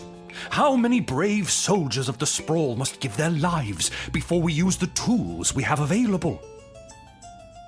Let me fill you in on what's going on here. The Mages Guild feels that if they had access to power crystals, they could hold back the enemy and maybe even win the war outright. Okay, so why don't they go buy some? I know a guy in an alley. You know what? I'm gonna stop there. It's starting to sound weird. They want all the crystals. Access to every dig site and existing stockpile in order to amplify their power. The good doctor could simply give us the blueprints. Or better yet, the working model the child has in her possession. This would allow our research to flourish in no time. Dr. Beatrix feels that there are too many unknown variables to use it safely on a larger scale. The Mages Guild is and always has been reckless. There's no way I'm handing my research over to you, not until I see the full effects on my human test guinea pig here. Yeah. Wait, what? We both knew what this was. Well, Lil, you've been using power crystals at the guard shed. What do you think? Are they too dangerous? I don't know. How many times do I have to tell you people? I'm 12. Thank you for your counsel. I always appreciate having multiple opinions when it comes to big decisions. I have made up my mind. Dr. B will continue to oversee Lil's progress with the chronometer 3000, and it will stay out of the hands of the Mages Guild until we can be certain that it is safe to use in this war. Then at least allow the guild access to the Crystal Reserve for the sake of the Sprawl's future. For the time being, the reserve shall remain under my control. For the time being. My decision is final, Tyronius. You will find that I am not as easily swayed by you as my father was. Hey, you spoke well today, Lil. One more message for you today. I was instructed to tell you to head over to Malcolm's to meet the advisors. Good luck.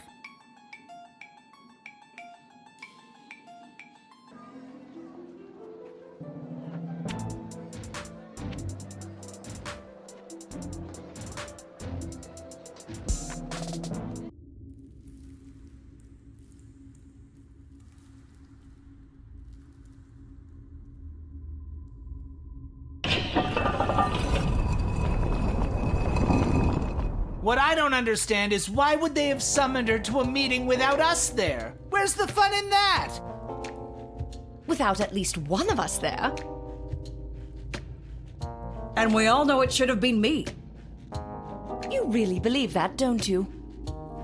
When it comes down to the serious, important things that affect this kingdom, I think they'd rather take advice from the strategic mind of a ranking military officer. Rather than the 2 cents of a goofy, hopped-up lunatic with questionable taste in fashion. Or a lousy court jester. Ouch! We were both in the firing line on that one. Well, all that being said, you still weren't asked to join said quorum, but she was. And she is here. What? She is here. She's here. She's here. Lil is here. I really have to work on my subtlety. Ah, Lil, you're here. We heard you got summoned to talk to the Queen and her new choice of partner for some kind of special quorum. How was it? Was it boring? What kind of boring things did they talk about while you were there? Tell us. I think if they wanted you to know what they talked about at the meeting, they would have invited you. She won't tell us anything. She's as useless as you two are. I take offense to that. Offense to what? Sorry, I got distracted. Can I go now? You're dismissed.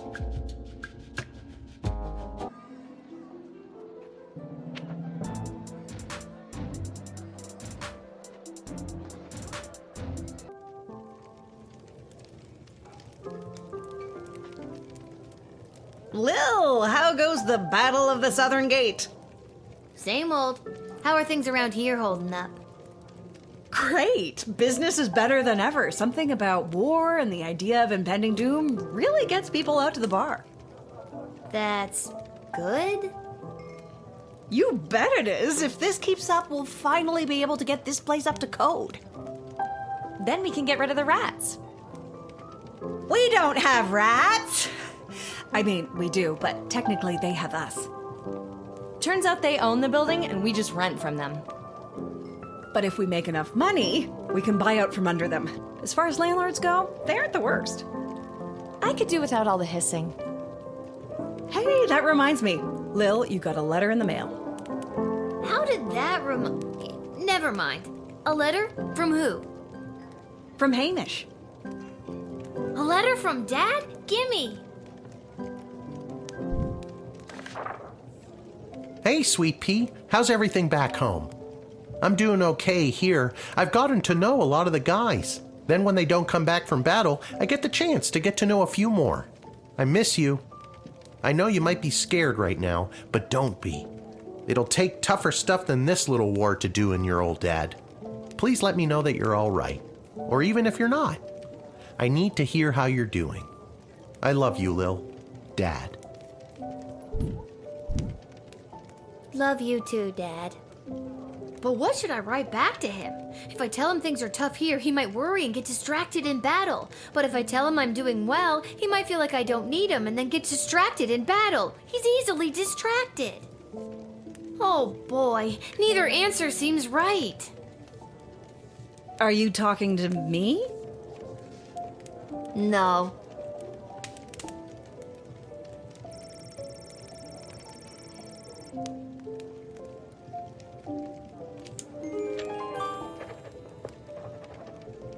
There, that should do it. Hey Arda, mind making sure this gets to where it needs to go? Sure thing, Lil.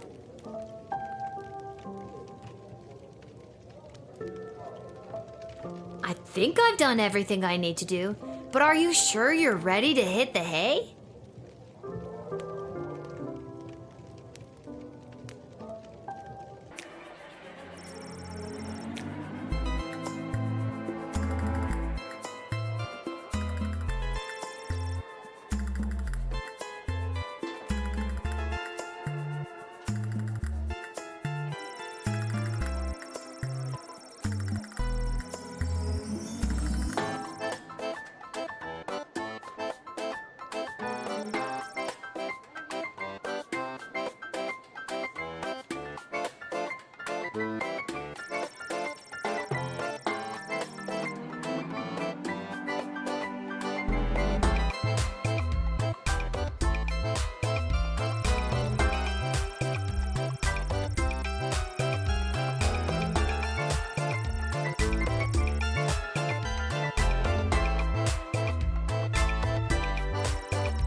Leading to the highest levels of brutality ever recorded, with the pointless bloodshed sure to scar the psyche of all those involved for years to come.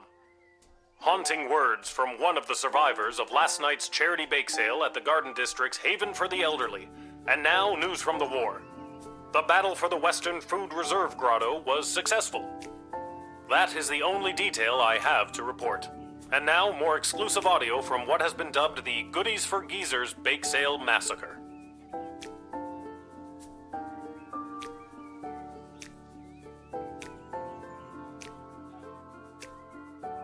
Hey, a letter arrived from Dad.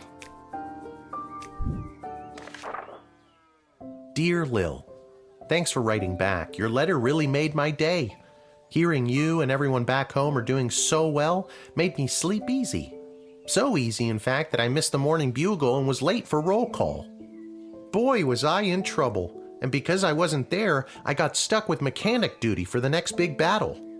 They say this time it'll be fought in the air, and it's my job to help repair the planes. Don't tell anyone, but I really don't know what I'm doing. But your grandfather on your mother's side was a master mechanic, and I'll always remember the words he said to me on my wedding day. If your wife doesn't find you handsome, she better find you handy. So I guess if I investigate each aircraft that comes my way, I'm sure I'll find something to fix, and then help win the battle. Thanks, Granddad. That goes for you too. If you draft any would-be airmen, make sure there isn't anything on their end that needs fixing first. Anyways, I better go. Draw me a line again, will ya? But this time, maybe don't write such good news. If I get in trouble one more time, who knows what'll happen? Sincerely, Dad. I'm so glad he's okay. I'll write him another letter tonight.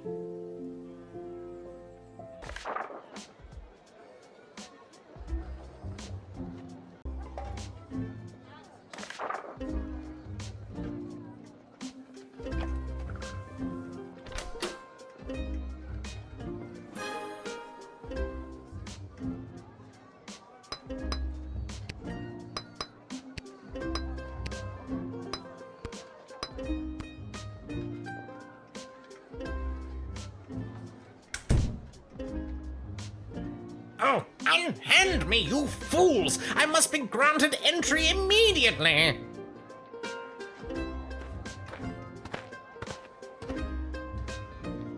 Hear ye, hear ye! I have come to relay the terms of the immediate and unconditional surrender of the Sprawl to the Kingdom of Petrod, as dictated by His Royal Highness, Prince Phineas Pomp, heir to the throne of Petrod. Prince Phineas, son of King Phineas and Queen Buttermilk, who was daughter of King Fangil, son of Queen Amelia, daughter of King Rupert, son of Queen Talia, daughter of King Salvatore, son of Queen Fed. Yes, I know who he is. Remember? I told the princess not to marry him, and I'm feeling better about that choice by the second. Let me in, peasant! Princess Desdemona!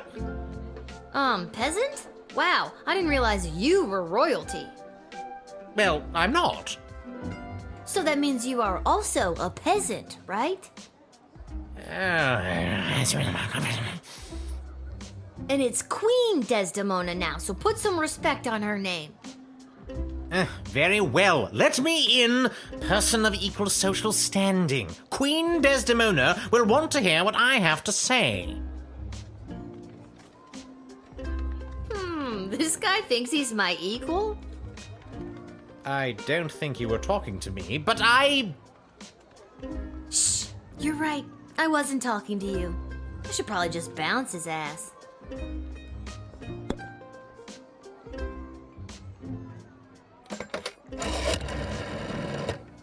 Terms of immediate and unconditional surrender, is it? Let them in, but make sure you know exactly what is on their mind. You know what they say, keep your enemies close, and your friends so close you're practically kissing. Is that what they say? Sure is, and I should know. I have a lot of friends. With that philosophy, I'm not surprised.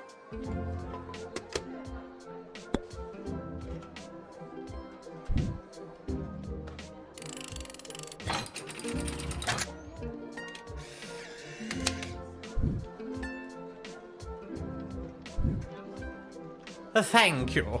I'm sure your queen will be very excited to hear these terms of surrender for herself, and perhaps we can figure out some way to put an end to this bloody war.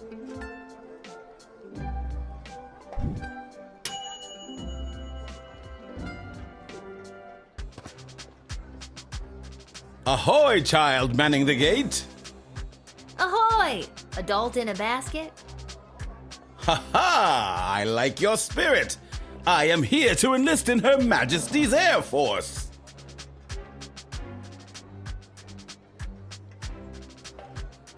Once inflated, my grand contraption shall sail high above the clouds. First I will destroy the enemy air force, and then it will take me no time at all to traverse the entire world at that altitude.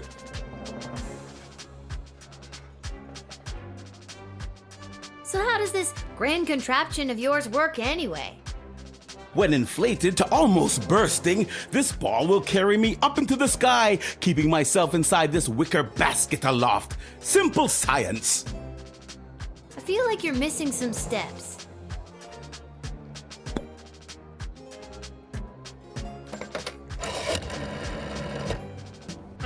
He doesn't seem like the type to win us an air battle. Seems more like the adventure tourism wannabe type. Then again, beggars can't be choosers. If you can guarantee that his hot air ball will function properly, draft him. Otherwise, this is not Royal Air Force material.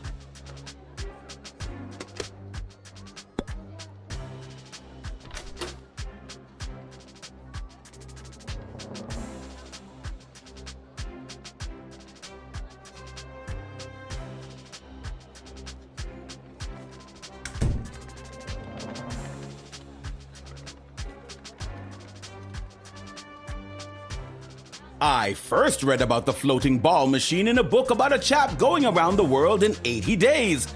Julie Goblin Vernon, I think his name was. This was many years ago, mind you, so I figure doing the same in 79 days should be a piece of cake. A new record, I'd wager. Of course, all that depends on whether or not you help win the upcoming air battle first, right? Obviously! That is definitely my top priority. I have doubt.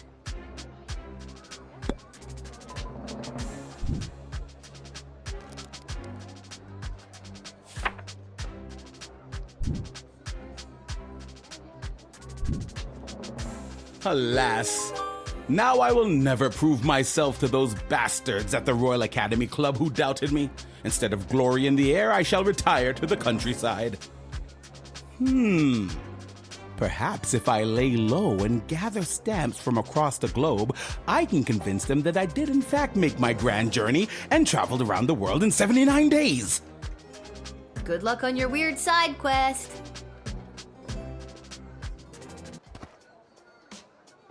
Hey, I remember you. Really? Most people don't. Regardless, I am here today on behalf of Catering Corp regarding our services and food management. We are prepared to oversee the appropriate distribution of the Sprawl's food rations up until the time when this war is resolved in favor of either side. Very heroic of you to volunteer aid. The proposed services rendered come with a detailed budget and a projected ROI. Less heroic. It has come to our attention that the food rations are being severely mismanaged. If this trend is allowed to continue, the Sprawl will be completely out of food in a week. Are you sure your numbers are correct? Of course our numbers are correct. All we do is numbers. We eat, sleep, and breathe numbers. Sounds like you take this pretty seriously. You must really enjoy cooking. Cooking has nothing to do with it. This is all about cold, hard facts, which coincidentally is the temperature and consistency of our food.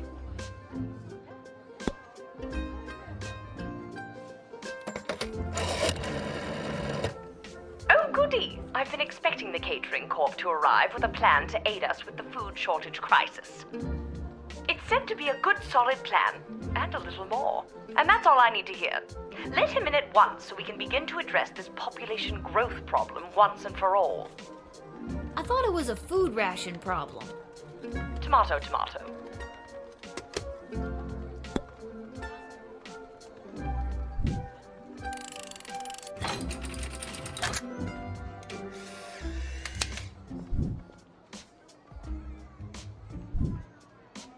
You may enter, and do your best to help us with our food crisis. Thank you. We at Catering Corp know that you and your general population are going to enjoy eating Soylent Beige nutrient bars as much as we enjoyed making them.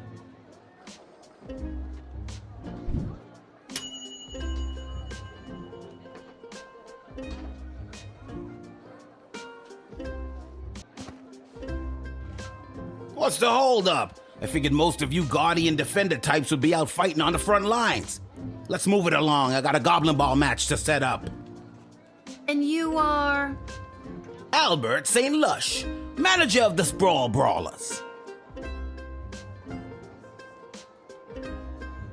I didn't think any more home games were being played this season. You know, because of the siege of the Sprawl, the threat of invasion, and the ongoing war that could destroy us all. Yeah. Let me in and I'll make sure we get one last game. You sound very confident about that. What's not to be confident about? I'm a Goblin Ball manager. I've been managing Goblin Ball since you was in diapers. Besides, I've got a plan how we can get a game going.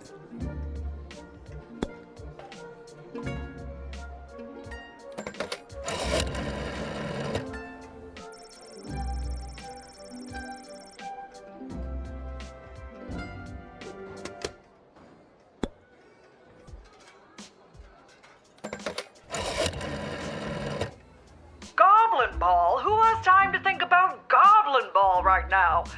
No, we do not want anything in the city that would distract us from trying to win the war right now. Smarten up, Lil.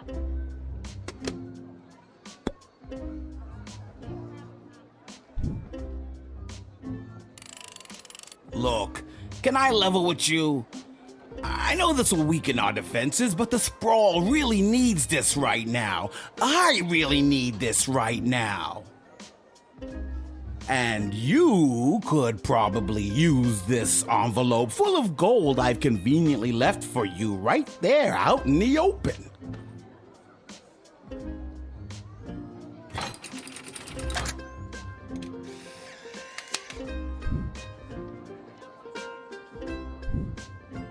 You never did like Goblin Ball, did you?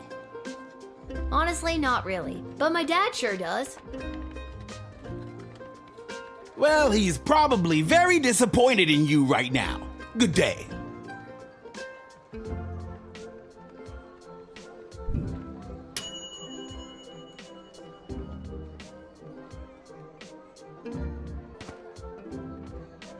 Echo! Echo! Oh my god, what a lame joke. What is? That your name is Echo and... Echo! I hate myself. What do you want, Echo? And don't you dare say Echo again. All right, little sister. Chill out. What are you doing here? The Mages Guild are all gathering in the sprawl to discuss our place in the war efforts. Been a long time since we've all been summoned together like this.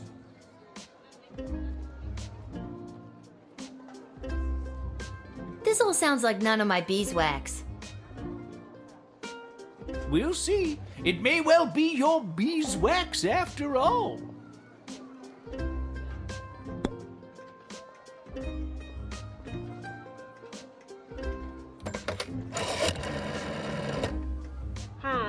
Yes, he is on the list from Her Majesty, but I just don't trust him. Search him. I know in my gut he's got some kind of contraband on him. It's true that he's an honored guest of the Mages Guild, but that's not a good enough reason to let our guard down.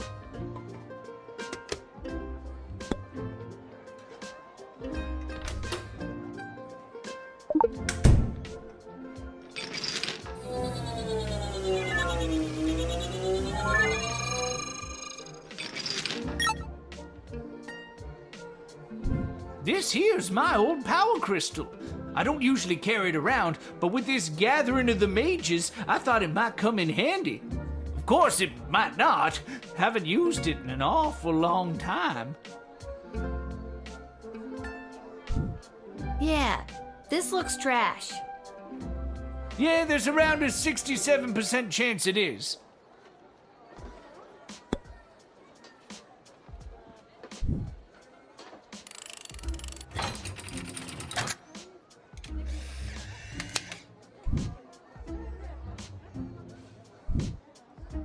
Thanks, Lil. I better get to the Mages Guild. But first, I may stop by the Twisted Sister and grab some grub. Man, have I got a case of the munchies.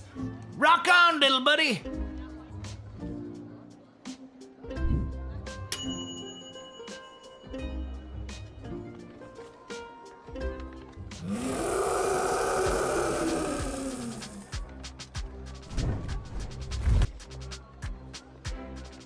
Whoa! Stand down, Peaches. It's all right. I'm here for the draft. Well, me and Peaches.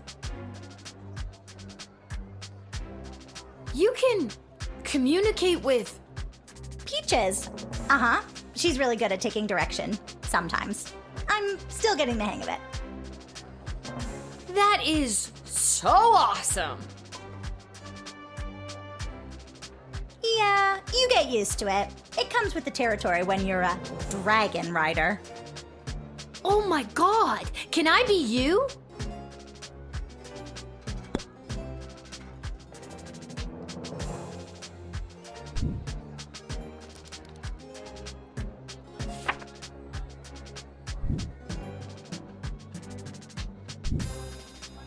Alright, kid. I think you'll be a welcome addition to the Sprawl's forces.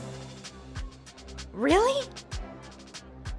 Absolutely. It's something about your character, your moxie, your... giant intimidating dragon. That I control with my little tin whistle.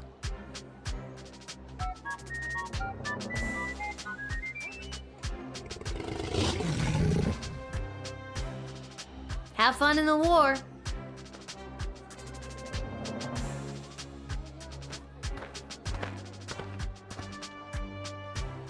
Attention! Second Lieutenant Wilbur Caboose Orville, reporting for duty. Are you talking to me? Ma'am, yes, ma'am. I have come from the training grounds at the GLA with the finest triplane that Goblin Engineering has to offer, and I am reporting for duty to join Her Majesty's Royal Air Force.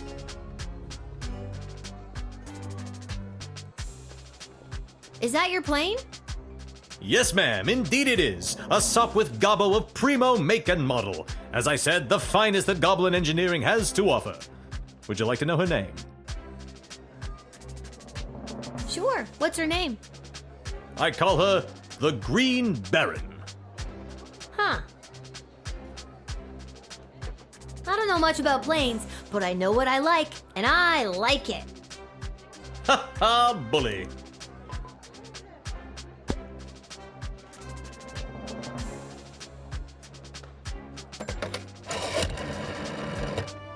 Once more to the tarot deck, and I've drawn the Mushroom Cloud. Okay, kid, here's what you do. First, get the bomb off the plane. The inside the park home run? Are you kidding me? That's a lemon if ever I saw one. Then draft him. If he wants to give his stupid life for the sake of the stupid sprawl, who are you to stand in his stupid way?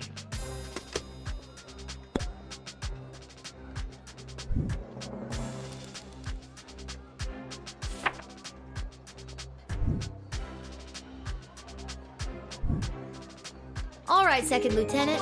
Head in and report for duty. And with that, I make for the skies.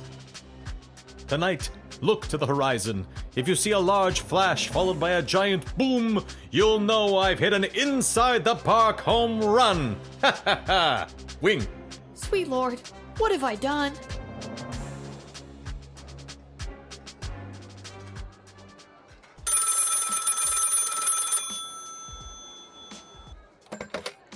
Go for Lil. Lil, Chuck here. I need you to get your butt down to the Goblin Liberation Army headquarters as soon as you can. What's up, Chuck? My wife, the princess, queen, still not used to that. She has me deploying various non-human agents, groups, and creatures to help with the war effort, and we've discovered a mole. Like a mole, not like a mole person. Well, I guess it could be a mole person. We're really not sure at this point. Can you come down to the GLA headquarters and help me sort this out? I'll be there as soon as I'm done my shift. Thanks, Lil. I'm sure you can help us identify the traitor in our midst. Yep, sounds like something I'd be expected to do.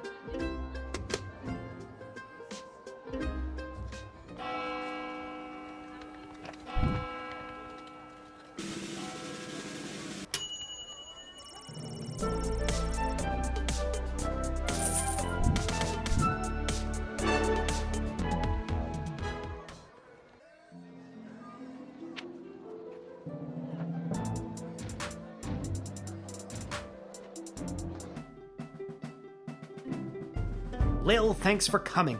Are you ready to help us whack-a-mole? What's the scoop so far? Yesterday, we captured an enemy spy who confessed that they were meeting with their informant, who is part of the GLA. But before we could get a name out of them, the spy chomped down on a poison tooth. We've gathered 6 suspects. One of them is definitely the traitor, but so far they're all sticking to their stories. Well, I have done this once before, but it was a low-stakes situation with my little friends. I guess I'll see what I can figure out. You can interact with each of them twice. They'll just repeat their stories after that. See if you can detect any inconsistencies about their whereabouts last night, and catch them at a lie.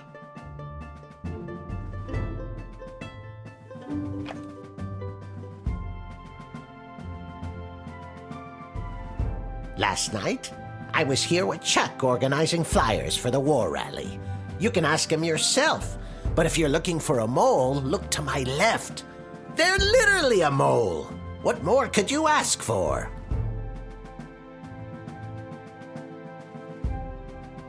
Chuck will vouch for me. I was here.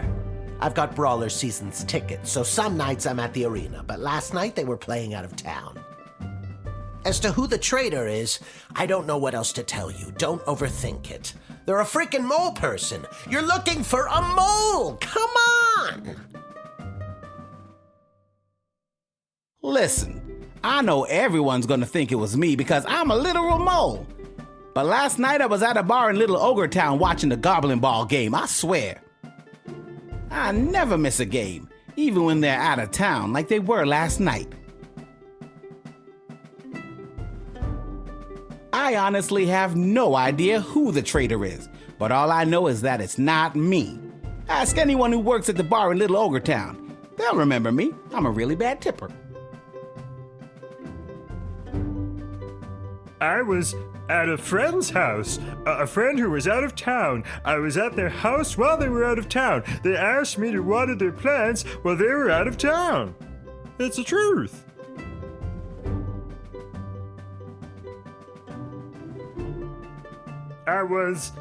It was...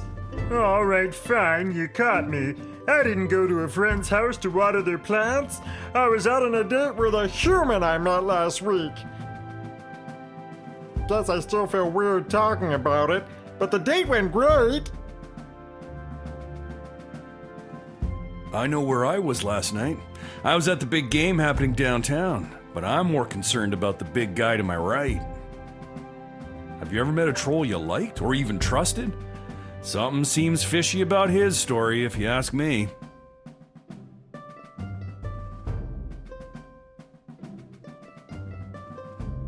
I told you, I was at the Goblin Ball Arena last night. I live around the corner from the stadium, so after the match I went straight home, no funny business. I'd ask that elf. Hard to trust those uptight, pointy-eared snobs.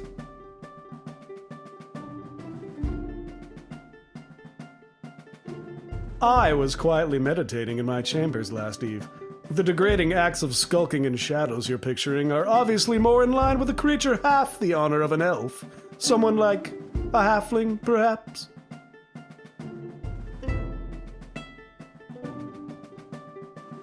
They're half the size, therefore they're half as trustworthy. Stop wasting everyone's time, and accuse that suspicious-looking halfling already. Last night I was attending my sister-in-law's cousin's nephew's birthday party. It was quiet down by the Goblin Bowl arena, with it being an away game and all, so I didn't see anyone on my way home. I don't know why anyone would suspect me. I have a leftover apple tart in my freezer to prove it. Fine, I'll confess. I don't actually have any leftover apple tart in my freezer because I ate it on the way home. My sister-in-law's cousin's nephew's mother is a professional cook and I couldn't resist. You should lock her up for the crime of making irresistible desserts. So, Lil, who is it? Who is the traitor? I think it was...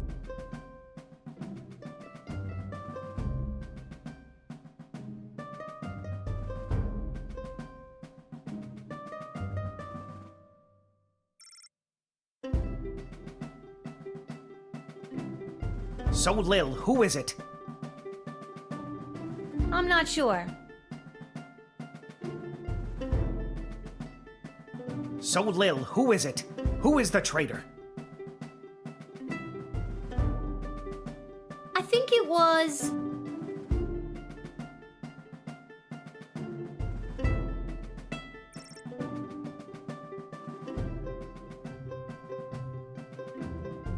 Carl the Guard.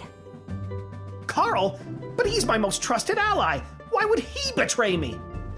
I wouldn't. Or would you? Never. Ever? I can't believe this! Then don't. It's not true. Oh, but I think it is. Carl, take yourself to prison.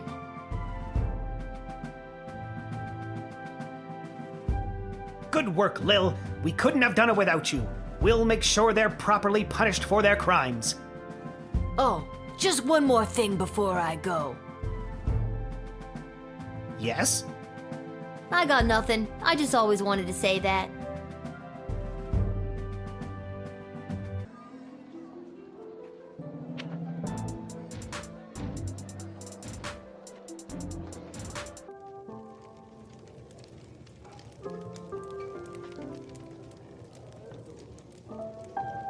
Oh, hi, Lil. Back home after a long day's work? You know it.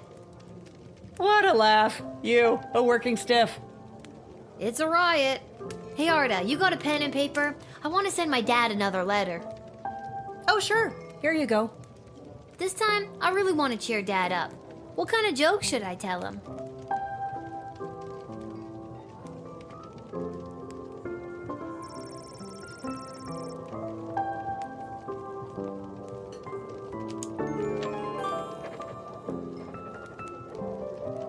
That should put a smile on his face. Thanks, Arda. Can you send it for me? My pleasure. I know how much your dad loves to hear from you. I think I've done everything I need to do.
Happy St. Swithin's Day to all our listeners. We're here live down at the parade where St. Swithin himself is set to make an appearance any minute now. Oh, I think I see him.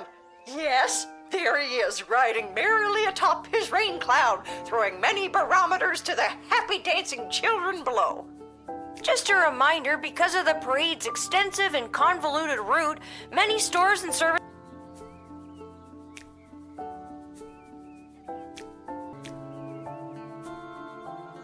Huh. I guess there's no letter from Dad today because of the holiday. I hope he's doing okay.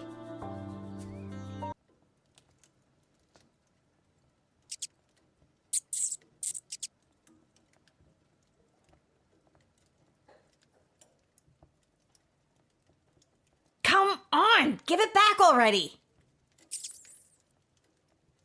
Stop saying that.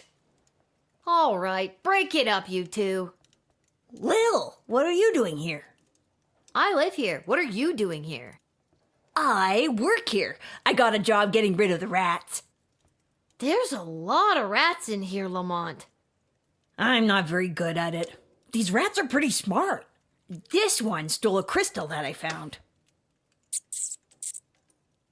No, I found it. Ugh. Lil, can you talk to him or something?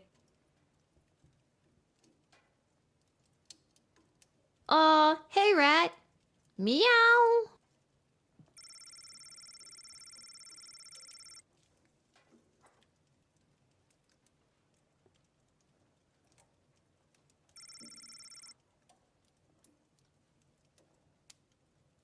Hey, he gave it back.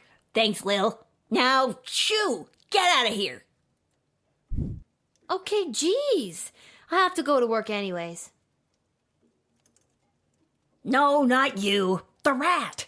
Can you tell Isla and Simon that I won't be able to meet up with them? I have to clear all these rats before this place opens tonight. You might as well take this crystal.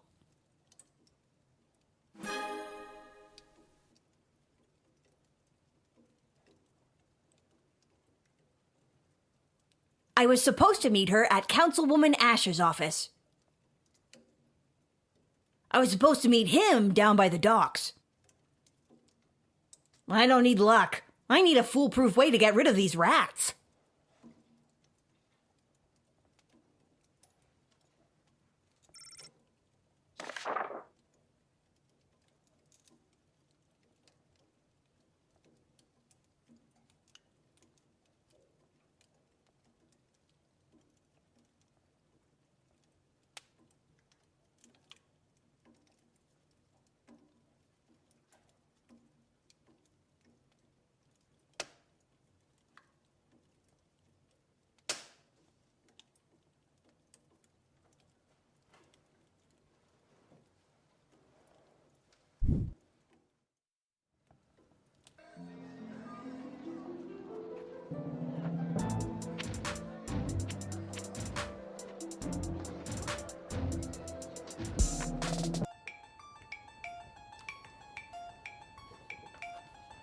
Lil?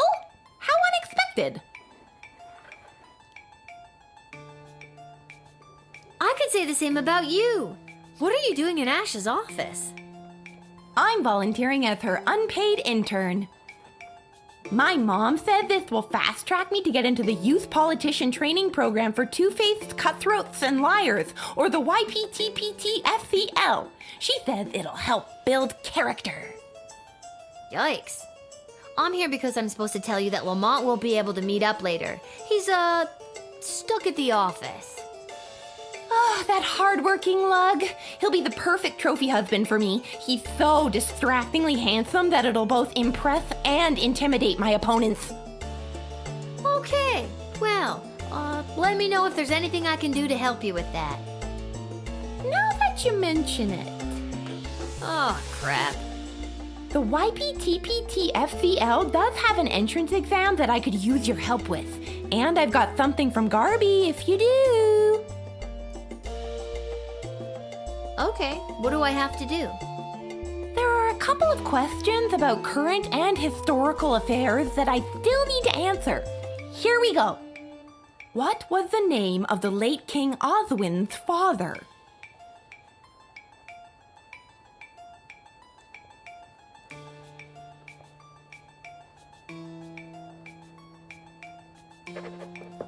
Okay, question 2. What is the current name of the Goblin Ball Stadium?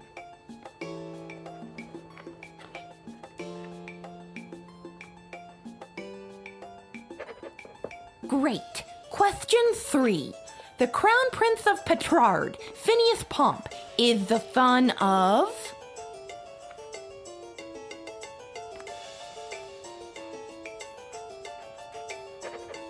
And last one. Mega rock superstar Vlad Extreme plays what kind of instrument?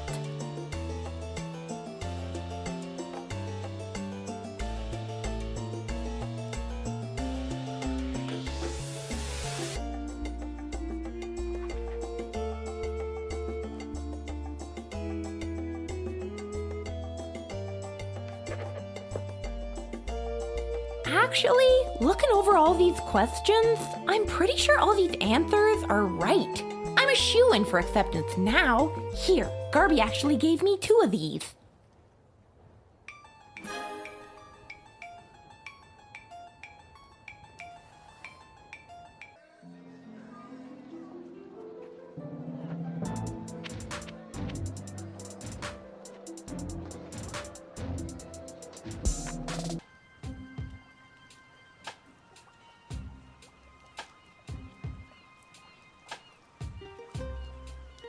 Step right up, folks, and take your turn at being a winner.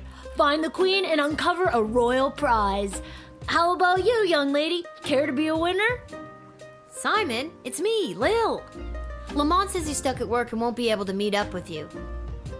Hey, Uncle Fredo, she's made me. What do I do? Just play it cool and act like you've never seen her before. Sorry, ma'am, who I'm gonna act like I've never seen before. Would you care to play a game that's almost guaranteed to make you a winner? Are you trying to con me, Simon? Uncle Fredo? Never admit you're running a con. I've got something from Garby for you, but I can't just give them to you. You'll have to play for them. All right, what's the hustle? It's not a scam at all, ma'am. All you need to do is find the queen. She's one of the 3 cards you see in front of you. Just keep your eye on the prize.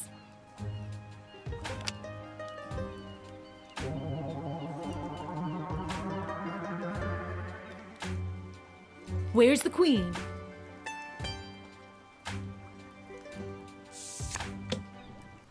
Congratulations! You found the queen, you won the jackpot. You're making it too easy. Since I'm stuck here, could you be a pal and make sure Isla knows about Lamont not showing up? She's gonna be crushed.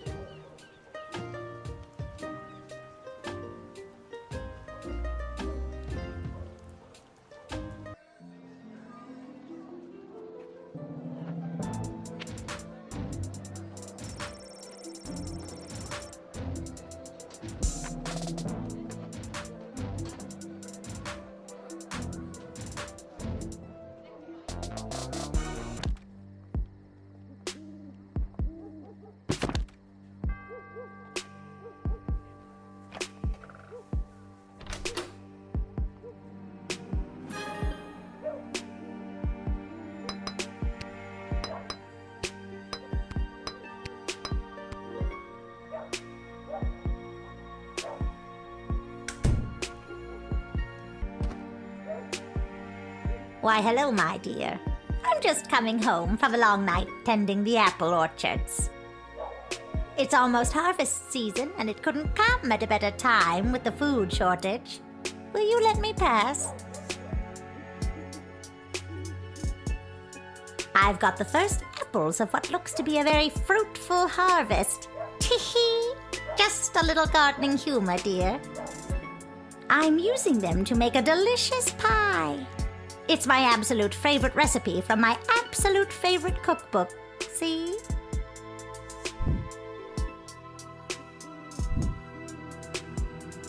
I don't see how it could be a fruitful harvest this year. There's a war raging outside our walls. That can't have a positive impact on the orchards.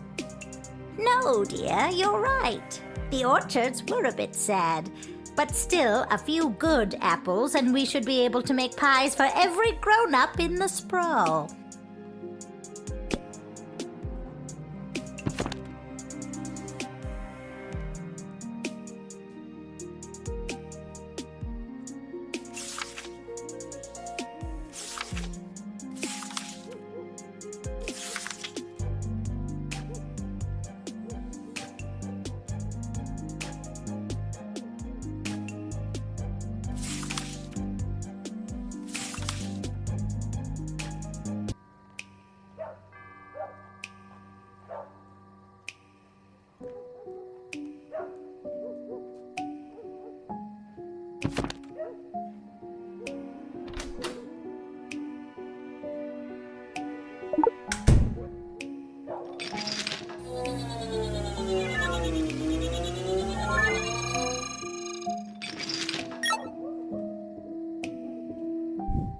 I'll share a secret with you.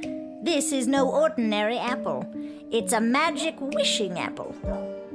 Wishing apple? Yes. One bite and all your wishes come true. Would you like to take it? No thanks. I've got this thing about taking food from strangers. What a clever little girl you are.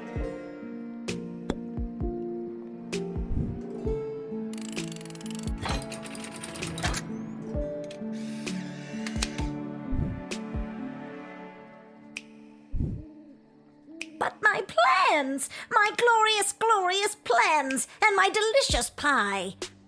You'll just have to take it somewhere else, sister.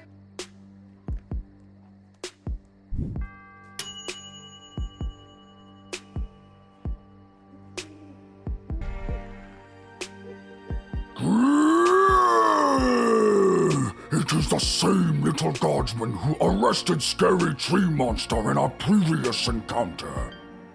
I am here today to attend a meeting at your puny and horribly decorated city hall.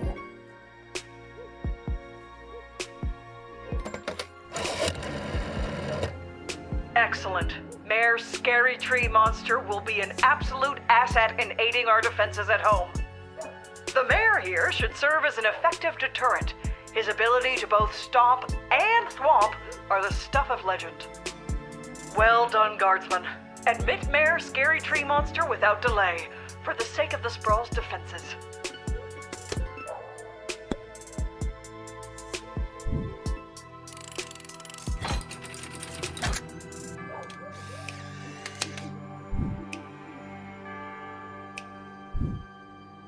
Mayor Scary Tree Monster humbly accepts entry into the Sprawl. Oh, well, that's very nice to hear. Lieutenant Stryker promised the opportunity to stomp and thwomp any enemy who may come near. Stomp and thwomp!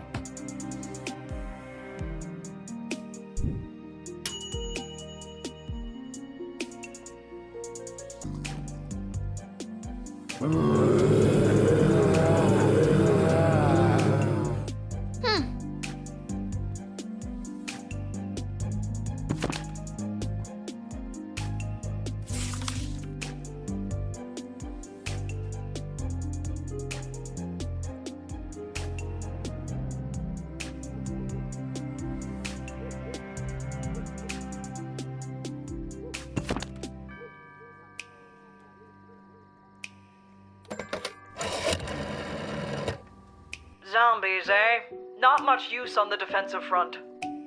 They aren't as dangerous as they seem, you know. But if you send them away, it could act as a roadblock to tie up any enemy units looking to attack the walls head-on. Deny them. Nicely, please.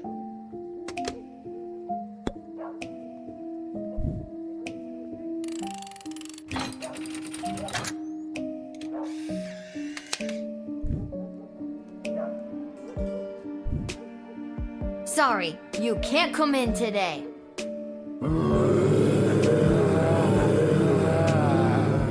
They're wandering off. Bye, zombies!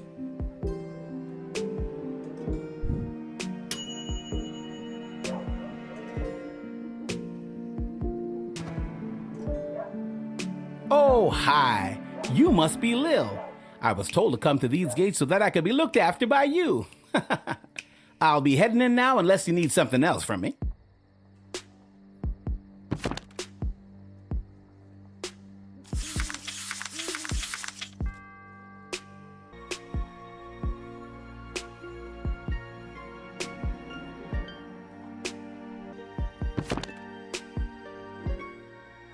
So, who told you to come see me? Aw, geez. It's kind of a top secret project I'm working on. I don't think I should say much more about it. It's on the up and up, but I'm afraid it's also pretty hush-hush. Up and up and hush-hush, eh? Well, that all sounds real legit to me. Probably shouldn't even ask any more questions. I should probably just let you right on in. You're being sarcastic, right? Duh. I was told you were sarcastic. Good, I am in the right place.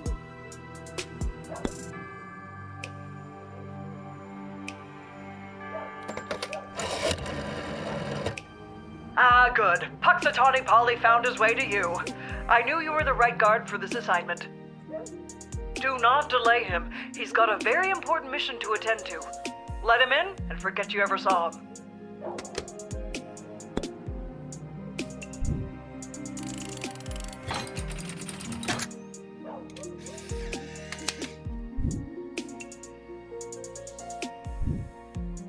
I'll be off to take care of this top secret assignment.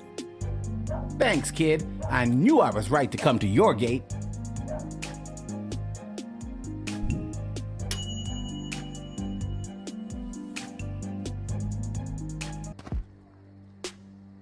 Hello. Holy hell! You are actually a nightmare come to life. Is it the belt? What? No. Is it the knife and the hockey mask? And the knife glove. Yes. Are you sure it's not the belt? Because I have a big job interview today, and I don't want anything to ruin it. It's not the belt. So, what's your name? Greaves. First name, Stabatha. Stabatha Greaves. Terrifying figure of utter horror. I do not have you on my list. Oh, they don't know I'm coming. And you said you had a job interview today in the sprawl? Well, not in the sprawl, but cutting through would save me some travel time. I'm headed to the outdoor wilderness camp at Lake Scream and Die. I'm applying to be a camp counselor. Well, reapplying. Do you think you're, dressed appropriately to be a camp counselor? It is the belt, isn't it? It's not the belt. Because I got it as a gift, and I'm only wearing it because I feel obligated. Can we assume that anything I talk about in the future is 100% not belt related? We can try.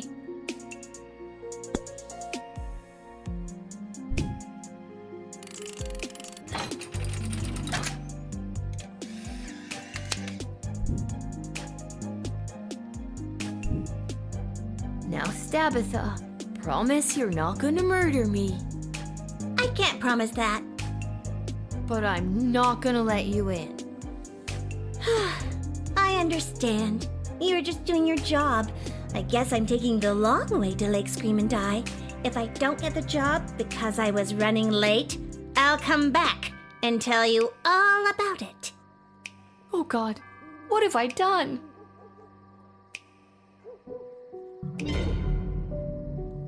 Sorry, I forgot I cut your phone line and didn't fix it. I hate to leave you vulnerable. That's very considerate of you, Stabatha.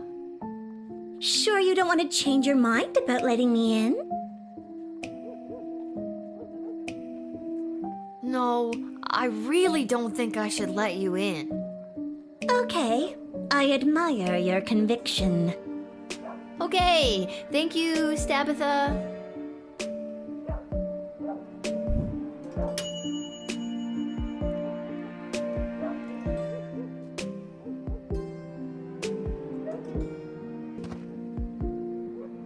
We got a call there may or may not be something strange going on in your general vicinity. Who are you now? Ghost Finders.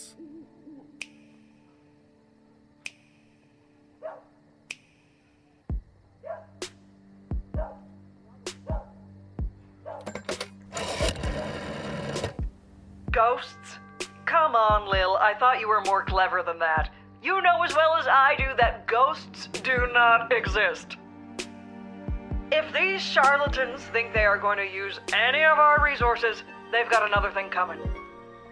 I don't care if you send them away or send them to the dungeon for lying to a guardsman, just don't let them in.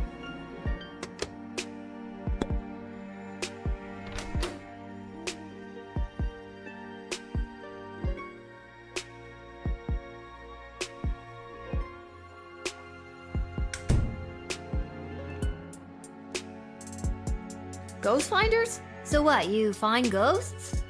That's right.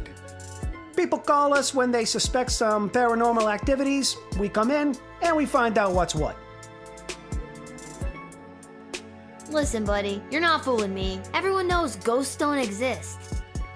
That is what all the experts say. And the scholars. And the historians. And just about everyone else around the sprawl. But are you sure they don't? I mean, I'm pretty sure. But not 100%? Well, not 100. Boom! Ghost Finders at your service.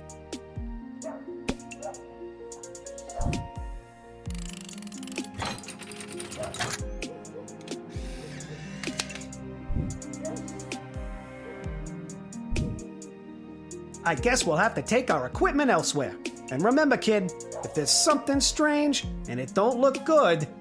Just go already. Ghost Finders!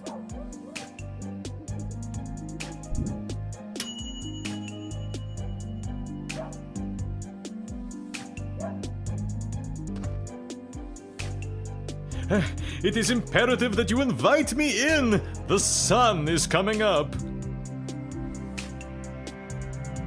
Oh, well, that was easy.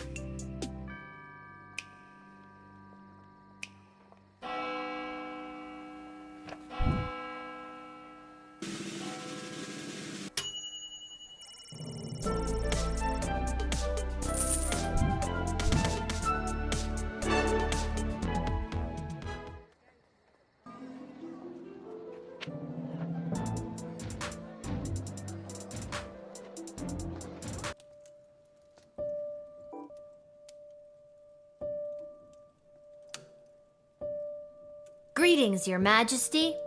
Chuck. Hi, Lil. Sorry to bother you so late, but Desdemona has something to discuss with you. Desi, I know we talked about this, but are you sure? Lil's done a lot for us. I am not having this conversation again. It is entirely inappropriate what you've been put through. That is why tomorrow will be your last guard shift. But we're at war. I've been doing a good job, I think. I feel like in lots of little ways I've been, I don't know, changing the course of fate. Desi, sure, she's a kid, and no, it's probably not fair, but she's proven she's more than meets the eye plenty of times. You were the reason I asked her to uncover the spy in the GLA. True as that may be, it's time she was relieved of her duty.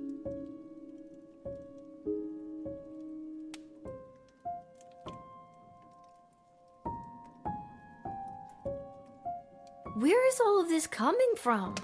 I thought we were, you know, friends. Friends? With you? Someone who has been acting in her own self-interest against the crown? Tyronius has told me the true nature of your character.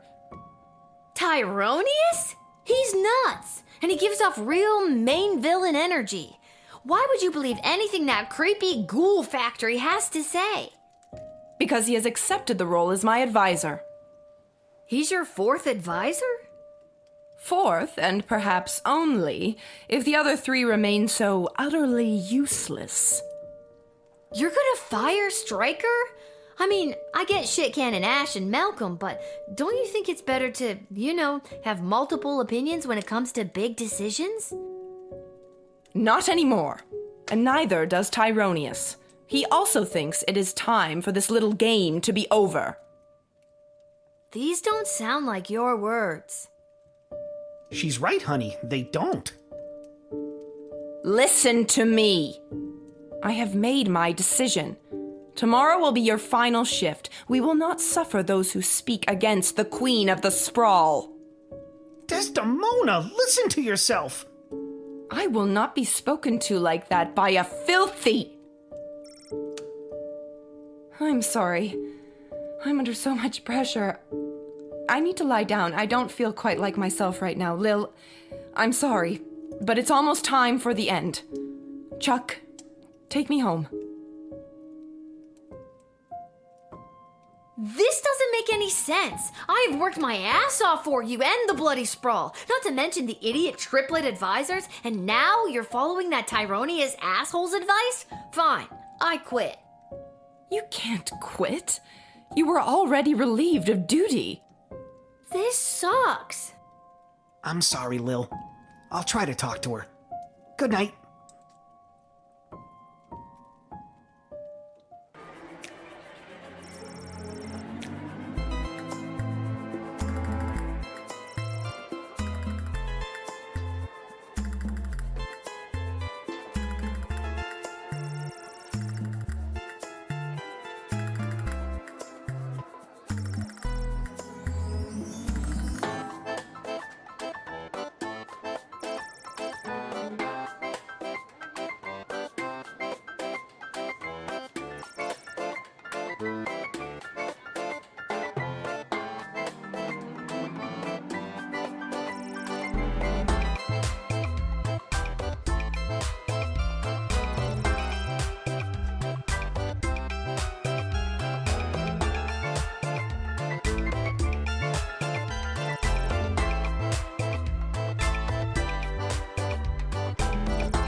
And the already spread-thin guard force is calling it the worst night of, and I quote, creepy shit they've ever seen on St. Swithin's Day. And that's saying a lot. So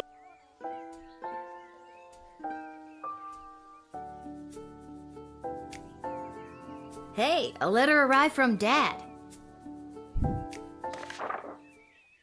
Dear Lil, I haven't received your last letter yet. I really could have used the pick-me-up. Things are getting really hectic here. Everyone is busy getting ready for the upcoming naval battle.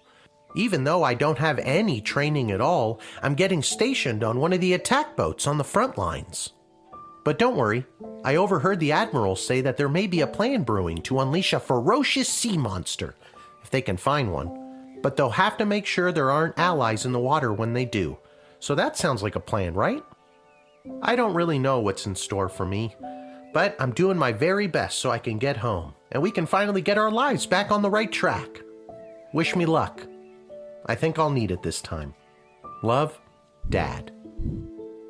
I guess all the fighting has disrupted the postal service? Oh, the humanity! I heard the news this is your last shift down here at the shed. How'd you hear? Cecil told me. He's actually been running interference for you behind the scenes this whole game. He wanted me to make sure you're all stocked up for your shift.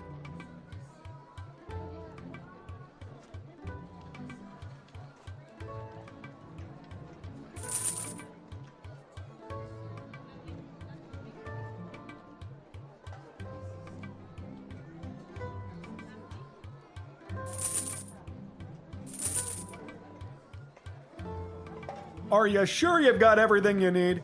I've got a big walk to the east gate ahead of me.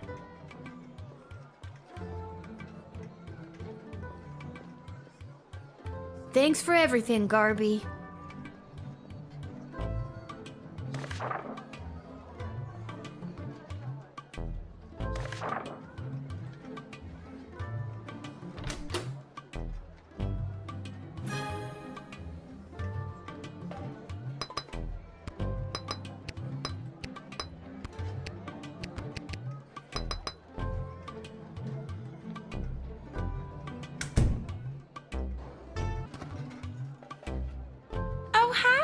it's me, Kelly. I remember you from the wedding. You didn't want Monty's soup. Can't blame you. If I didn't work there, I wouldn't want it either. I've got a wagon full of food for my boss to help with the whole people dying of starvation thing.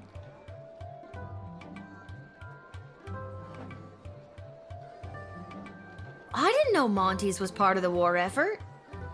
Oh, yeah, we have been slammed at Monty's lately. What with all the food rationing, we're running out of soup. I had to go all the way to the Monty's in Caladar to get supplies. Heck of a trek for a Cyclops in heels. Wow, that's a long walk. You're telling me. The whole journey took me almost 2 weeks. Luckily, they gave me this cart to carry all the food in. Otherwise, I don't know what I would have done.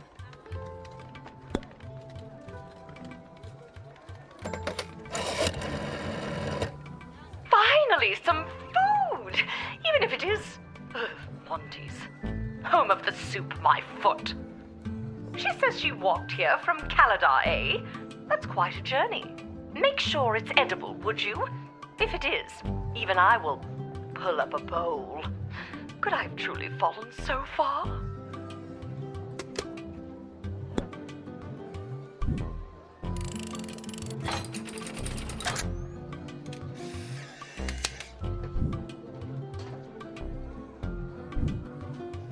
Gee, thanks, kid. I can't wait to get this into the kitchen and put my feet up. My dogs are barking, if you know what I mean.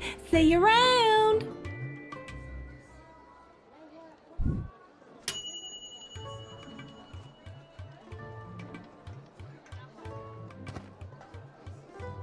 A blinding rage fills my eyes. It is the gatekeeper who ruined my wedding day. How have you, honorless child, been allowed to keep such an important position? Thank the walls of your shed for protecting you from the taste of my blade, if I still had it. Kapla! Despite my blood feud with you, Guardian, it does not please me that the Sprawl has been so brutally punished by the Kingdom of Petrard. This war has been conducted most dishonorably by those pathetic Petrardians, and your city has been ruined. Much in the same way as you ruined my wedding.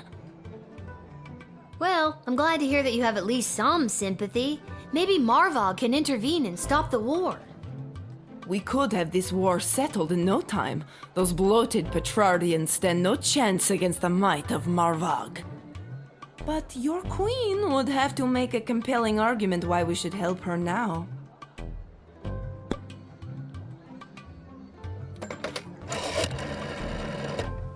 While not technically an enemy of the state, I doubt much good will come from them after the fiasco that was the royal wedding.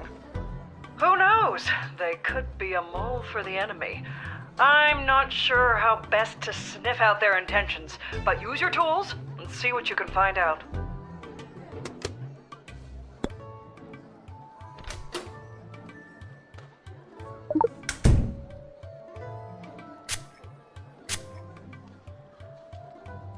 I have come to offer a deal with the Sprawl. Give us food in sufficient amounts to continue the ballet, and Marvog will provide powerful warriors to protect you from attack. If you let me in, we shall proceed. If not, you can protect yourselves.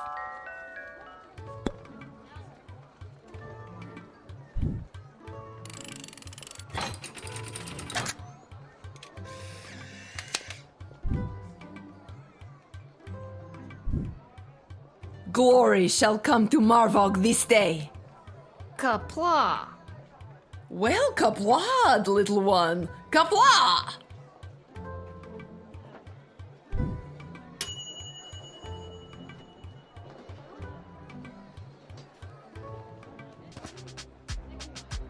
Hail, Groundwalker. I am Marabella. Hi, I'm Lil. Anything else? I don't know. I've never been above water before. You lead the way. Okay, what you doing here, Marabella? I have an official message from the leaders of my people. This is an official notice that the thalassocracy of... The what now? Thalassocracy. It's the word used for an empire that is primarily made up of maritime or seaborne areas. Huh, learned a new word today. Continue. Okay. The thalassocracy of Bubbletown is committed... Sorry, one more time. Bubbletown? Uh-huh, that's the name of my thalassocracy. Bubbletown. Got it. On you go. Okay. The thalassocracy of Bubbletown is committed to the defense of the sprawl. That's the end. That's wonderful news. A new ally in our hour of need? Oh, thank you, good Marabella of Bubbletown, for your message. Are you a warlike people? Well, we don't like it, but we are quite good at it. We used to be a peaceful people, skilled more in song and art, but we lost our song many years ago, and now we know only war. Oh, that's rather sad.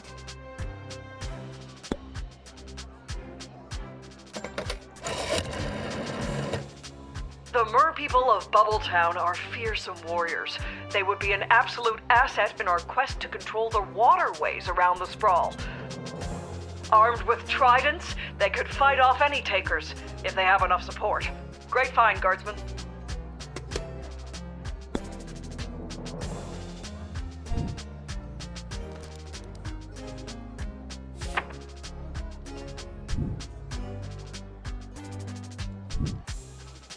All right, Marabella, strap on your boots. Boot. Fishtail covering. You're drafted. The Mer people of Bubbletown would be honored to help the sprawl in their fight. We will strike at the enemy with everything we've got. And we strap on war fins for future reference.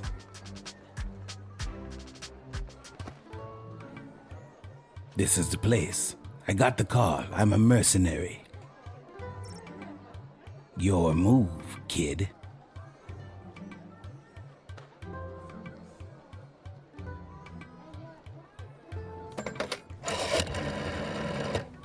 A Bangalorian? I thought they were wiped out years ago. They are honorable and will keep their word.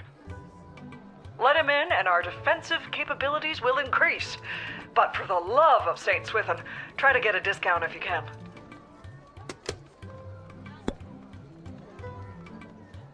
Okay, what's your deal? The deal is simple, kid. You let me in, and I will jumpstart your city's defenses and give your leadership precious information about your enemies. Oh, cool. Not so fast. You don't let me in, I'm taking the same info about the sprawl and selling it to the highest bidder. Okay, come on in. Not so fast. It'll cost you. How much? Well, that's up for negotiation. How do I know you're good for it? A Bangalorian always keeps their word. Okay, how much? All right, 1,000 gold. 500 gold. Fine, 500 gold.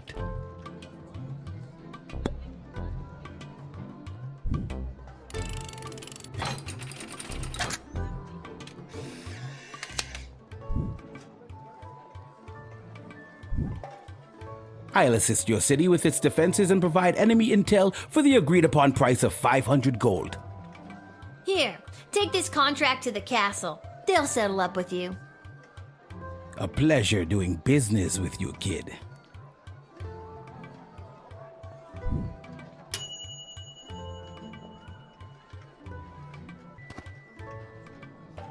Charmed to make your acquaintance, young gateminder.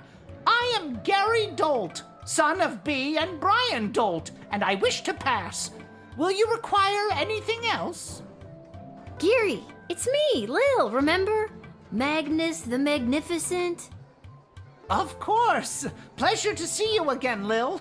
Now let me pass. I'm off to a meeting at the Mages Guild. I don't know if you heard, but I'm well on my way to becoming a full-fledged mage, a card-carrying member of the guild. Heading in right now to meet with my tutor, Master Tyronius Athanatos. He's not much for having a laugh, but I've learned so much from him. Tyronius? That guy's a horse's ass. Pardon my goblin. How dare you speak that way about the master? If Tyronius were here, you'd be sorry, you miserable well, suffice to say you'd be sorry.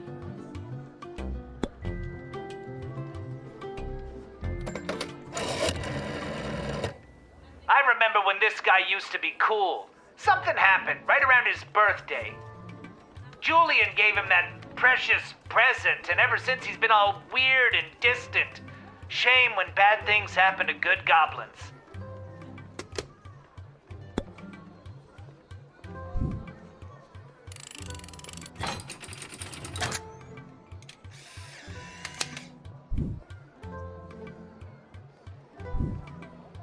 How dare you deny me? Me, a powerful new member of the Mages Guild! Just wait until Master Tyronius hears about how you've treated his soon-to-be right-hand goblin. You will regret this, Lil, you pathetic little smaggle!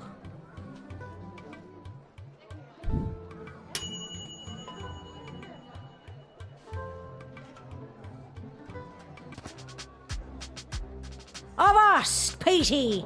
There blows a fine upstanding guardsman. Upstanding guardsman,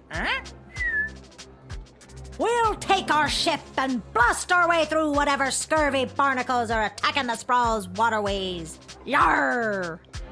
So, you're saying you'd like to be drafted? Aye, that's a much more concise way to say it, yarr.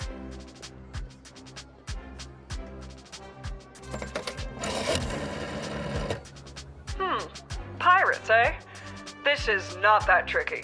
If you let them go off to battle, they'll drink their grog and be no match for the enemy. Take their beer and send in the pirates.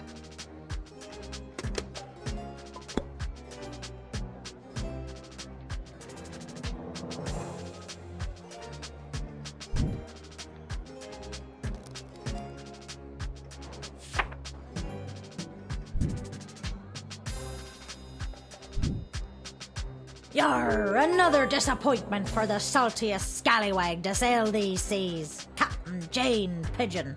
Come on, Petey, back to the ship we go. Wallow in pity,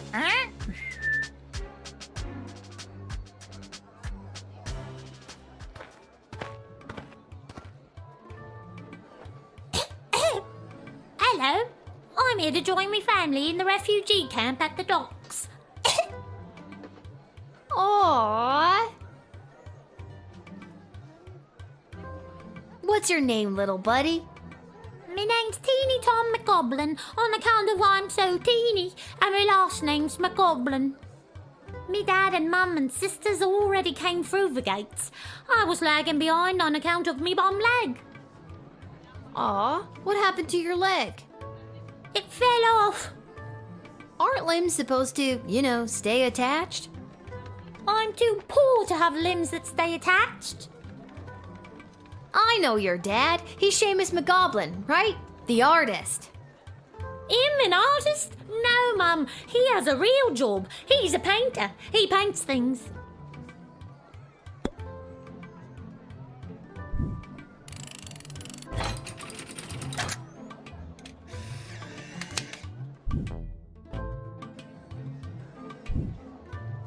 All right, you little cutie pie. You're free to go in. Thank you kindly, Mum, and God bless you. Tell your dad I say hello. I will, Mum. Oh, I'm so excited to see him, and me mum, and even me sisters. I'm gonna head straight there. I won't even stop to rob any elderly people at knife point. Aw, that's so... Wait, what? Well, maybe I'll nick just one geezer, for sport. Toodaloo for now. Oh my god, what have I done?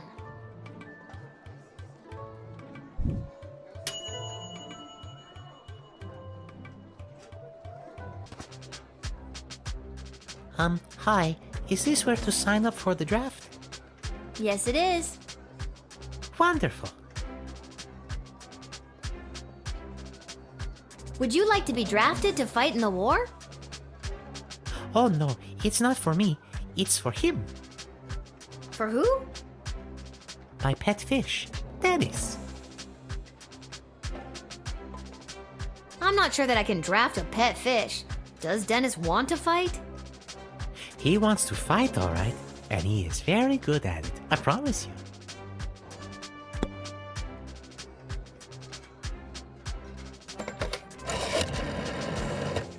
Huh. I had heard rumblings of underground fish fights happening down by the docks in the past. I suppose there is the tiniest chance this could be a fighting fish. If it is, they are rather dangerous, and that could be a big win for us. Or a liability. One or the other.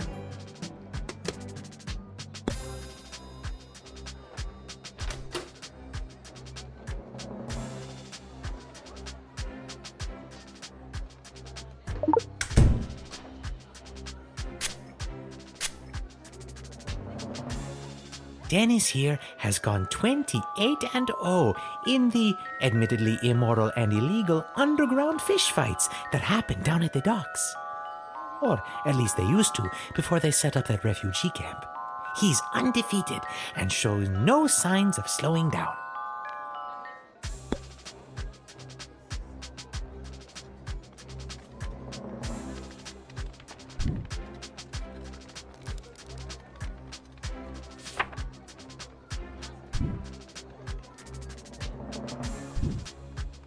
I'm sorry, I can't draft you. Not me, remember? It's for the fish. I'm sorry, I can't draft him either.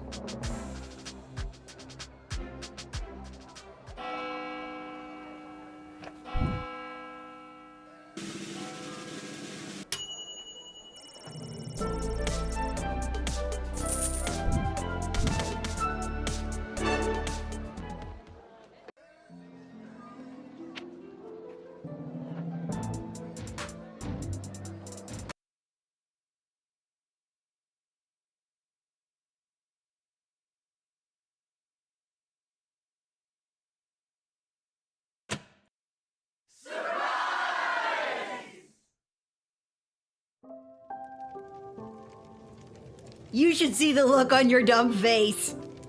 She looked like she was this close to peeing her pants.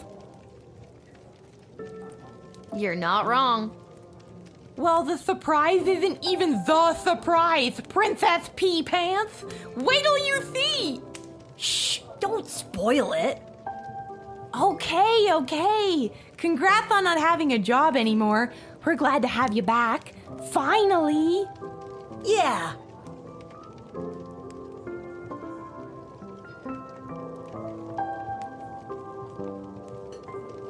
Magic lovers of the sprawl, please put your hands together for the one, the only, the Edward, the Great Magician. Alakazoo, Alakazee.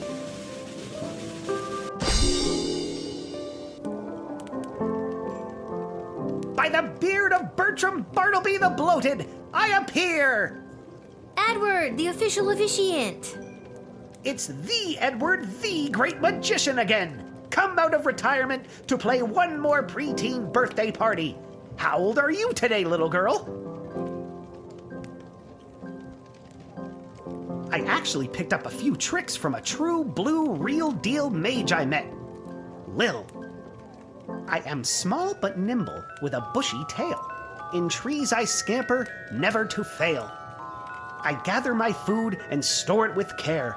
Do you know what animal I am? Do you dare? That's right! A sparrow! Ta-da!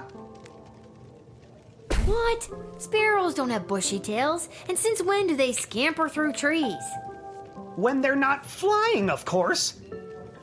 Yeah, okay, you got me there, the Edward. Do you have time for another? Well, I'll be here with my second trick when you're ready.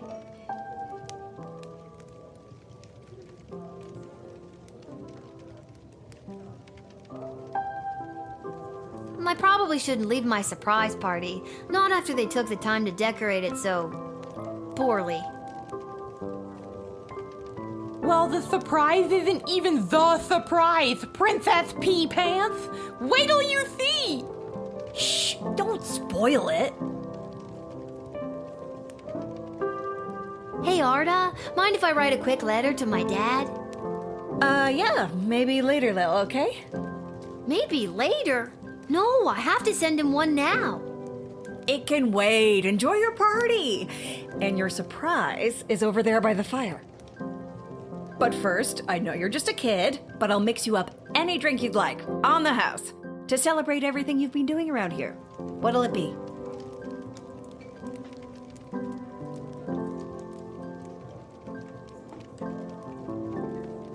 Coming right up.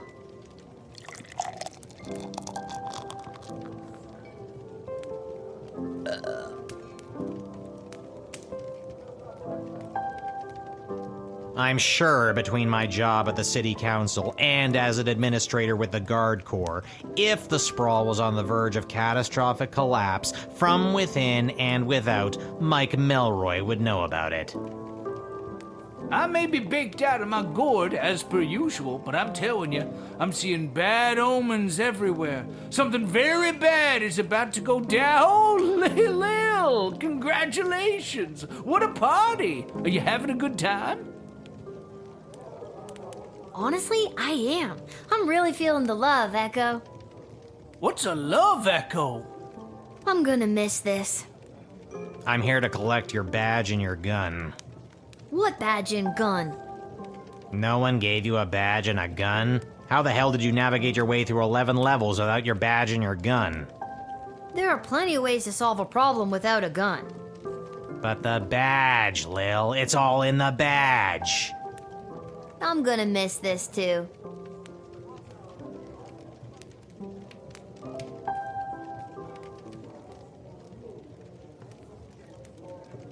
There she is, my little guardsman. Dad? What are you doing here? Oh, I missed you so much. What is going on? You stopped writing letters. I got worried something had happened to you. What could happen to me? I wasn't the one off fighting a war, remember? Yeah, but you get some pretty tough customers coming through that gate. Sometimes if you try to whip them, or even just talk to them in the wrong way, it's game over. I got worried. So they let you leave the war because you were worried about your daughter? I mean, shouldn't you be fighting in an epic naval battle right about now? No, they didn't. And yes, I should be. But I couldn't stand being at war for a second longer. I was actually pretty instrumental in winning a couple of battles out there. I did some amazing things for a chubby, middle-aged guy. I think all because I was thinking about you and wanting to keep you safe. Things have been hard and weird and creepy, but I'm so glad you're here. I feel like I can take on anything if you've got my back. And I'm glad you didn't die. I'm glad I didn't die too. I could die any day now. This isn't about you, Mrs. Abernathy. All right, Seamus. I'll be up to tuck you in soon. We can figure out what the rest of our lives will look like in the morning.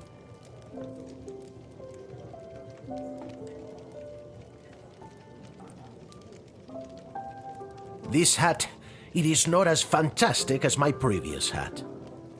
What? Really? Because I have to say, that's a pretty fantastic hat. You should have seen my previous hat. Aye, my journey, it continues. There's no pleasing some people.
just received word that the enemy has overtaken the Sprawl's military forces. While the city's walls continue to hold, the remainder of the Petrardian forces are expected to join the siege in the coming days. This is a dark day for the Sprawl. As you can tell by my voice, this is a very serious thing I'm saying. We will be keeping this channel clear for instructions from the palace and other emergency updates.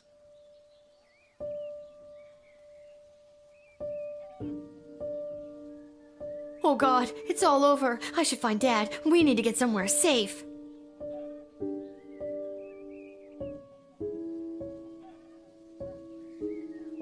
Dad, I just heard the news. Oh, hello, Cecil. Welcome to my bedroom. Have you come to join us in being slaughtered by an invading army?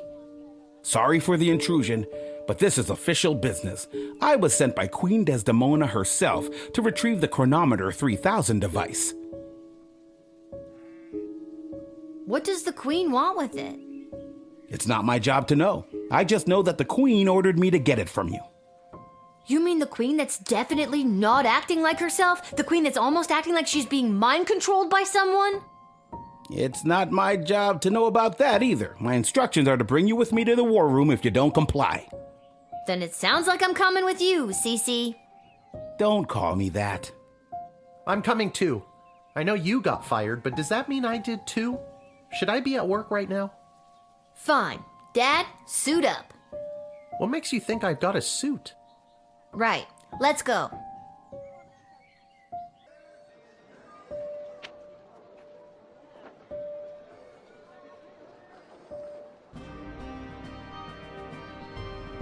Ah, there she is, Your Majesty, Lilith, the Gate Guardsman. Yes, Lilith. I see you chose not to simply hand over the Chronometer 3000 as requested. No, she did not. Stubborn as a mule, gets it from her mother. And I'm her dad, Hamish. Hello, Your Majesty. I'm here to inquire about getting my gate guard gig back. Silence. Where's Chuck?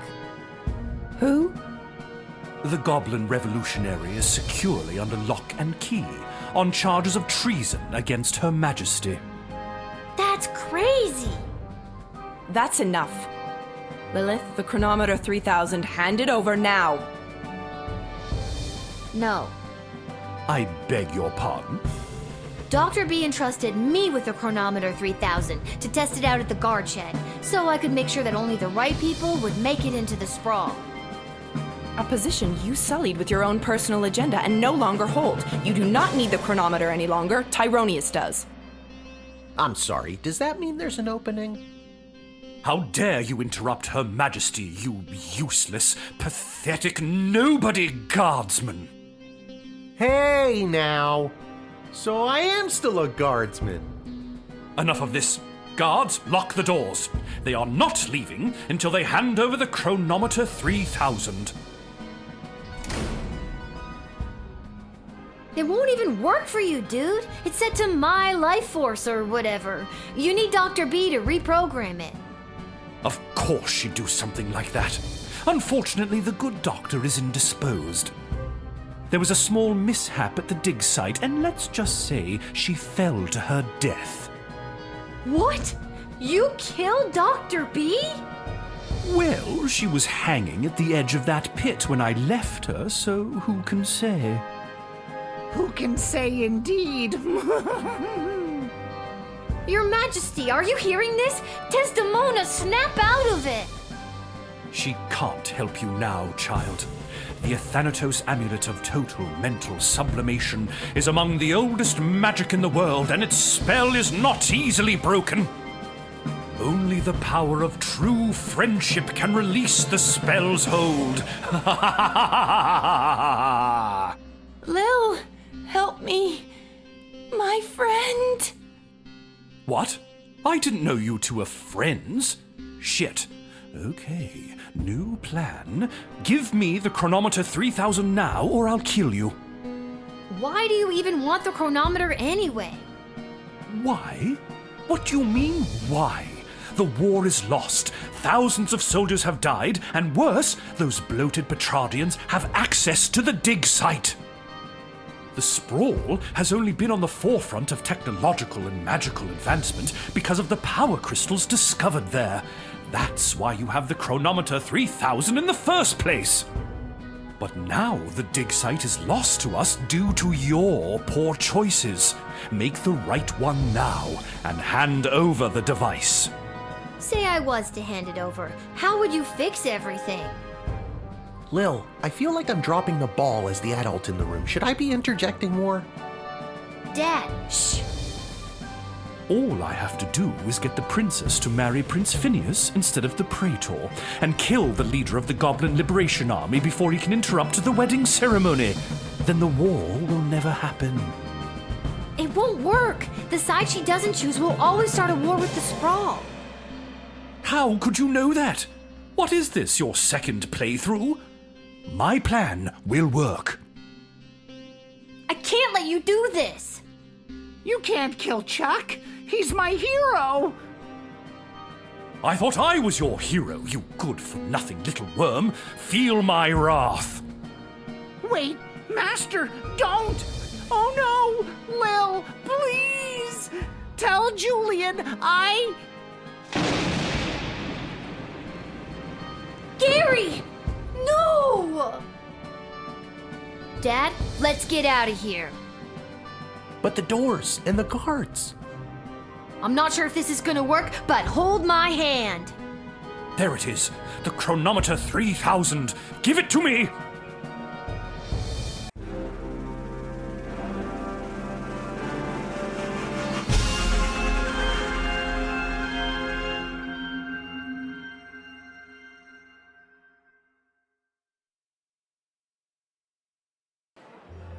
What happened? Where am I? The palace. Oh, the wedding. But it's not the same. Desdemona's gonna marry Praetor Kargan, and there's that bastard Tyronius, and he's got my chronometer. What is he gonna do? I now pronounce you married. You may now kiss. Oh my God, Dad! No! No! No! No! No! No! No! No! I've been pincushioned with arrows a few times in my day. Ugh, but this time they hit something important. To think I've lived through a whole war only to die at a wedding. Lil, I'm sorry I failed you. I love you, Lil. Dad? Don't do this to me. This can't be happening. Dad, please, come back. Drat! Even without that infernal goblin interfering, things still escalate. This won't do at all. Oh well, off to another timeline with more favorable variables.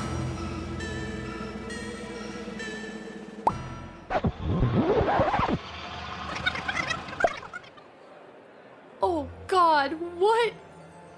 Dad, you're alive! What? I'm unarrowed? What's going on? I don't have time to explain. I'm sorry, I'm inconveniencing you? I've got no time for another tutorial.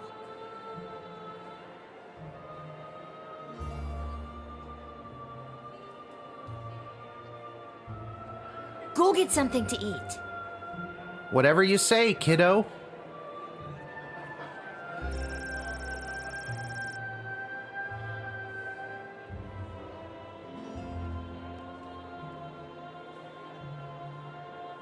Ouch! What is that? Some kind of force field? I can't get anywhere close to Tyronius while it's up. Maybe there's someone who could help me disable it.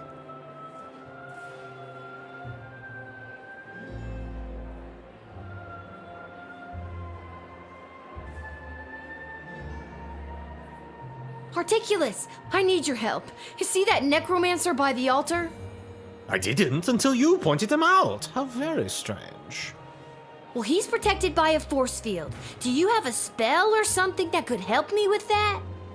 I know spells that might work, but I'm not technically licensed to cast it. This is a matter of life and death. Spill it. Okay, fine. There is a loophole. If the ancient elven hymn Et Fici Pulmentum in Brachus is being performed, my license increases by 3 levels. Then I'd have no problem casting the spell for you. What does the title of that elvish song mean? No one knows. I'll see what I can do. Excuse me, but do you take requests? Would you be able to sing Et Fici Pulmentum in Brachus? Ah, a true connoisseur. No problem.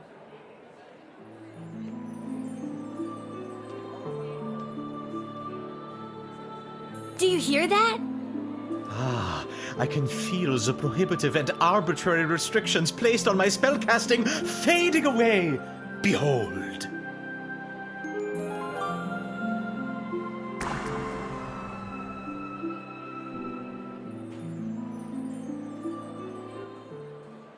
Now I've got you. You meddlesome little smaggle. I should have done this long ago.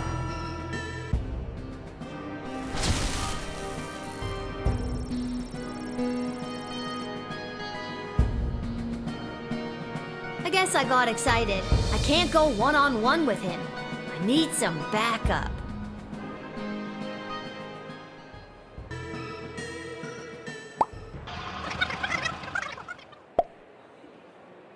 What are we doing up here? I don't have time to explain, but when I give the signal, I'm gonna need you to fight somebody. No problem. I showed up pretty drunk and ready to go. Who am I fighting? See that necromancer-looking guy? That guy. It's on.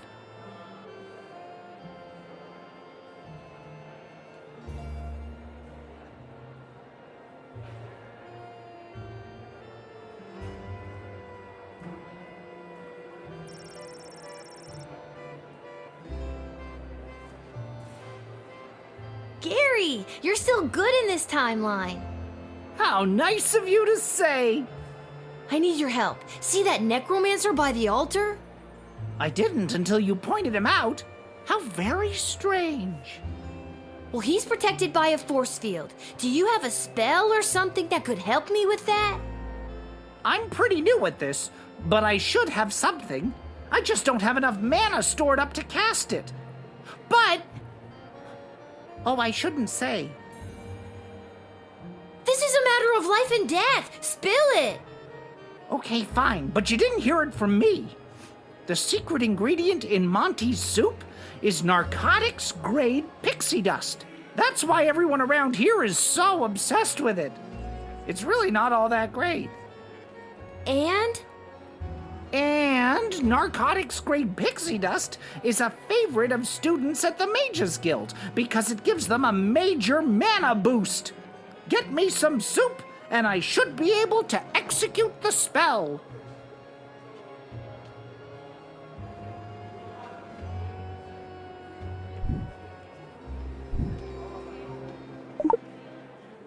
Thanks for choosing Monty's, home of the soup.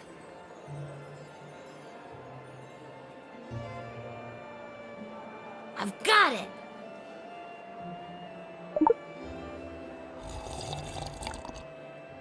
That's some good shit. I'm brimming with mana now, baby. At least, I hope that's what I'm brimming with. Here goes nothing.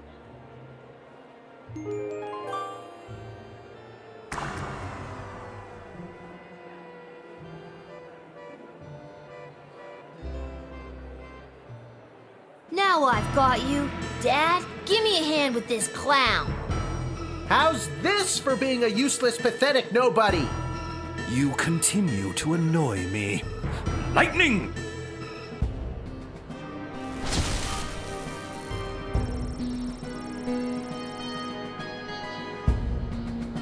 I guess Dad can't take him down unarmed. Let's see if I can do something about that.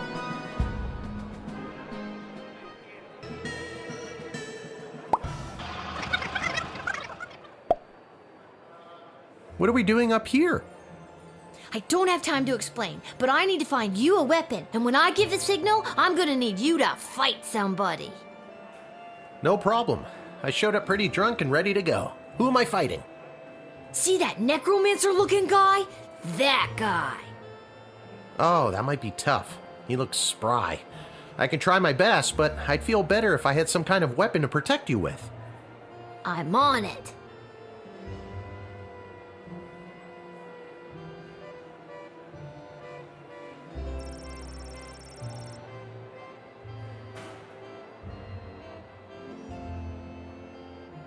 Echo!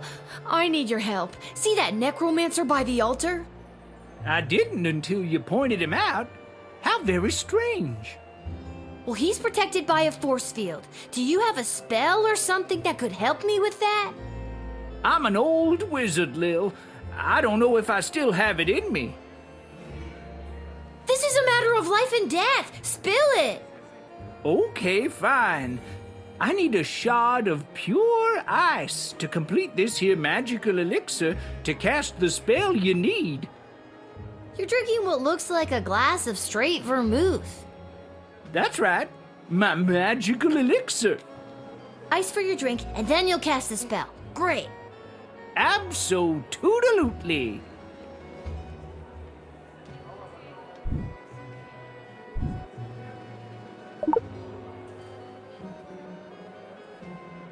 I got it!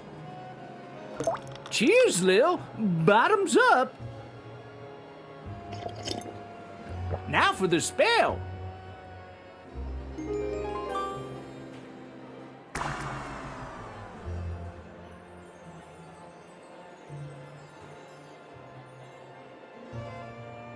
Security at an event like this is a nightmare. So many moving parts.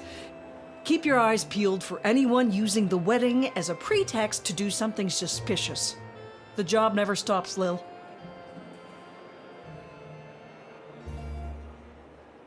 Now I've got you. Dad, give me a hand with this clown. How's this for being a useless, pathetic nobody? You continue to annoy me. Lightning!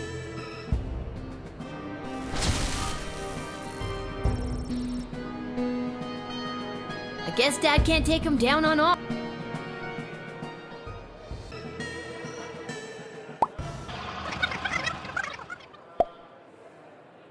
What are we doing up here?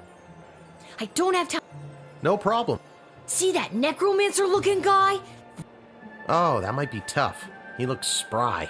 I can try my best, but I'd feel better if I had some kind of weapon to protect you with. I'm on it.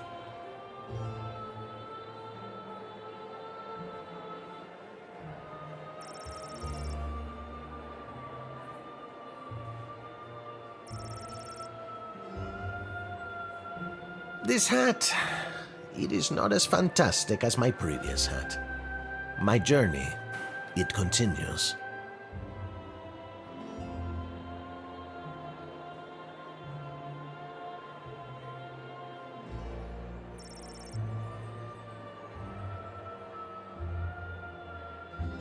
I only wish Sprankles could be here to see this. There, Your Grace. Where? Where? No. There. On my hand? Oh, never mind. Oh, darling, a wedding is a terrible bore without a truly delicious bubbly. My dear darling councilwoman Ash always hides a bottle of the good stuff somewhere in her office.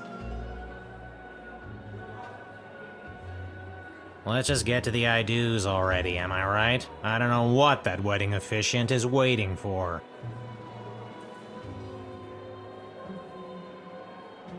This is kind of a strange request, but can I borrow your chef's knife? Have you filled out requisition form 88B.7? Yes. Well then, here you are.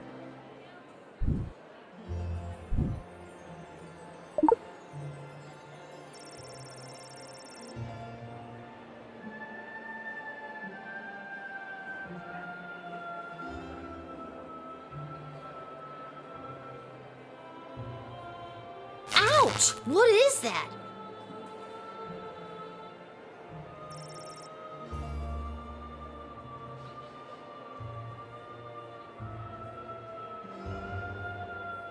if the ancient elven hymn et fi... I now pronounce you married. You may now kiss. This won't do. The war is still going to happen. Off to another timeline.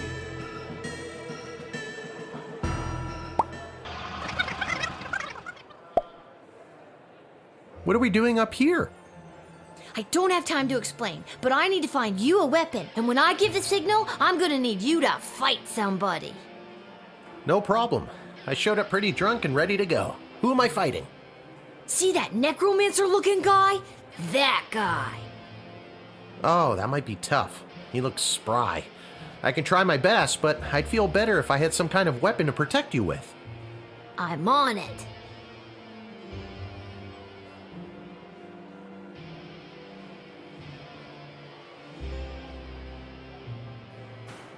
Hey, bounty hunter! Yes? Give me that blaster I know you got on ya.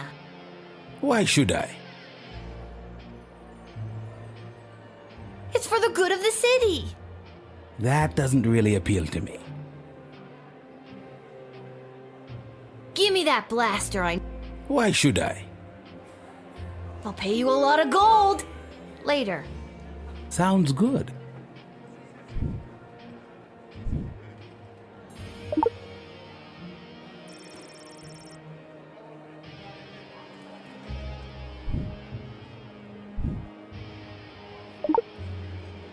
Thanks for choosing Monty's, home of the soup.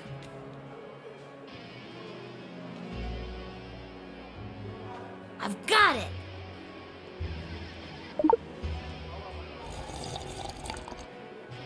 That's some good I'm brimming with mana now, baby. At least, I hope that's what I'm brimming with. Here goes nothing.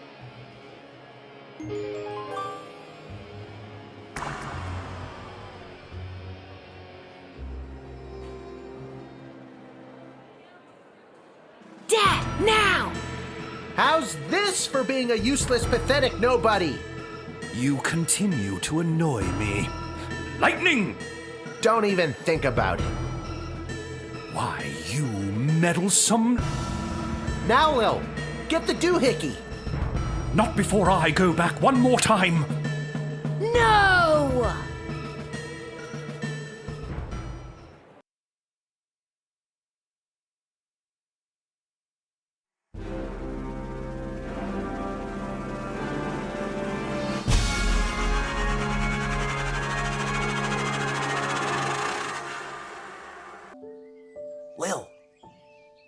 Lil! What, Dad? I just had the strangest... Wait a minute. Where am I? What happened? Do you want the long version or the short version? Don't be cute. I remember we were back in time at the royal wedding. Tyronius had the chronometer. You distracted him and I grabbed for it and... And before I could even blink, we were right back where we started, in the war room with the princess. Except Tyronius wasn't there and you were unconscious. You've been in bed for a week. You've been muttering some very strange stuff. A scary tree monster became a mayor? Ridiculous. Tyronius wasn't there? What happened to him? And the war? And Desdemona? There's someone waiting to see you who might do a better job of filling you in than me. Hello, Lil. Desdemona? You're being mind-controlled by Tyronius. You need to listen to me. It's really me. I'm not under Tyronius' spell anymore. You're not wearing his amulet anymore. Did you know that it was allowing him to control your mind? No, I wasn't aware of that when he gave it to me. And that a spell could only be broken by true friendship, and then you started to break free because I was your true friend. So are we like besties now? Again, I don't recall any of this. As far as I remember, he tried to grab the chronometer from you, then in a flash of light, he was gone. There hasn't been a trace of him or the device since. Is there a chance he still has it? Is he back in time right now, messing things up even more? It's doubtful. From what we understand from Dr. B's notes, once a chronometer has been synced to an individual's life force, it can prove disastrous to anyone else who tries to meddle with it. So, Dr. B, she's really... Yes. Unfortunately, she remains dead. When you reappeared without the chronometer, we lost the ability to go back and fix things, including the terrible things I may have said or done while under his control. I'm so sorry. Can you ever forgive me? Of course I can. You weren't you. I can only imagine what it would have been like to be under that creep spell. Thank you, Lil.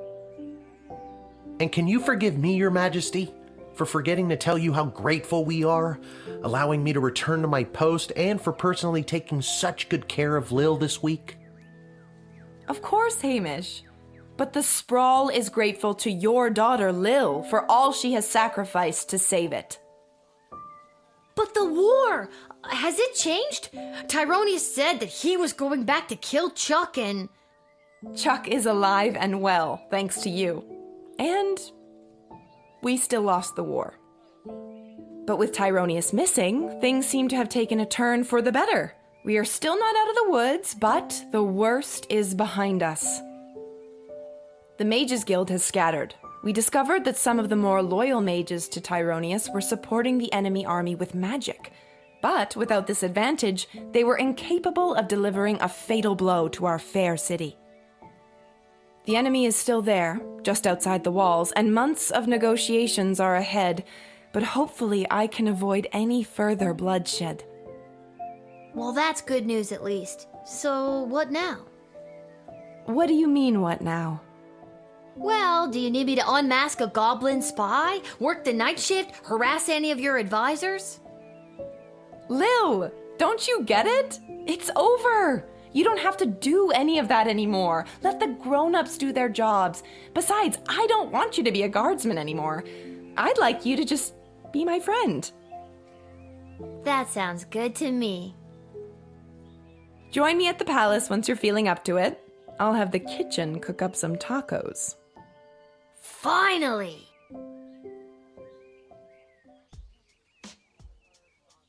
Talk about fancy friends. She seems nice. I'd love to spend the day with you, but I've got a shift down at the guard shed. You can do whatever you want. Chill. Go play. Have that childhood you keep talking about. Or, join me for another shift. Well, one more shift couldn't hurt, could it?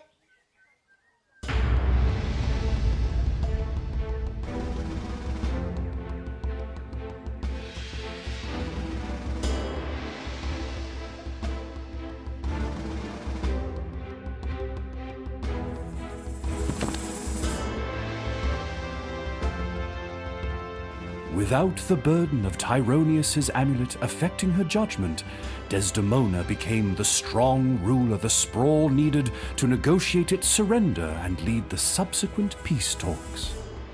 She was able to win a number of concessions from the enemy that allowed the Sprawl to retain some of its freedom under occupation. As it happens, in secret, a certain hooded figure leads a growing resistance that will one day overthrow the occupiers. Desdemona and Chuck's marriage was, unfortunately, no match for the pressures put on them by the Sprawl's defeat. The divorce was as amicable as any royal divorce could be. A source in the palace shared that the two remain friends. When the Sprawl fell to the enemy forces, the occupiers' hatred and intolerance towards non-human races took greater root in the city. This forced many underground, which, if you were a mole person, is no big deal. Not great for the others, though. The Goblin Liberation Army continued meeting in secret and has become an instrumental part of the insurgency movement against the Sprawl's occupying forces.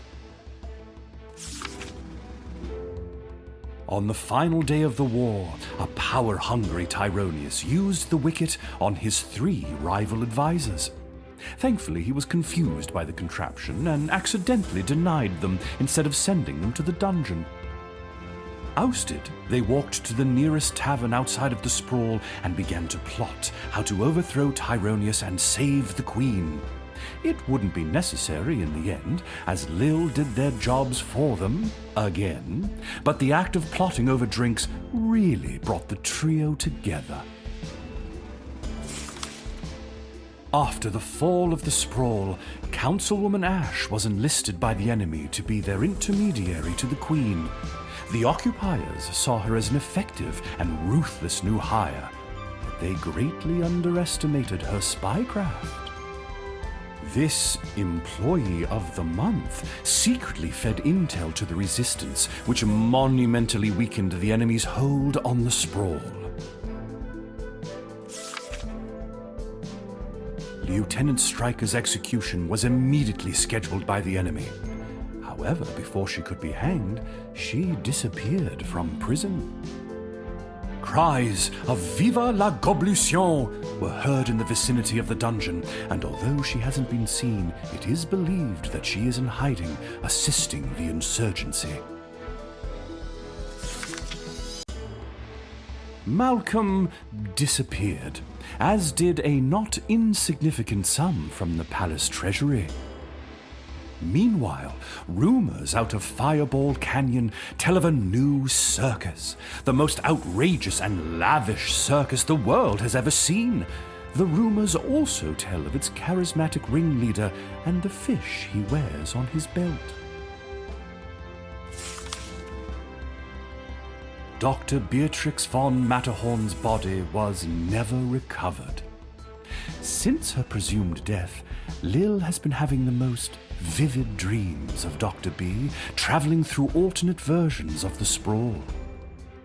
In these dreams, the lost scientist seems to be trying to tell her something, but Lil can never remember exactly what it is upon waking. Lil and Hamish continue to live above the Twisted Sisters Tavern. They were able to purchase new furniture and a second outfit, thanks to a gift from the palace for Lil's role in saving the world. Lil continued to cover for her dad at the guard shed, and he continued placing bets on Goblin Ball games. Customer surveys indicate that Lil has become somewhat better at the job.